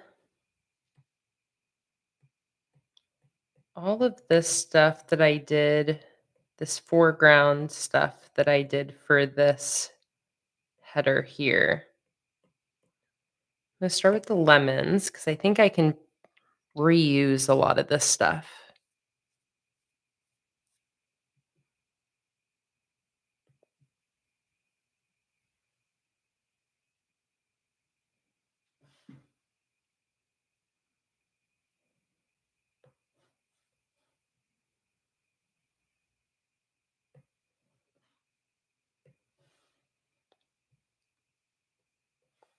Oh, that was the wrong layer I copied. Let me go back.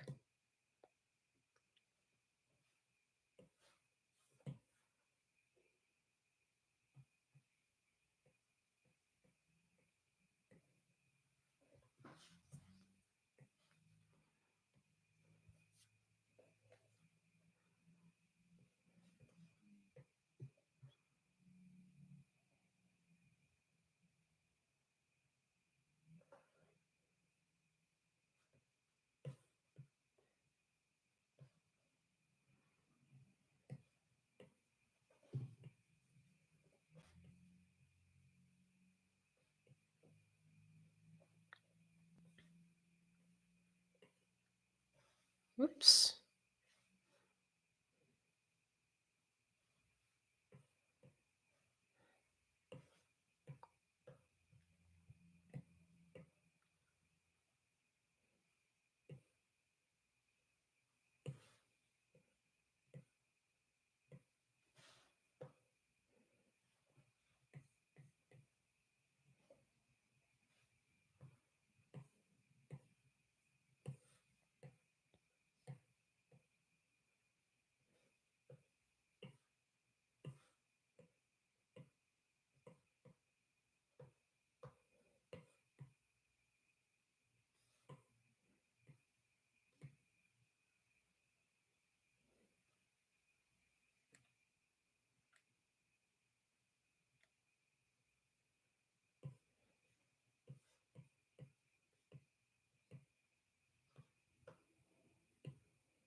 So again, since I already did all this work on these previous illustrations that are more zoomed in, once I come to a more zoomed out subject like this tree, I can bring back in a lot of these other elements I already drew.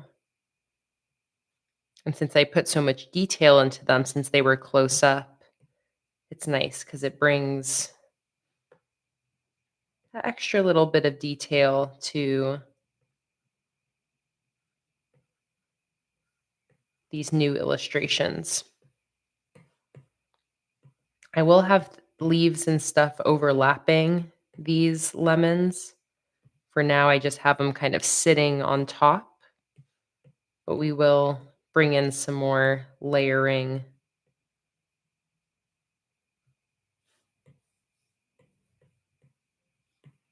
so that they really incorporate as a part of this tree.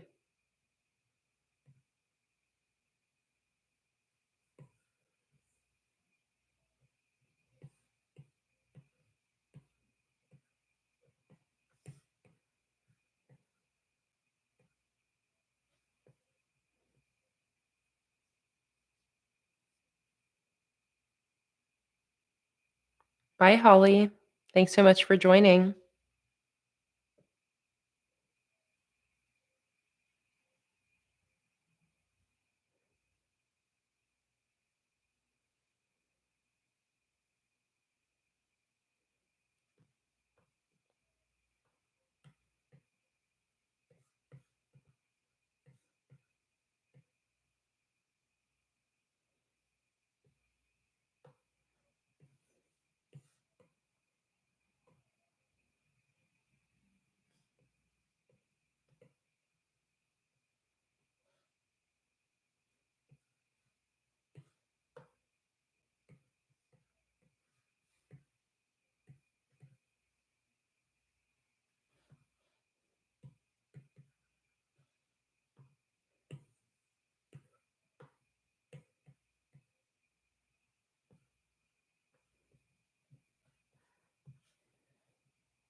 The next public stream I don't yet have scheduled, Holly. It'll be in June.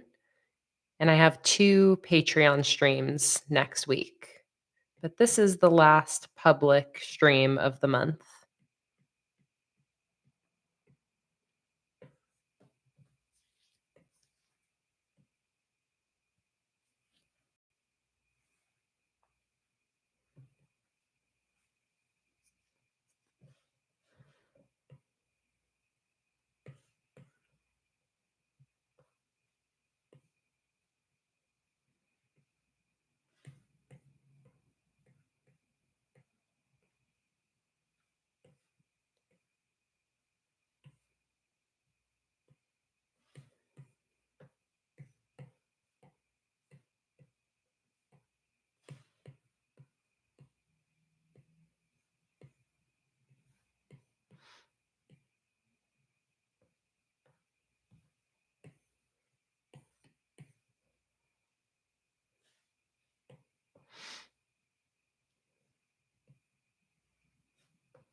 Both of those streams are for the $10 level, Shima.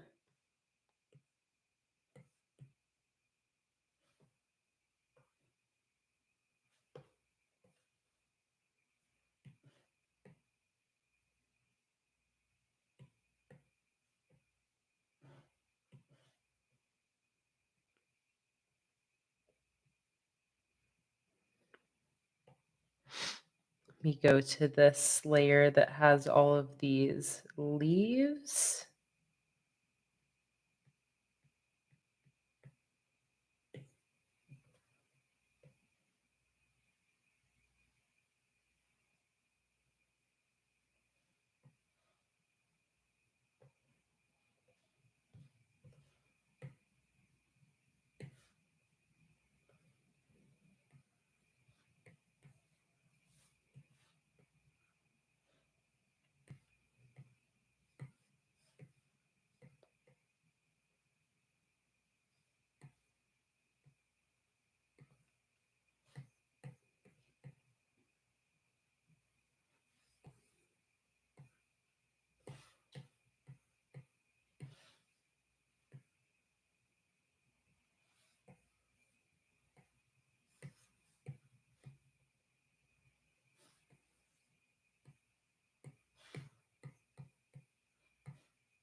All right. Now I'm going to start doing a layer on top of everything.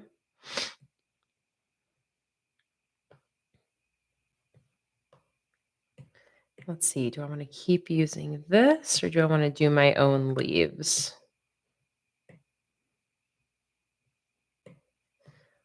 Let me actually just stamp some of these bigger leafy shapes over here to kind of pull in and use individually.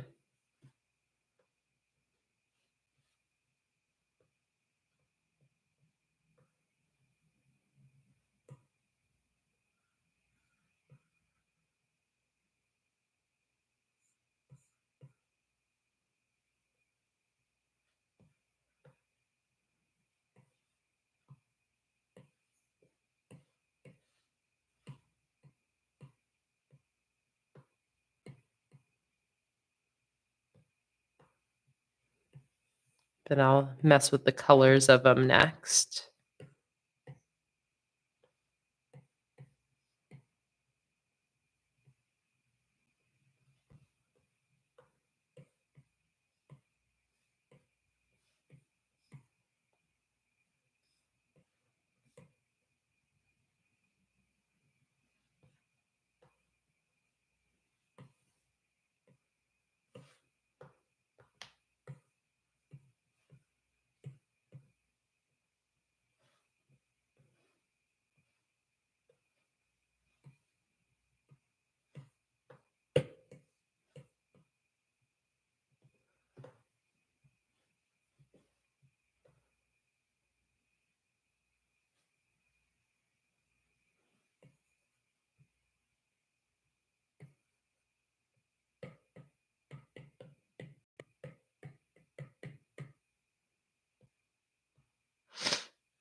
I'm going to have some branches peek out here and there.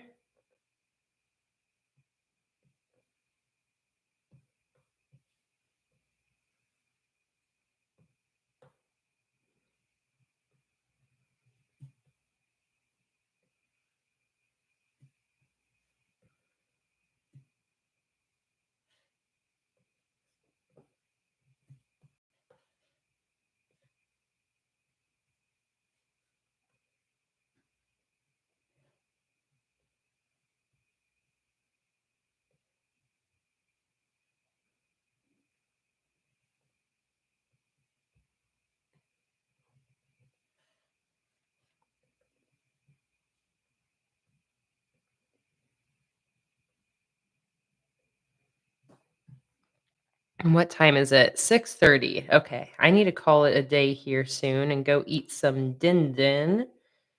But of course, it's hard for me to pull away.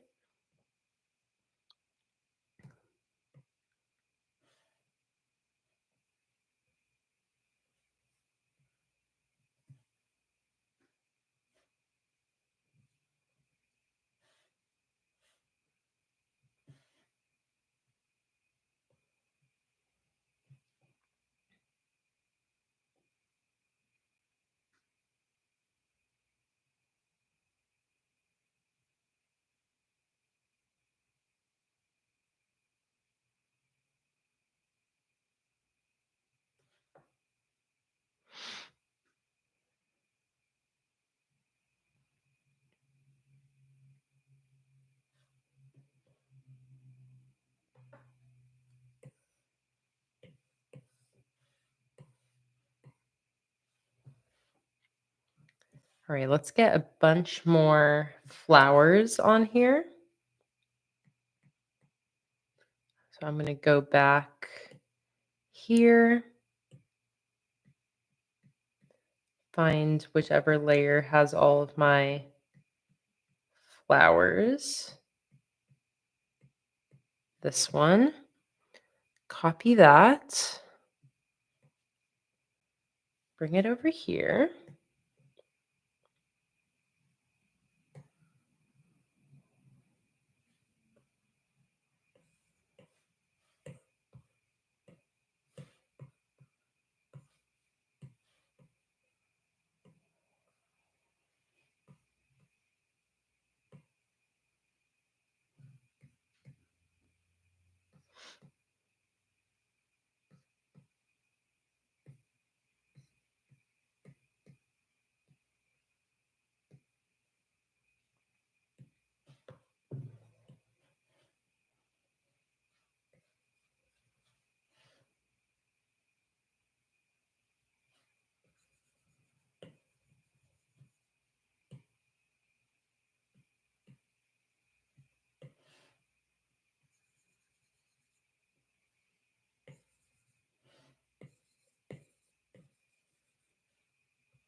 Right, this is turning out very cute. Came together quite easily too, since I had all of those other elements just kind of ready to go.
Cassie, I love that you named the tree Herbert Lemmy. It's like the perfect lemon tree name ever. And that you said that you will literally upgrade your tier for Herbert Lemmy.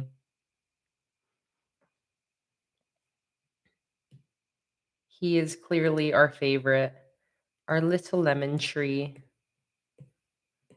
little herb.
Okay.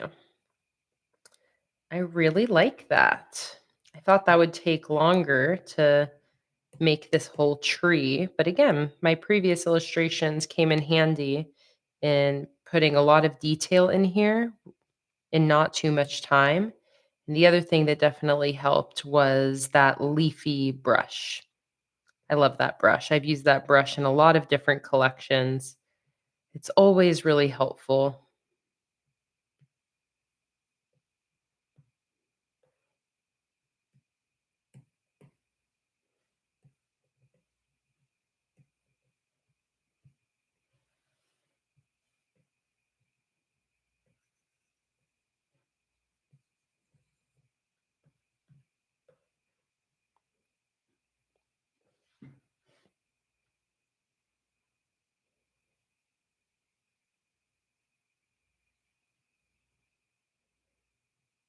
Yes, definitely Olympia. Blue and yellow numbers. Love that idea. Okay, so now that we've got that tree laid in, little Herbert Lemmy the First, as we have dubbed him, I think I really just need to decide now, just make sure that I'm happy with the general format of this header or sticker. I don't know if you could really call this a header.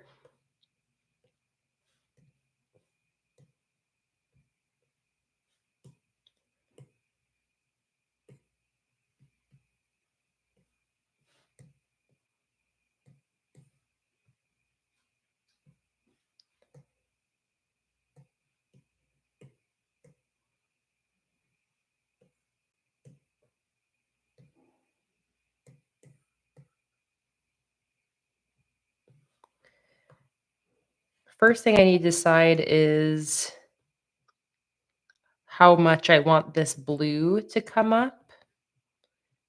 Initially, we put it down here at the bottom.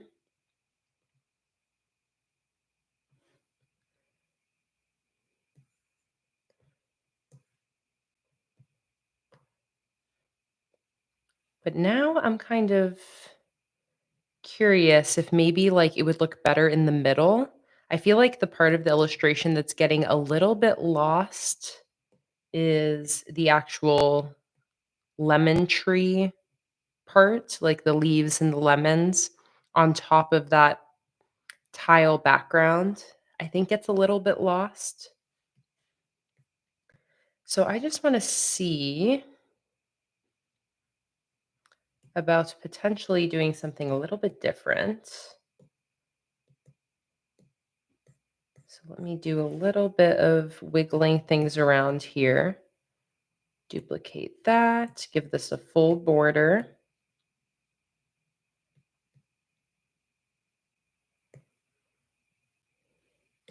And then let me take this and create a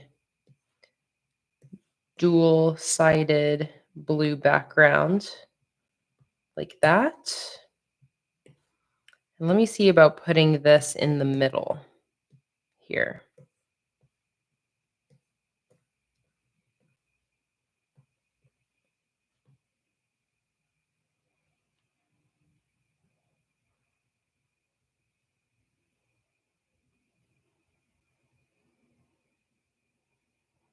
Right? Doesn't that look nice?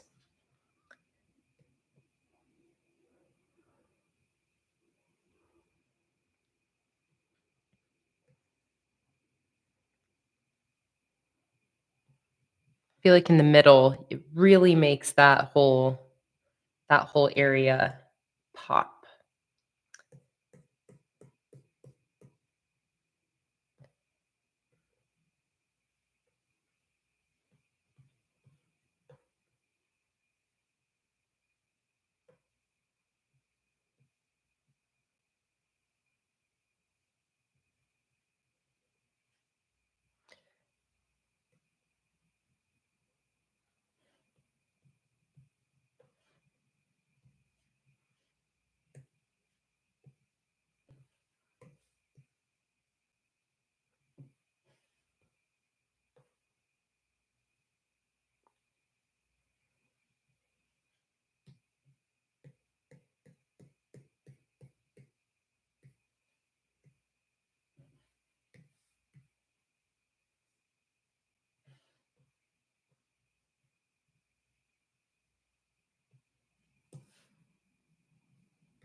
All right.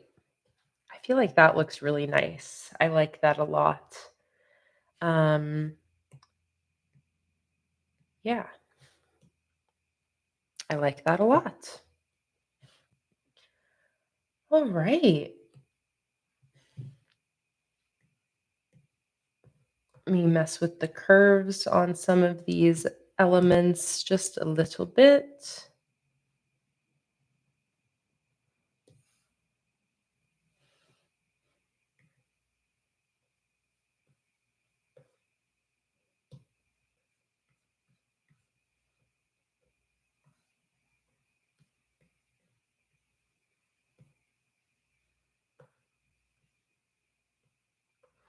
Let me also, I'm going to merge together my whole tree now. And I'm going to do, actually, I don't think I need a new layer above it, but I'm just going to go in with a little bit of extra shading on the left side of the tree just to keep with our color direction here.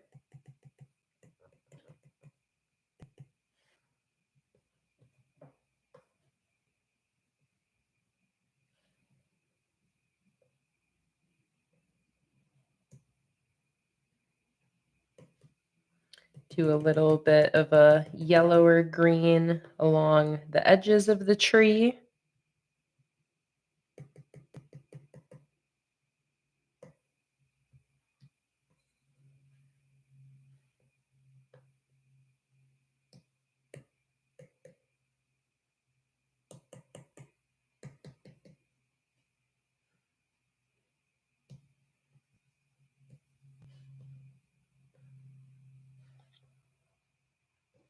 like that. All right. You guys, I think we are done for today. And we've definitely gotten the hardest part of this collection finished. So we've got the first sheet with all of our main headers here, 5 horizontal headers with 5 different lemon scene illustrations. We'll zoom in on each one here. And then this is one we made today, as well as this one here.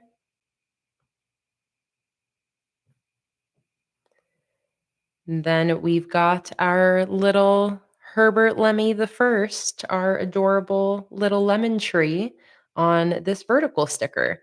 So this is going to be sheet 2 of the monthly kit. This is going to have our other functional elements here, like the weekly headers that were suggested. Definitely going to do some square tiles for the weekly headers, Olympia, as well as like some yellow and blue numbers. Um, We'll also probably have some washi strips going into this collection with the tiles. Sheet 3 of the monthly kit will have our decorative lemon stickers. We already have a decorative sheet done here as well, the one that has all of our larger tiles. So this one is all done and ready to go. But yeah, that is it for today. I have 2 more Patreon live streams coming up this coming week on Wednesday. Let me double check the calendar. I think Wednesday and Friday. Double check here. Yes, Wednesday and Friday. So on the 29th and the 31st, we'll be probably continuing with these designs. I might end up working on this a little bit on my own later tonight to try to get like some more progress done on it. Um, on Wednesday, we'll definitely continue this during the Patreon live stream. Hopefully, finish it up on Wednesday. And then this collection will be shipping out to my $15 and up patrons in the first full week of June. Um, I'll also have printables matching this collection. My printables now get posted at the beginning of the month. So towards the beginning of June is when the or the printables matching this collection will get posted to my lower Patreon tiers. Obviously, the higher tiers get those as well. But that's stuff like the calendar printables, weekly spread printables, decorative pages, quote pages, all that fun stuff. So if you want to keep up with all of the fun things that go over on Patreon, don't forget to join patreon.com/planningwithkay. You can join for free as well to get some of the live streams, some printables, and to keep up to date on everything that's happening over there. We'll also have a live stream schedule, a theme poll, and all of the other end of month Patreon posts going up by the 31st. So that's where people will get to vote on my next sticker theme and all that fun stuff. Um, and if you haven't watched my June Plan With Me video yet, please make sure to go give that a watch. I hope you guys like that whole setup, as well as last week's new bullet journal setup video. All of the new stickers are up in my sticker shop. At the beginning of June is also when the Book Nook collection will go live in my sticker shop, probably in the first week of June. And if you want to receive that Book Nook collection before it goes available publicly, you can join Patreon anytime before June 1st for the Book Nook theme. If you want to join Patreon for this theme, this is going to be sent out in June. So if you are pledged anytime throughout the month of June to a 15 plus tier, then that's who this collection will be shipping out to. And it is time for me to go eat some dinner. So thank you guys so much for joining today. This was such a fun stream, a great way to end the month of public live streams. If you're a patron, I'll see you either on a Wednesday or Friday. If you join the public streams, I will have the live stream schedule posted by the end of this month, and we'll have some more public live streams coming back in the month of June. Thank you for all of the incredible conversation. It was such a fun, chatty stream today. I had fun both talking myself, but also just reading the chat while you guys were talking about all of your different experiences. Yeah, I just love the conversation of these streams. It's so like far and wide in the different topics we cover, and always so full of like positivity and warmth and respect. And I can't thank you guys enough for making this space what it is. So thank you guys so much for joining. I hope you have a lovely rest of your weekend slash Monday if you're in New Zealand or Australia. And I'll see you guys in the next one. Bye, everybody.